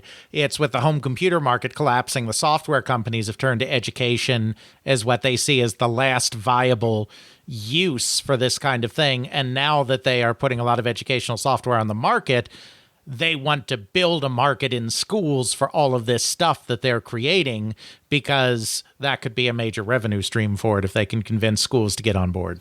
And let's be honest, we've talked about this before with Broderbund and other companies. Once Carmen Sandiego ends up in the schools, everybody wants to buy it at home. I mean, it is going to be a driver. Whatever you played in school is going to drive sales in the home. But again, I mean, as long as the computers are not accessible to enough students or cannot be integrated into class with everybody having one, and that's really something that only truly takes on those dimensions, I think, in the day and age that we have now of tablets. That's really the device that you could hand out in a classroom where everybody, or at least every second kid, is going to be able to use one. Absolutely. Though we are, as the 80s go on, going to see increasing penetration in the school system, because in the face of the disaster that is the launch of the Macintosh, Apple needs to suddenly continue to use those Apple IIs and now Apple IIes to keep the company afloat. And so they've already been pushing into schools before this, but there's going to be even more need for Apple to push the new Apple IIe into school systems as a way to counteract the not so great sales they're seeing in their newer products to home and small business users. Oh, definitely. I mean, it's going to be the only way for them to keep that premium priced product in circulation to any extent. Absolutely. Yeah. What a pain in the but, ass. Yeah. But even if computers are not totally being adopted in schools, in other areas, it's fair to say computers find their purpose. The August 13th issue of Computer World has an interesting editorial by Charles P. Licht about his move from writing editorials by hand, a pretty crazy thing considering the publication he writes for, to a word processor. He compares the move to the action of the movie Road Warrior. Gone are the constant striking through and whiteout blotches, no more fussing over spelling, and, most importantly, he can deliver the column that he's writing within minutes via a modem transfer from his office in New York to Computer World in California. And there's that concept. Again, it's kind of buried in at the end of our summary here, but he can deliver the column within minutes via a modem. I really feel, and this may even be a little preview of our word of the episode, I really feel that one of the things that we're seeing in this month's story is networking is finally starting to come to businesses in a more comprehensive fashion, and is moving away from just the big mainframes down to more capabilities for individual users, with things like the PCAT coming along, as we talked about earlier in the episode. And it feels like that is part of the tipping point here, because there have been word processors almost as long as there have been home computers. He could have been word processing all along. And yeah, the first few were a little janky, but there were by this time pretty decent word processors for a couple of years if that's how I wanted to go and do it. But it feels to me like this networking element is kind of the key thing that's probably changing here in his adoption of the word processor for his articles. Oh, definitely. Definitely. I mean, the way he talks about it, just that idea of the instantaneous transfer. He also talks about how long it used to take. You'd have to send it by mail, and then if there were any changes to be made, it would have to go back and forth. And now it's just, transfer that little file up, and if they want changes, it comes back. And that is a fundamental change to the workflow. Nobody yet back at the office has to retype it or interpret his handwriting and for the typesetting. It's data. It's digital. And I think that this is an accelerator for news delivery. This is an accelerator for the pace of change that we're really going to see take off. It's going to be a while before it really affects the home user. The vast majority of home users are not going to be using a modem, no matter how much Commodore and other companies tried pushing them. But for the business client who can afford those telephone charges, this is suddenly a game changer. Absolutely. And that also serves as a good transition into our online news stories for this month, as Nabu gets software subsidiary. Nabu Network, the Alexandria, Virginia-based online services company, has lured Thomas Wheeler, the former head of the National Cable and Telecommunications Association, or NCTA, the main lobbying organization for the cable industry, to head its new software acquisition subsidiary. Nabu, which is an information service based around an MSX-like standard computer which delivers information and software over cable systems, sees expansion of its software libraries as key to the system's success. According to Wheeler, the hardware, which is rented as part of the monthly subscription model, plus the available software, would be worth $3,000 if a user had to buy it themselves, justifying the $27.95 a month fee for the full package. The system currently has 570 subscribers. Ultimately, the company would like to move away from having to supply hardware, but as Wheeler says, at this point in the market's development, you have to be in hardware. Indeed. And obviously, while this is not something that particularly goes anywhere in history, this specific Nabu organization, they are recognizing early a shift that's going to be happening happening across a lot of different technology fields. There's a lot that is going to be standardized in the next few years, not just in the computer space with IBM driving things there, but also you have the VHS standard finally standardized. You're getting the early stages of the audio CD and the CD-ROM being developed, and those are being standardized. And there's going to be a realization from a lot of companies that are in hardware that with all of the standardization, the future is not going to be in hardware to stand out from the crowd. The future is going to be in software. It's what drives a lot of what Sony does later in the decade. And when I'm talking software here, I'm not just talking computer software, video game software. Films and music and television shows are also considered software in this context. So this is a small-scale story. It's not getting into all of that grand stuff, but it's a small-scale story that hints at the large-scale story that's coming. Oh, definitely. And we could use the much-dreaded modern word, content. Yes. But yeah, I mean, you are completely correct. And $3,000 is way, way, way over-exaggerated here.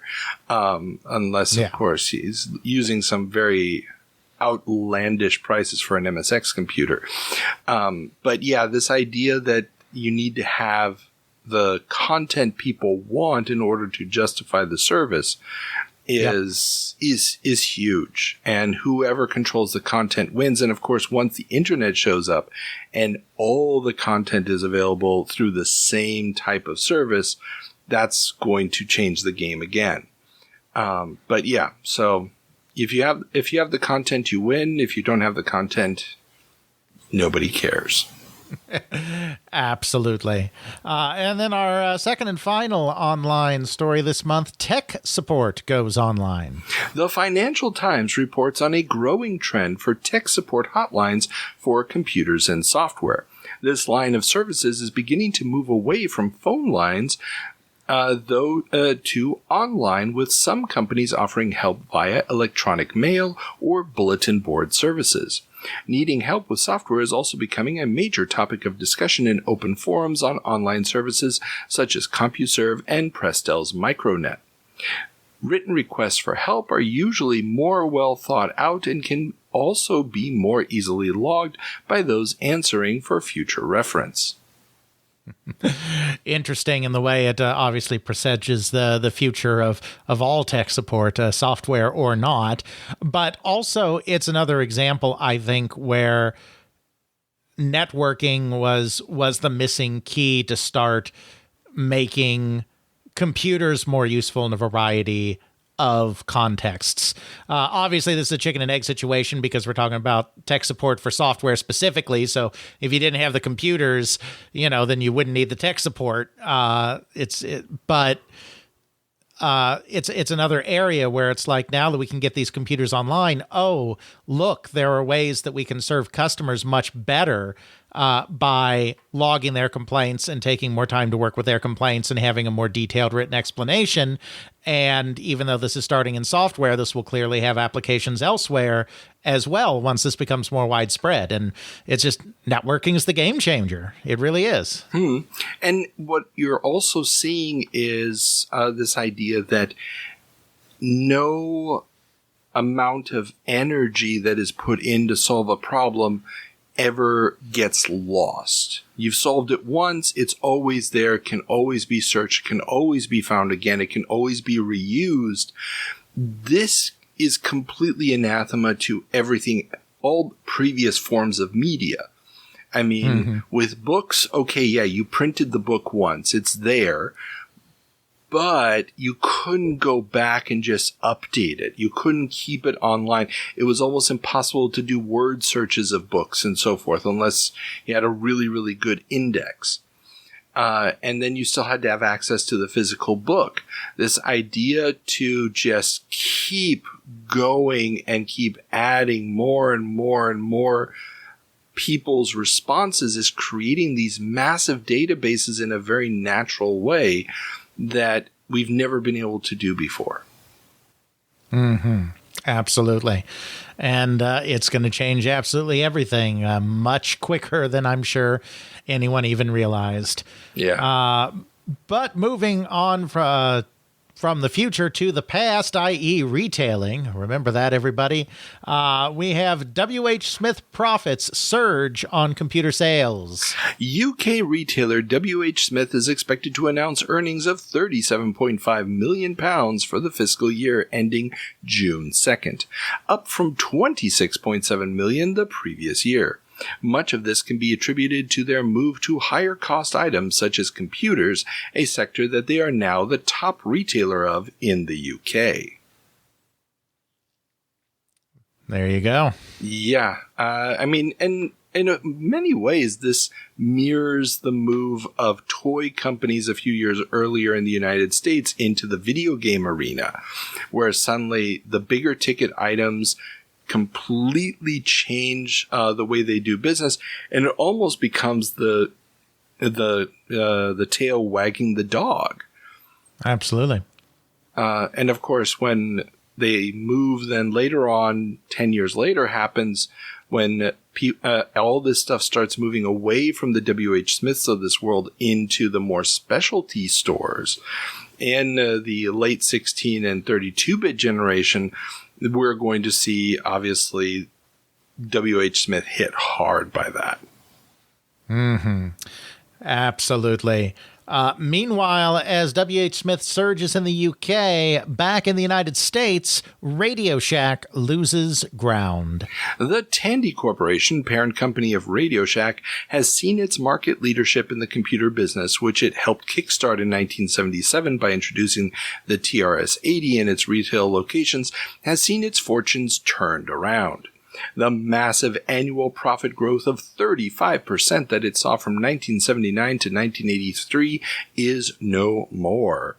The price war in the low end of the market, customer disinterest in browsing shops that only carry one brand of machines, staff that is not trained enough to answer questions, and a now hot price war for the high end of the market that has seen prices plunge by 20 to 30% annually, twice the rate that Tandy had predicted and planned for. This has squeezed its margins. While sales were up 10.6% year over year for the fiscal year ended in June, profits were only up 1.6%. The move from proprietary systems to IBM compatibles ones also took longer than expected, with the Tandy 2000 being delayed despite ultimately gaining rave reviews. Tandy now plans a new sub-$1,000 PC compatible to compete with the PC Junior. But will it be too little too late? Well, I guess you'll just have to listen on to find out, dear listeners. But yeah, I mean, it's not surprising that they're in this situation at this time, because Radio Shack has always kind of thrived with products that are for tech heads that aren't quite mass market yet, where people are seeking out their stores to see the variety of latest things out in the world. And home computers just aren't that anymore. You can buy a home computer in Kmart. And so no one's going to go to Tandy, especially if they're not training their staff to be specialists, because the only reason at this point to go to a specialty store as opposed to a mass market retailer for a home computer is if you want somebody that's a little more knowledgeable that can answer your questions. Exactly. And this point that people don't want to go to a shop that only sells one brand of computers is an experience I can relate to. I remember walking into Radio Shacks in 85, 86 and being like, okay, where's the Commodore stuff? And you know, the salesperson had to tell me, we only sell Tandy product. And I was like, why would you only sell Tandy product? That doesn't make any sense. Yeah. But, you know, I didn't quite understand. Obviously, once they move completely away from the Cocos and so forth and just stick to the PC compatibles, the Tandy 1000s and so forth, they're going to have nothing but PC compatible software on the shelves. I mean, that's where I remember seeing the Larry games for the first time, for example. And that is going to be a great niche for them until, of course, the Gateway 2000s of this world show up. Absolutely. Turning our attention then to a few legal stories. First of all, drugstore chain sues Mattel. Phase Drug Company, a regional 106-store drugstore chain out of New York State, has filed a suit against toy maker Mattel for illegally discriminating against them during the video game boom. Phase claims that back in 1980, Mattel imposed illegal terms on Phase purchases of Intellivision game consoles. Phase could not buy directly from Mattel like some of its competitors could, and instead had to buy through a distributor, Morris Electronics, at much higher prices, and that they were forced to buy undesirable products such as tabletop and handheld electronics in order to purchase the Intellivision units they really wanted. Phase claims that the scheme cost them $1.1 million and have sued for an unspecified amount. Okay, then. Maybe you should have been a slightly bigger company then that did a little more sales, and then Mattel would take notice of you. I mean, I'm not an expert in this area of the law, obviously, but I have trouble seeing what their problem is here, because Mattel has a right to decide which companies they'll do business with directly and which they'll fob off on a distributor, and then the distributor and the retailer, that's a business negotiation. I know that there's got to be some laws against certain types of bundling or dumping on the market, but in general, this feels like normal manufacturer, distributor, retailer kind of relationships. Yes and no. The idea that you had to buy certain products in order to even be able to buy the Intellivision is illegal. Yeah, that part. Yes, that's that part the illegal part. And the fact that they have to include the detail that it was Morris Electronics, that they had to buy it through because they couldn't buy it directly from Mattel. And they have to establish that it was basically Mattel's decision that they had to go through Morris Electronics in order to establish that Mattel can be liable for Morris's actions. Right, but this seems more likely to be Morris's fault than Mattel's fault. Unless they have a smoking gun that proves that Mattel told them to do it this way, obviously. And that would obviously have to be that's the question, is what exactly can they prove? And this is just the filing of the lawsuit, which means that at this point now we open it up to discovery, and they're going to be requesting all of the correspondence between Morris and Mattel. And what comes out of that, I honestly don't know. I didn't do a deep dive on this, but hopefully we will be able to follow up on this story in the coming months and find out how it ultimately was resolved. But, it also felt a little bit like, big, powerful company, leading position, not the top position, but a very important position in the industry, forcing retailers to do things they don't want to. I wonder where we might see this pop up again in the future. Indeed. Also, it's interesting to note that in Japan, the laws are very different, and this kind of forced purchasing, both by retailers and by consumers as well, is actually a big part of why there is so much Famicom software that is sold in the 83 to 86 period, and so many companies that can do business in that area, because there was a lot of forced taking of inventory and then forcing of customers to take inventory because law was just a little bit different over there. Gotta love it. Oh, Japan. Anyway, our next suit is a little more personal, as Data Age sues Mr. T. Bankrupt software publisher Data Age has filed a $500,000 suit against A-Team star Mr. T for breach of contract. Data Age signed Mr. T to a licensing deal to make a video game based on him, but Mr. T pulled out of the deal after being paid a $25,000 advance. Mr. T claims that he only pulled out of the deal after Data Age failed to develop the game. Data Age's assets are currently being liquidated by the court. All I can say, Carl, is that I do pity the fool who tries to get one over on Mr. T. Yeah. Mr. T is embroiled at this moment in time with a whole mess of different lawsuits.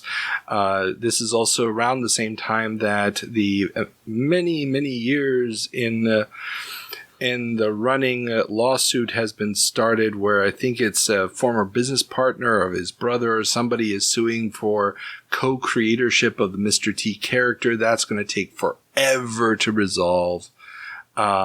And so on and so forth. So he's been in the news a little bit lately. And yeah, this case, as far as I could tell, doesn't really go anywhere because it's perfectly legitimate for him to walk away from this deal because Data Age is not going to make the game, and he has a right to take those licensing rights elsewhere. But it's going to take a while before it gets resolved, which is probably why we never saw another Mr. T game. Indeed. And our final legal story of the month, Pirates Go Pro. Portuguese company Microbait Software is offering over 100 top-selling Sinclair Spectrum games on cassette with 2 titles per tape and reproductions of the original cover artwork, but without the permission of the original publishers. According to Quicksilva managing director Rod Cousins, quote, Portugal is one of the main offenders for this type of organized piracy. It's not the kids copying stuff that worries us so much as this kind of professional outfit, end quote. Yeah. Yeah, and... Ballsy move. Well, it's a ballsy move, but it's also one of those moves that is being brought about because companies like Quicksilva and the others don't really have solid distribution in these poorer countries. Mm-hmm. It's the same thing we had in Argentina. It's like, well, we'd love to buy your software if there was a legitimate way to do it, but there is no legitimate software sales in the country. Absolutely. And of course, just like Spain, which we were talking about earlier, Portugal also in the middle of the 1970s had just emerged from a long-standing dictatorship. Yeah. And is only, slowly reintegrating into the larger European economy. Exactly. I mean, these are, for better or for worse, little more than third world nations that are trying to find their way in this whole thing and setting up legitimate software distribution in these countries. I mean, there are a couple legitimate software distributors in these countries at this point, but for the most part, what they're doing is, a couple games here, a couple games there, they're pulling licenses from different places and distributing it, this stuff, but it's so patchwork that a company like this could really come through. And I've included a link in the show notes to a bunch of scans of this company's products, so you can actually see, they if you just saw them on the shelf, you'd think this is a legitimate product, and there's really no way to not know that they aren't legit. And let's face it, it's cassettes. It's easy to reproduce at this point. Absolutely. All right, then, closing out as we always do with a few catch-all miscellaneous stories. We start with TVs adapt to the new media landscape. The New York Times has an article this month about the proliferation of new connectors on the backs of TV sets. TVs with just a single antenna connector are all but extinct, with new sets having multiple connectors of different kinds and the built-in ability to switch between feeds, allowing viewers to choose the source of their TV signals. Others also try to be both TV set and computer monitor, but the clarity, especially for text display, is still inferior to what can be achieved on a dedicated computer monitor. Yes, and obviously the video game systems have been around for a while that had to be plugged in, but the real thing that's driving this is the VCR. The VCR is becoming an everyday electronic in so many people's homes, and there just needs to be an easier and more effective way to switch between your over-the-air television signal and your VCR. Exactly. And for some people, there's also, I've got cable, but I also have an antenna on my on my roof. So, there's that as well. And if you've got the VCR, you got your 2600 still, and you got a cable line and all this stuff, suddenly these are very valuable options because you don't want to stand up, go behind your TV, and have that little switch box that you have to switch back and forth, Absolutely. And it will only get worse as time goes on. Meanwhile, executives get high tech. The Financial Times has an interesting article about all the gizmos and gadgets that modern executives can use to be on the go and still be in the know. From portable computers, pocket financial calculators, and acoustic coupler modems to digital organizers, programmable wristwatches, and even portable TVs, there is no comfort from the office that a hefty expense account and a strong back to lug it all can't provide. Indeed. Yeah. Screen culture starting up right here, Carl. Oh, yeah. Yeah. You can never actually escape the office. And this connects very well with the article you talked about with the Computer World editor. And this idea of the just digital or electronic, in this case, device is keeping us constantly connected. The pace of everything is getting faster.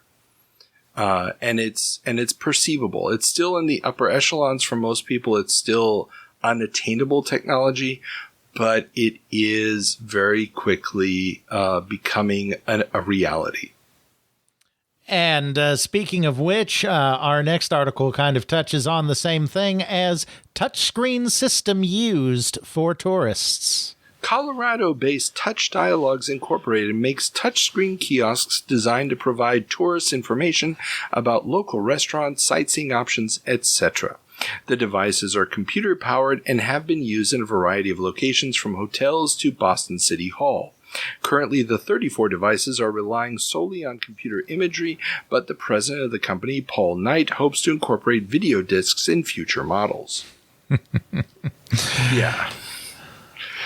Yeah, video disc, not the best option for this type of application, or really any computer application.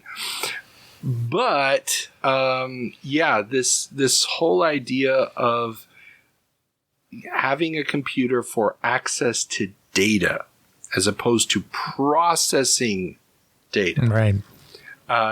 It's really what you were saying earlier. You got the modem, you got the boards.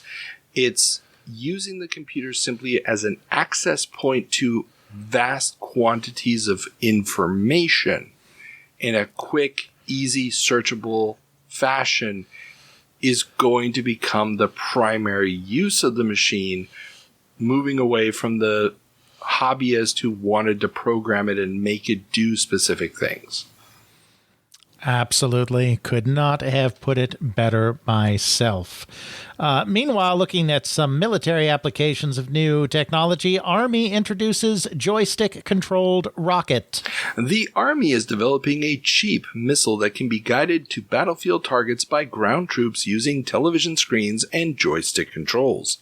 The $30 million project has already developed early versions of a rocket that uses cameras to send images to the battlefield down a 6-mile-long fiber optic line connecting the rocket to the control station.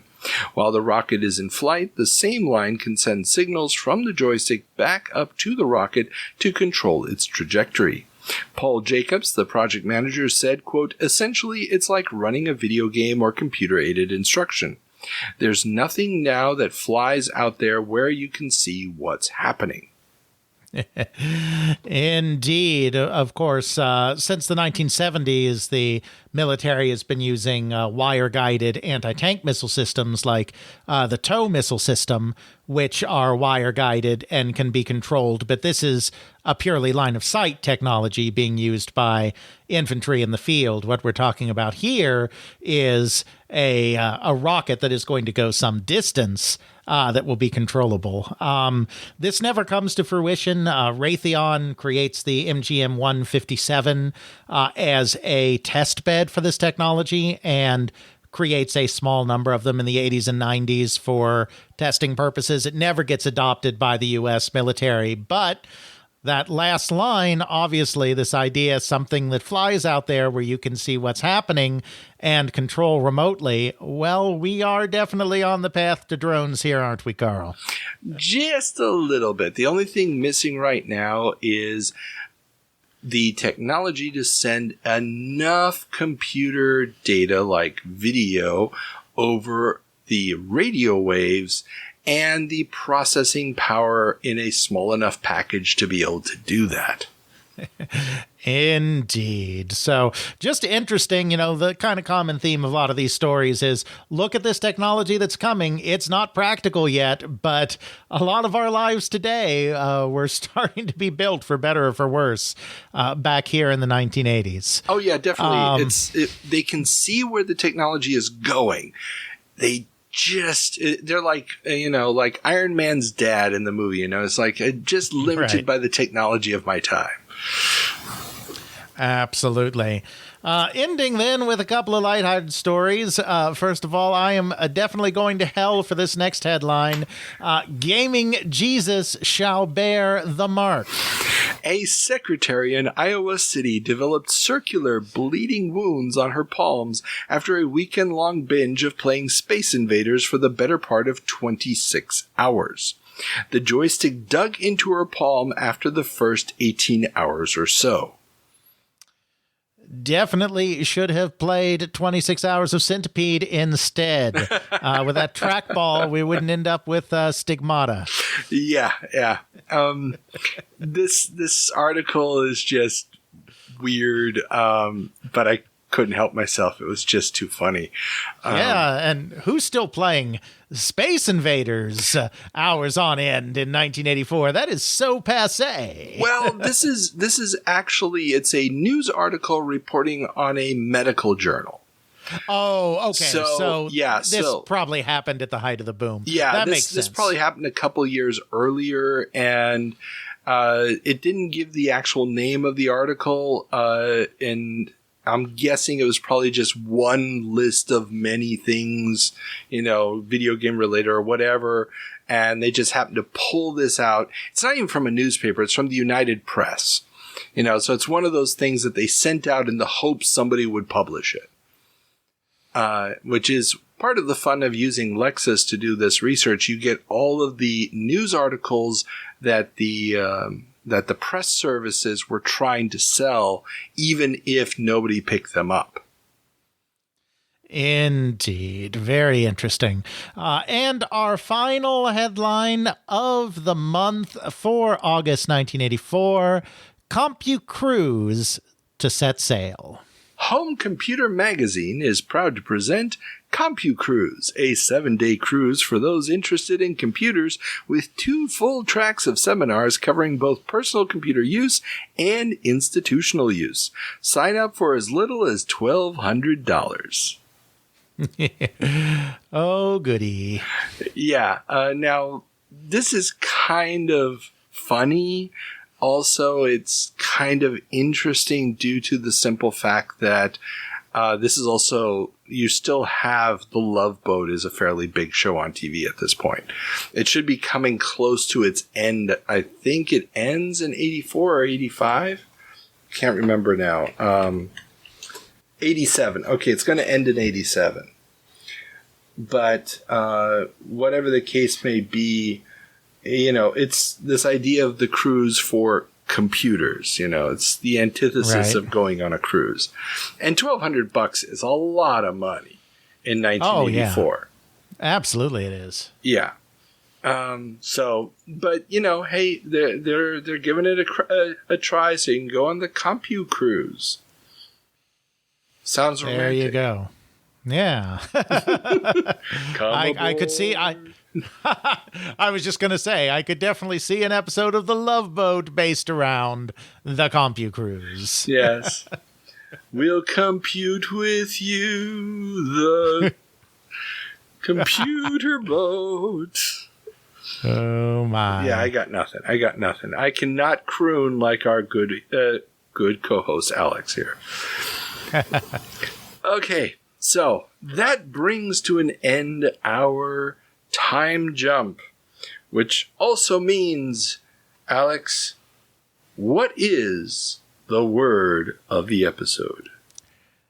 Well, Carl, I think I kind of teased this word a little bit already in some of my analysis of some of these stories, but I think there's only one word that can sum up the kind of disparate groups of stories that we had this month, and that is interconnection.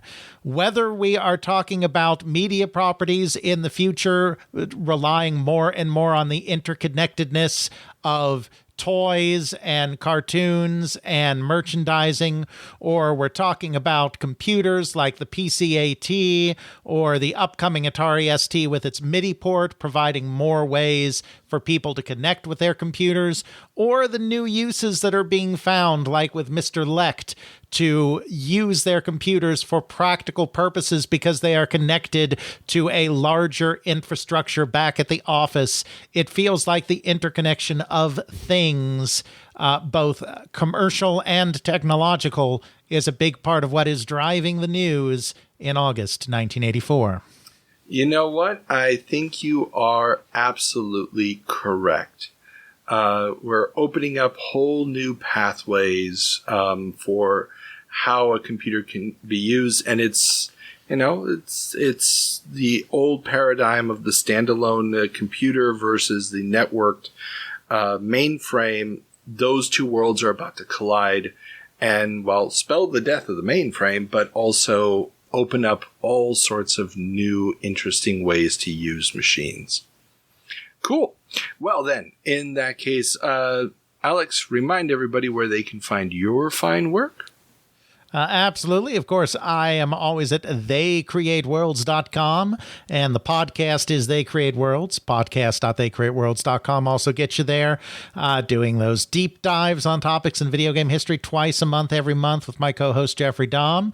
If you like what you hear here, I encourage you to follow us over there as well. At the time of this recording, not necessarily at the time that this drops to the people, our episode doing an in-depth look on Ray Kassar, the man, the myth, the legend, is forthcoming, after which we are going to get it on like Donkey Kong with a super in-depth look at the creation of that game, trying to dispel some of the many, many myths that have grown up around its creation over the years. So you're saying that it wasn't just a palette swap with Popeye? That is not, and Miyamoto was not the only one asked to try to do something because he was the only one that had nothing to do. And he was named Mario the entire time in the United States. Not in Japan, obviously, but the entire time in the United States. Those and more myths myth dispellers, I should say, we'll be talking about in that episode coming up in the month of February of 2025. Very cool.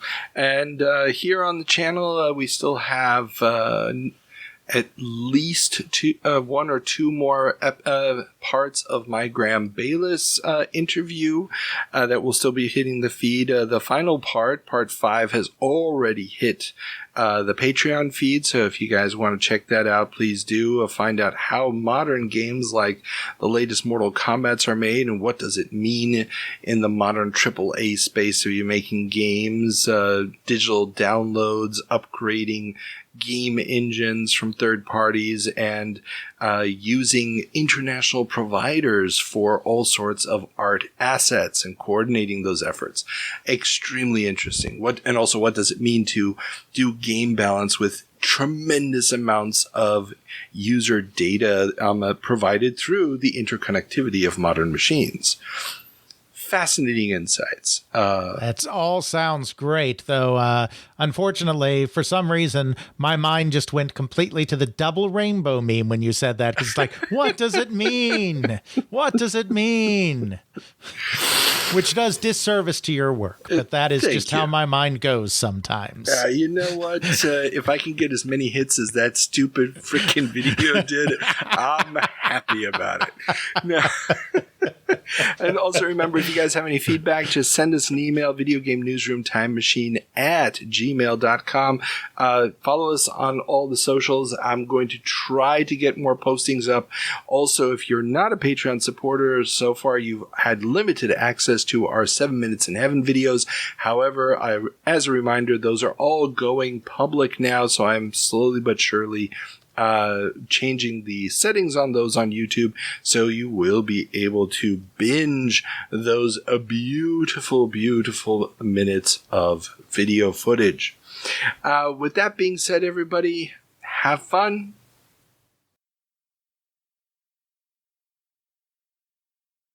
Oh, hello. It's Lucy. Hello. Can you say hi to Lucy? Hello, Lucy. Hello, Lucy. Hello, Lucy. Oh, Mommy's gonna go potty. Is that right? Oh, yeah. You just, relax. That's either gas or you're falling asleep. Yeah, this is Lucy, everybody. Aww. Say hi to Lucy. Good to meet you. Delightful.